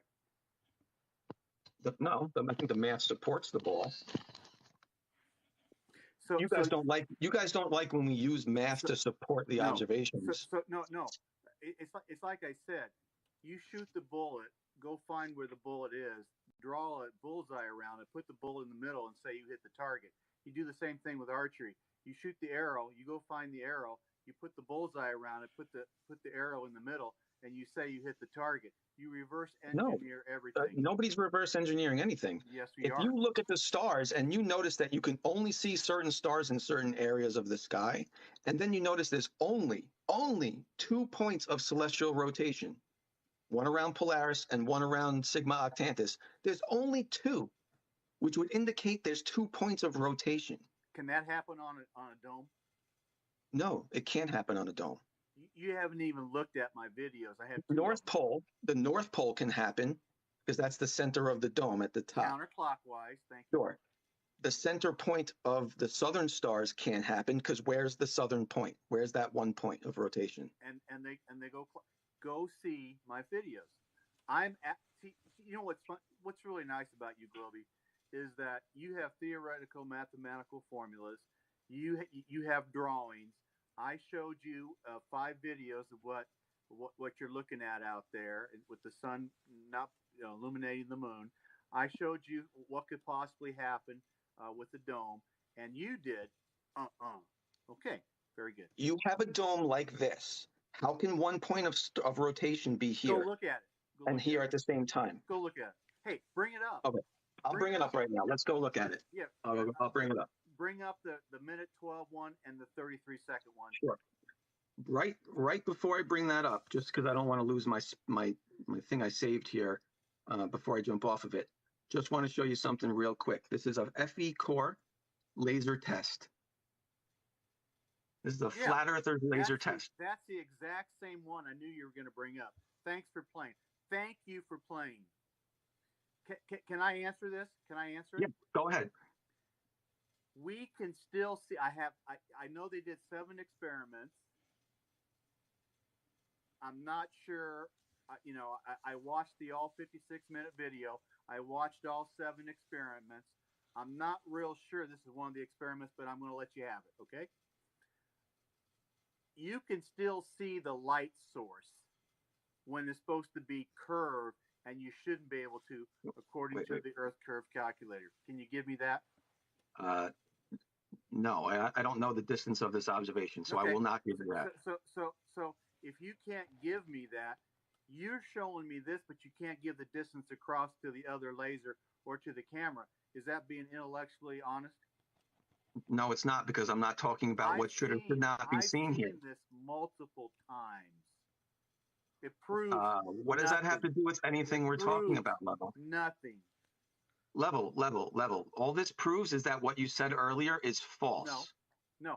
I can see the light source. This has nothing to do with what you can or cannot see. No, that's a different conversation. Okay. This conversation is about whether light can bend in the atmosphere. Hold on. Simple question. Can light bend in the atmosphere? That is not doing what you think it's doing. And what is it doing then? Please explain. It is not doing what you want to do. Plus, it proves, I've had people show this to me, and then I tell them I can see the light source from, more than I should be able to see. If it's 10 miles, it should be 66.67 feet. If it's 20 miles, it should be 266.67 feet, and they shut up. So no offense, man. No offense, but I'm not going to shut up because I'm not a schlub. Globey, you're deflecting from the question. I can see the light source when I shouldn't be able to see the light source. Will you agree with that? Oh my God, Caleb is in here pushing his podcast. Stop grifting, dude. So embarrassing. Anyway, sorry, didn't mean to get distracted. So you literally claimed earlier that light cannot bend or curve through the atmosphere.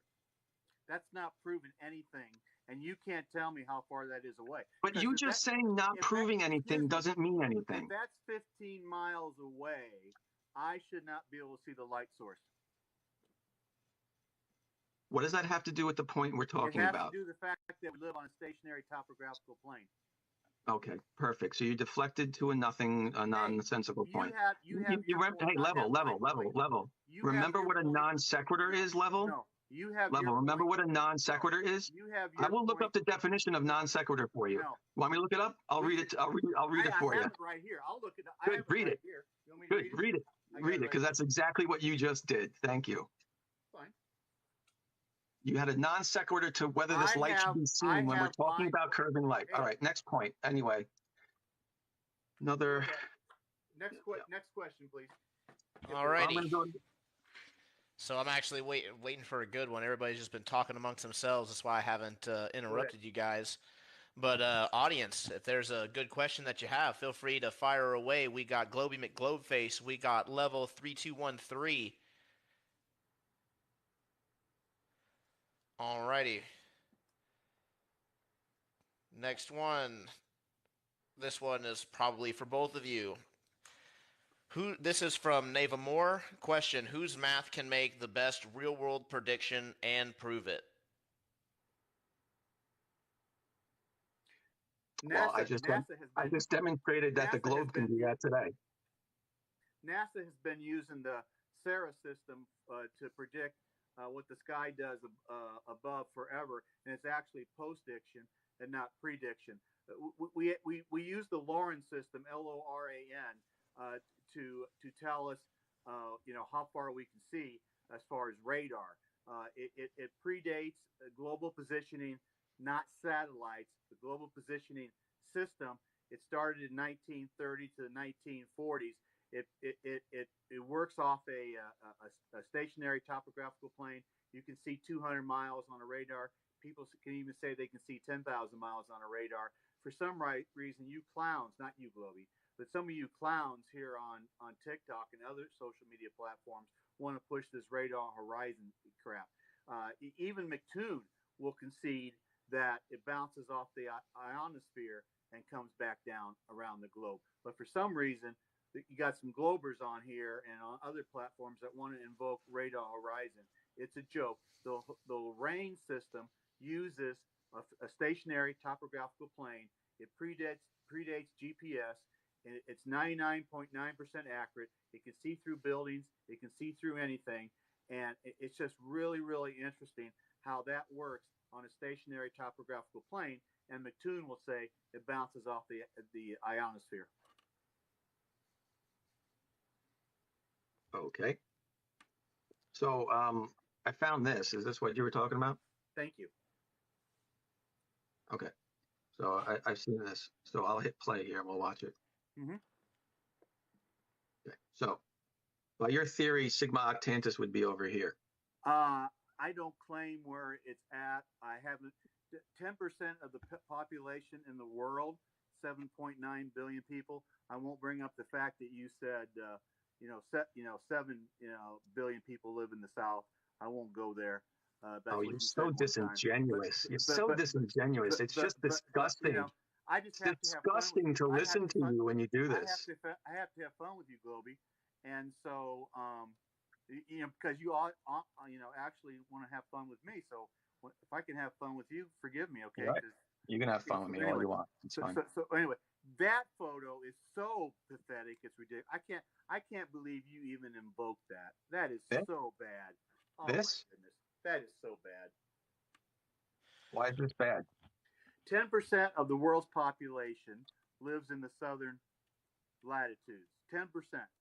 Okay, so what? Do they not exist? If I had one thing I wanted to do, it would be able to get on a plane and go to first the equator and then go south and see the stars for myself. So until I can do that, and Globey, until you can actually do that for yourself, you can put all the videos you want to up there, but I want to go really bad because I ask people who are 33.8 degrees south latitude in Sydney and somebody who's 37.73 degrees in New Zealand and somebody who's 18 degrees south latitude in Brazil to go outside and tell me what the star patterns look like. It's very difficult to do. The one gentleman in Australia, and I agree, it's basically what that video that you had up that I posted. That's basically what we agree upon. If you don't want to agree upon it, okay. Yeah, they all do this, no matter where you are looking south. They all do this. All right, not to spend too much time on the first star question. We kind of already had moved on from that, but we did get another good one. This one is actually for level 3213, and the question is, why don't we see the Chicago skyline every day? We don't. It's called the Atmos. Thanks for playing. You can laugh. You can laugh. People who are actually live there say they can't see the skyline 7 days a week. They'll say you can only see it 2, 3, 4 times a day. It's because of the refraction conditions over the water. If you can't understand that, Globey, it's on you. Well, the weird part of what you're saying is that on weird. the very not weird. What's weird about it is the very clear days are the days you can't see it. No. Isn't that weird? No. Yeah. You're just saying that, Globey. You're just saying what? That. Why would it be 4 times a year? You think it's hazy? I didn't say 4 times a year. Yeah, it is. It's only a few times a year. 4 times a week. It's not 3 or 4 times a week. People who live there say it's 3, 4 times a week. Now, Are there weeks that you can't see it? Are there weeks that you can see it more than that? Globey, I know you And straw guess what? man, it's okay. And guess what? It's hazy and it's refraction. And you can't see You're never it. gonna see it on a clear When it's day. hazy. When it's 105 degrees in Texas and we look over across the water, we can't see very far. But if it rains, gets rid of the humidity and things like that, and it's 75 degrees the next day, we can see much further. Does the sun set because it's hazy out? Because it gets so far away we can't see it? We don't understand everything about the sun. On a stationary topographical plane, it can still disappear bottom up, but you don't want to believe it. Okay. You're right, because you're making it up. No, I'm not. I'm not making it up. You want to protect your globe. Protect your globe, Globey. Protect it. Okay. Next question. All righty. So next one is probably also going to be for level 3213. It is how would you explain the moon phases and what is it made out of? Look at the 5 videos that I posted.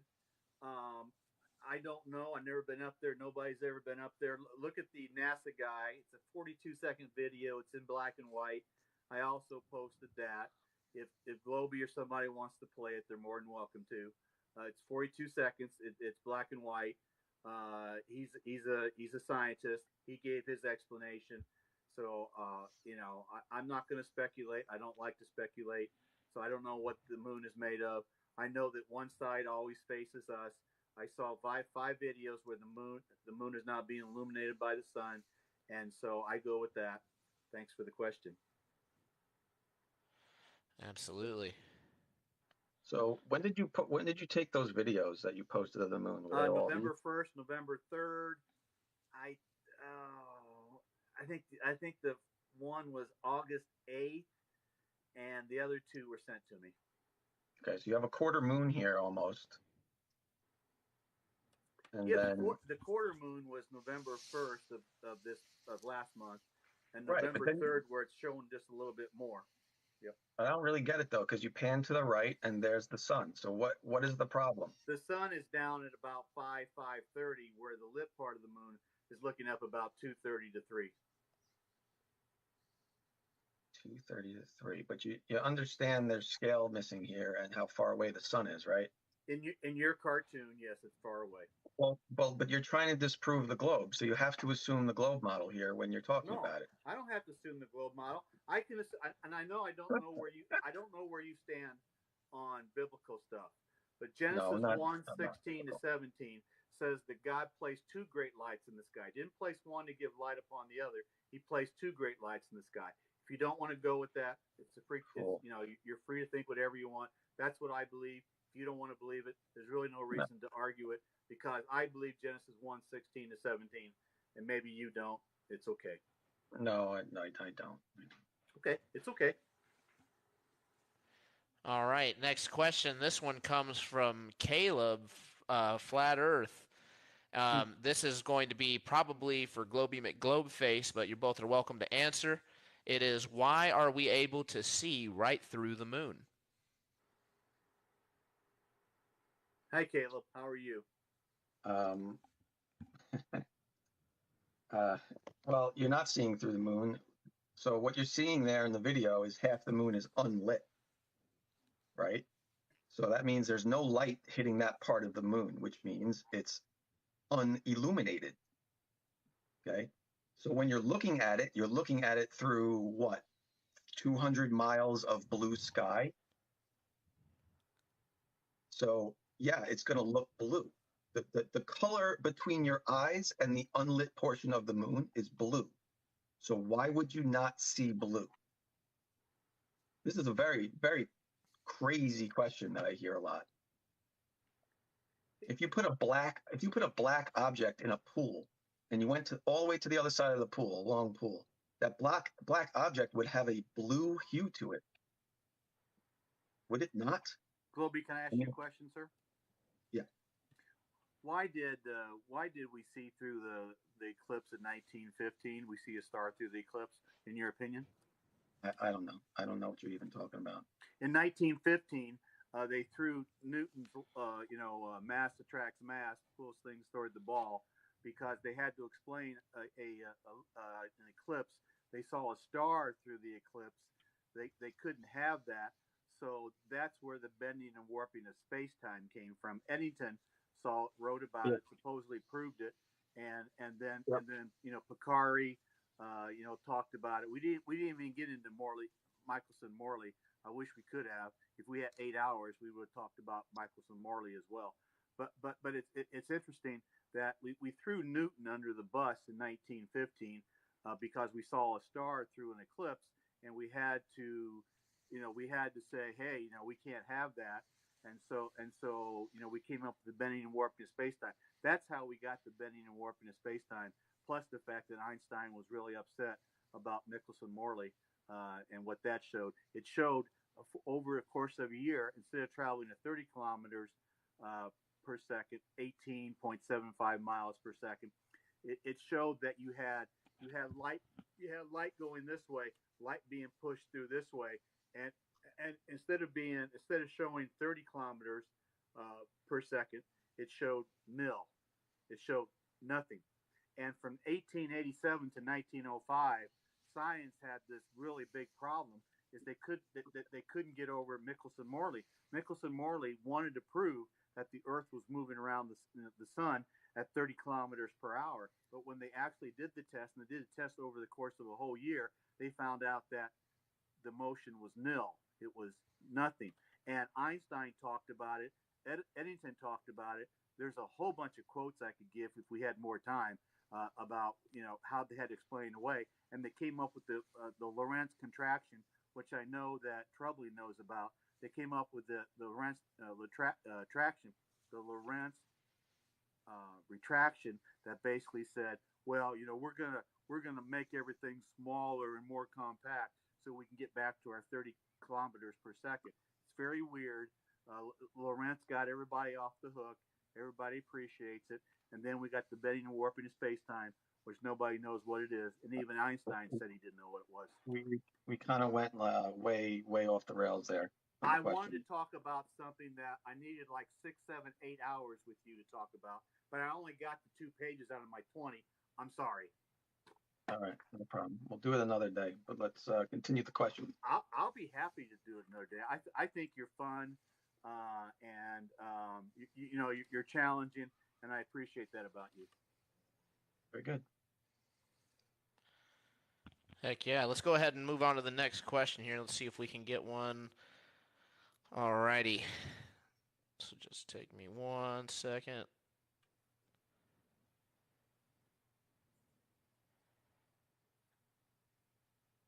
That's not really a real question. All right, guys, what do you got for us?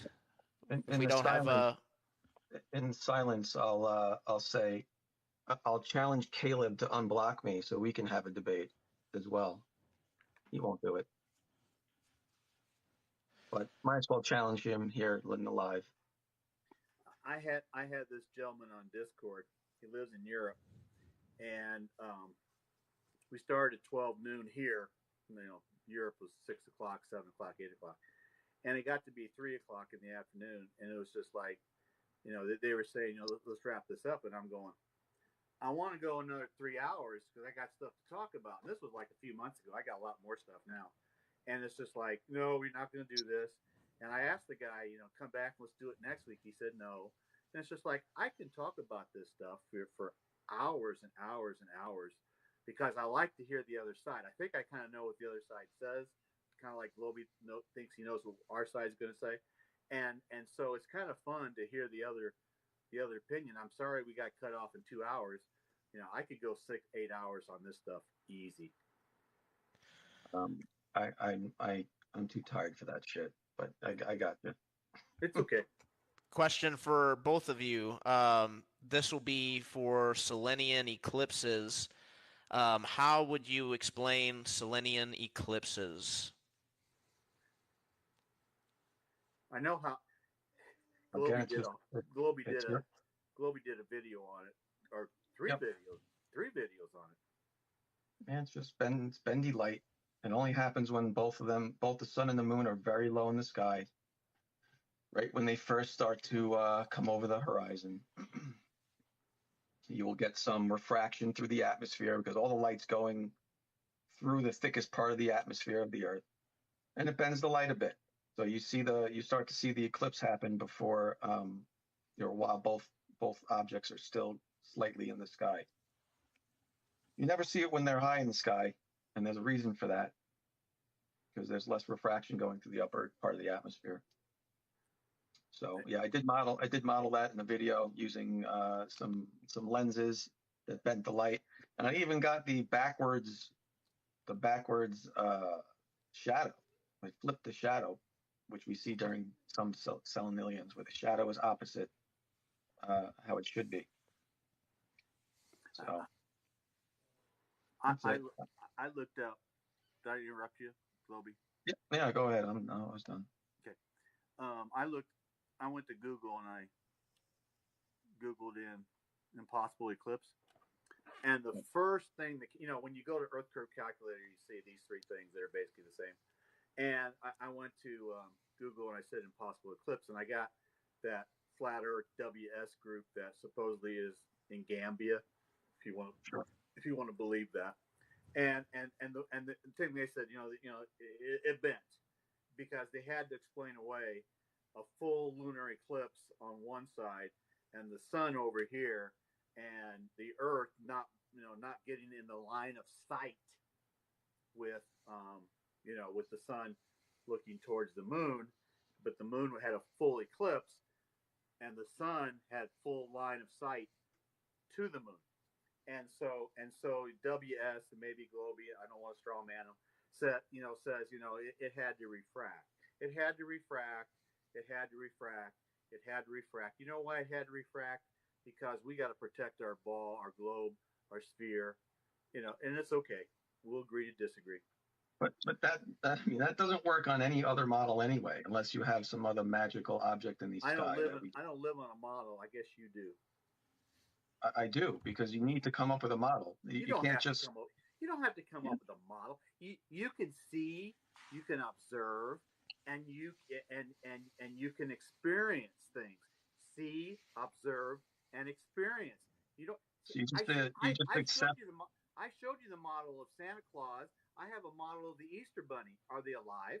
Are they real? But that's what you're saying. You're saying we should just accept everything we see, because who needs to figure out why it's happening and model it? Just accept it for what it is. Hey, we see, we observe, we experience. Alrighty, next. And you know what? We can experiment too.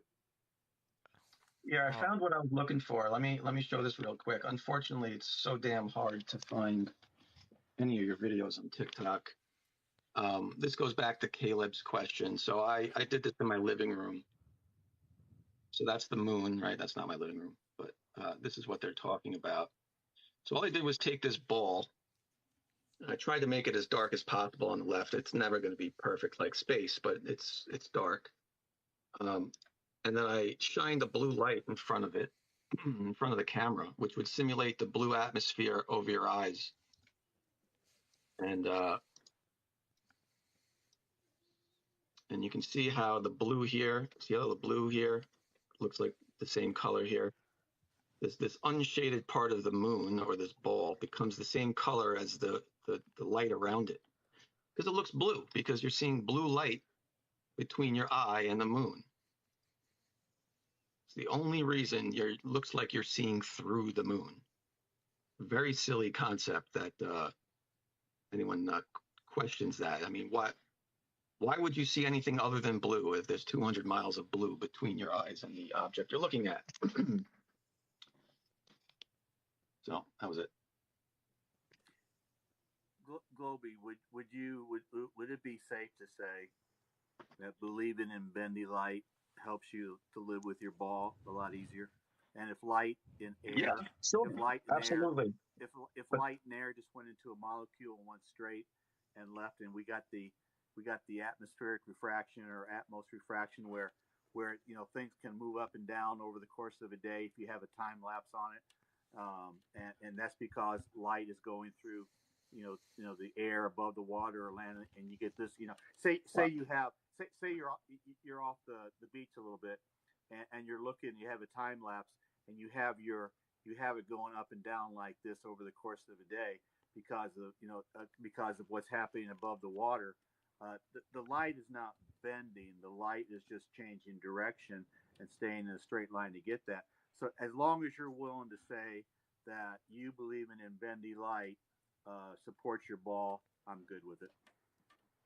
I do believe refraction in the atmosphere exists. I showed two. So do I. It's just not your type of refraction. But I showed two examples of it happening. One was a bendy laser. So I would say you're incorrect in saying that it does not bend. You have not shown me anything that shows me that it doesn't bend. I showed you that it does bend. So I'm going to believe the evidence I saw as opposed to what you're telling me to believe. That's just my opinion. This is what you want to believe. This is what you want to believe.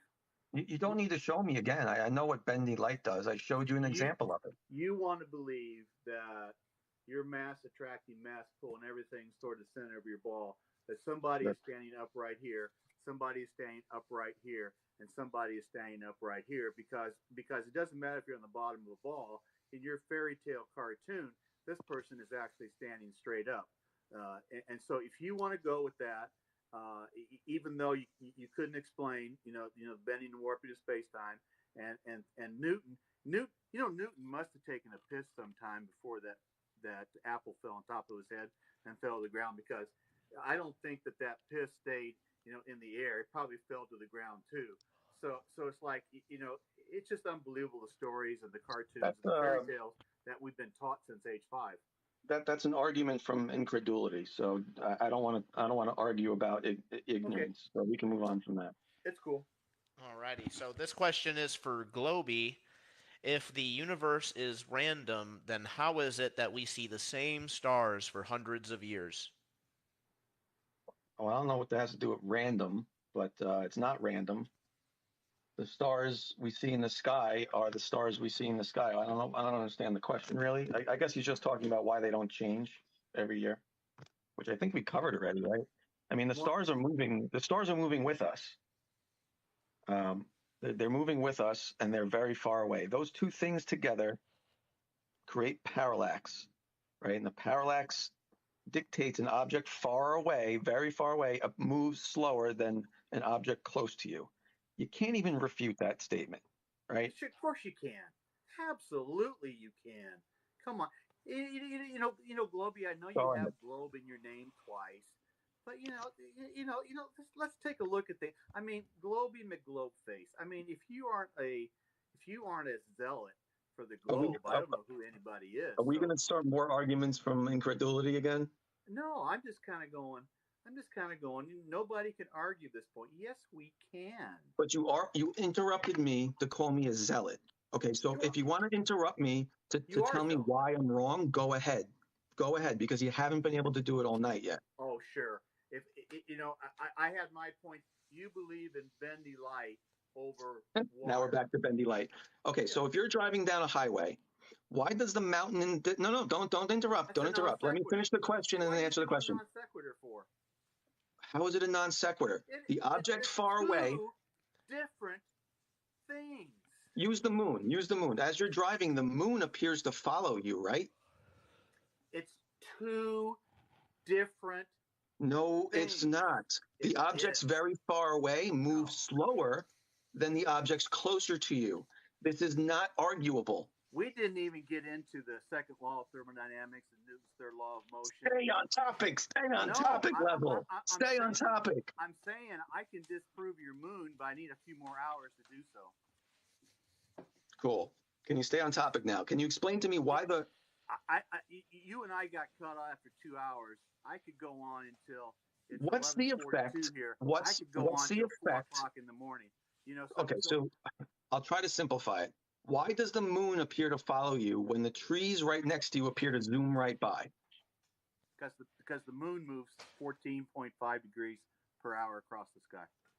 What does that have to do with you driving a car and looking at the moon? Okay, so use a mountain. The moon's moving, so forget the moon. Use a mountain. Why does the mountain appear to move slower than the trees next to you? Perspective is one reason. Yes, absolutely. Perspective, okay. The objects far away do what? They don't appear to move as much as objects that are close. Thank Just you. like objects that are far away appear, lower in Thank the you. sky than objects that are closer to you. It's So called perspective. why wouldn't that apply to a star No. 200 trillion miles away? Why wouldn't that apply? That is so non sequitur, Globy. I'm Why? ashamed that you brought that up. Why? I'm so Explain ashamed why. that you brought it doesn't apply. Why? Why does physics not apply to the star? I am not going to answer a why with a silly question. I'm not going to answer. It's not a silly question. You can't answer it. That's why you won't answer it. No. Go ahead and do your mental gymnastics and all you want to do. It's not mental gymnastics. Okay. Is a star? Wait. Is a star very far away? In my opinion, in our model. In our model. Not. In my model. In your model. In the globe model. Can I be honest with you? Okay. I don't play cartoons and fairy tales. All right, good. Forget it then. Forget it. I guess we'll agree to disagree that parallax doesn't apply to stars just because they don't. Okay. In my example, the star is the mountain, the Earth is the car. Yeah. Right. And the sun would be the sun. Wait. The sun would be like the trees. The sun's much closer. So the sun moves past us faster than the stars that are very far away. This isn't a very hard concept. If you want to put something in your TikTok video, then you're more than welcome to use this. I believe this is as real as your globe. Perfect answer to a reasonable question I asked. Show me a picture of Santa Claus. Is as real as your globe. I could have been asleep, man. I don't know why I wasted my time doing the last hour. All right, we'll probably take like 2 or 3 more questions, and then we'll wrap it up because I also got a late night ahead of me. I'm actually getting my teeth pulled tomorrow morning, so that's going to be really fun. I hope not all of them. Oh, 4 of them. It's going to be a pretty rough day. But anyway, enough about me. Wisdom teeth? They're wisdom. I got to do mine too. I just came from the dentist 2 days ago. Yeah, it's fun stuff. I made it to 41 without getting them out, so I did pretty good. Heck yeah. Anyway, so let's go ahead and get this one. This question was from Elo Poseidon. It was probably for you, Globy McGlobeface. It is, are we able to make predictions about our placement in the universe thousands of years from now? Yeah. I could pull up the model of the universe that we've built based on our observations and show you what's going to happen 1,000 years from now. Globy, I can go backwards in time, and I can show you why Thuban was the North Star for the Egyptians as well. Globy, are you one of those are you a Big Bang person? I mean, I believe it because it's the current consensus, and that's where the evidence is pointing. But I'm not tied to it. I'm not out there wearing a Big Bang T-shirt. Are you into the consensus of 14.5 billion years ago? It all started something from nothing. Are you into that? Well, you just asked me that question. I think same question. No. Let's correct you. Are you into something from nothing? No, I'm not into that, and that's not what the Big Bang says anyway. So no, I'm not into that. Do you believe that every single species, whether it be plant, animal, human, whatever, have evolved from a single amoeba in the water? Yes. So you believe that everything that is around us, plants, animals, humans, all came from a single amoeba in the water? Yeah. Okay. Thank you. Yes, I do. You know why? Because there's evidence of evolution. Okay. There's no evidence of anything else. So I'm going to go with what I see evidence of, which is evolution. So your ancestor was a monkey. Okay, very good. No, okay. I mean, my ancestor was an ancestor of a monkey, not a monkey. It's okay. It's okay. Mm-hmm. Yeah. How do you explain the previous versions of humans, the humanoids? How do you know they existed? They're all fake. Got it. That's all I wanted to know. How do you know Genesis 1 is not true just because you don't want to believe it? Because we found you know, Homo erectus and various other versions of humans, They including tell other species, including other species like Neanderthals. they tell you they Mhm. found it. You've never seen the bones. They Isn't tell it you. funny though that when the argument goes against you, you just say, "Well, No, you've never seen it." no. Have you seen anything in the Bible? Have you seen anything in You read it Genesis? out of a Have you textbook. seen Adam and Eve? Have You you read seen it an out of a apple? Have you seen textbook. a snake? You realize if you really think about it, it's actually easier to believe in a creator who created No. everything than in your cartoon fairy tale that everything No, came from amoeba. one is You realize science, that, don't one you? is science, one is the slow progression of evolution, and one is a magic man made a magic earth with a magic dome for you. And I know it sounds sensational, like I'm sensationalizing that, but I'm not. It is magic. It has to be magic. What you describe and what you're telling me you believe in is crazy, but that's okay. How is it crazier than magic? If you want to think that beautiful human heart that you have, your eyes, your body that your body that can heal itself, and all those things are made by you know coming out of an ocean, how many millions of years ago. If you want to go with that, go for it. Okay. I was hoping for a counter to my question, but No, and a lot of it deals with faith. You have a faith in what you think, and I faith. have a faith in mine. We'll leave it. But there's evidence in mine, and there's no evidence in yours. No, there isn't. There's no evidence of evolution? No, there's no evidence of evolution whatsoever. Oh, okay. None.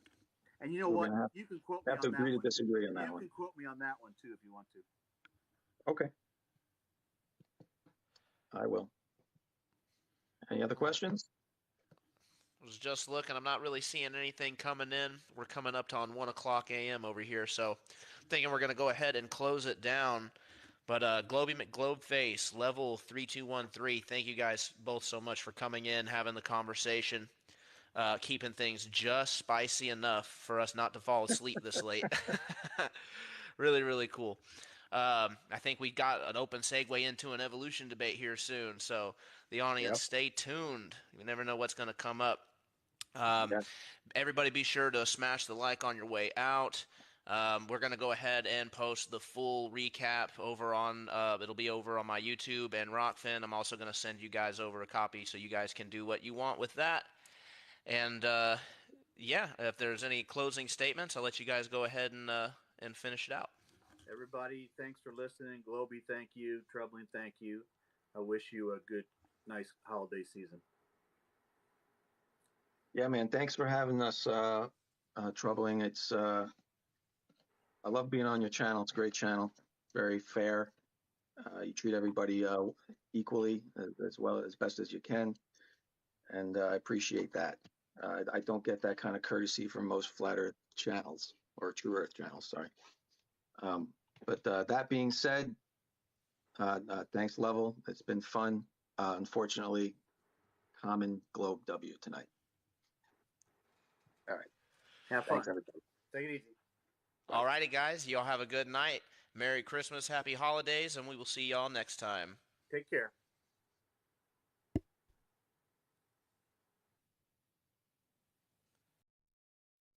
All righty, there you have it, folks. We appreciate everybody tuning in. I think that is a perfect time to go ahead and close it all down. We've been going on for quite a while now, but there you have it. True Earth Debate number 7 in the books.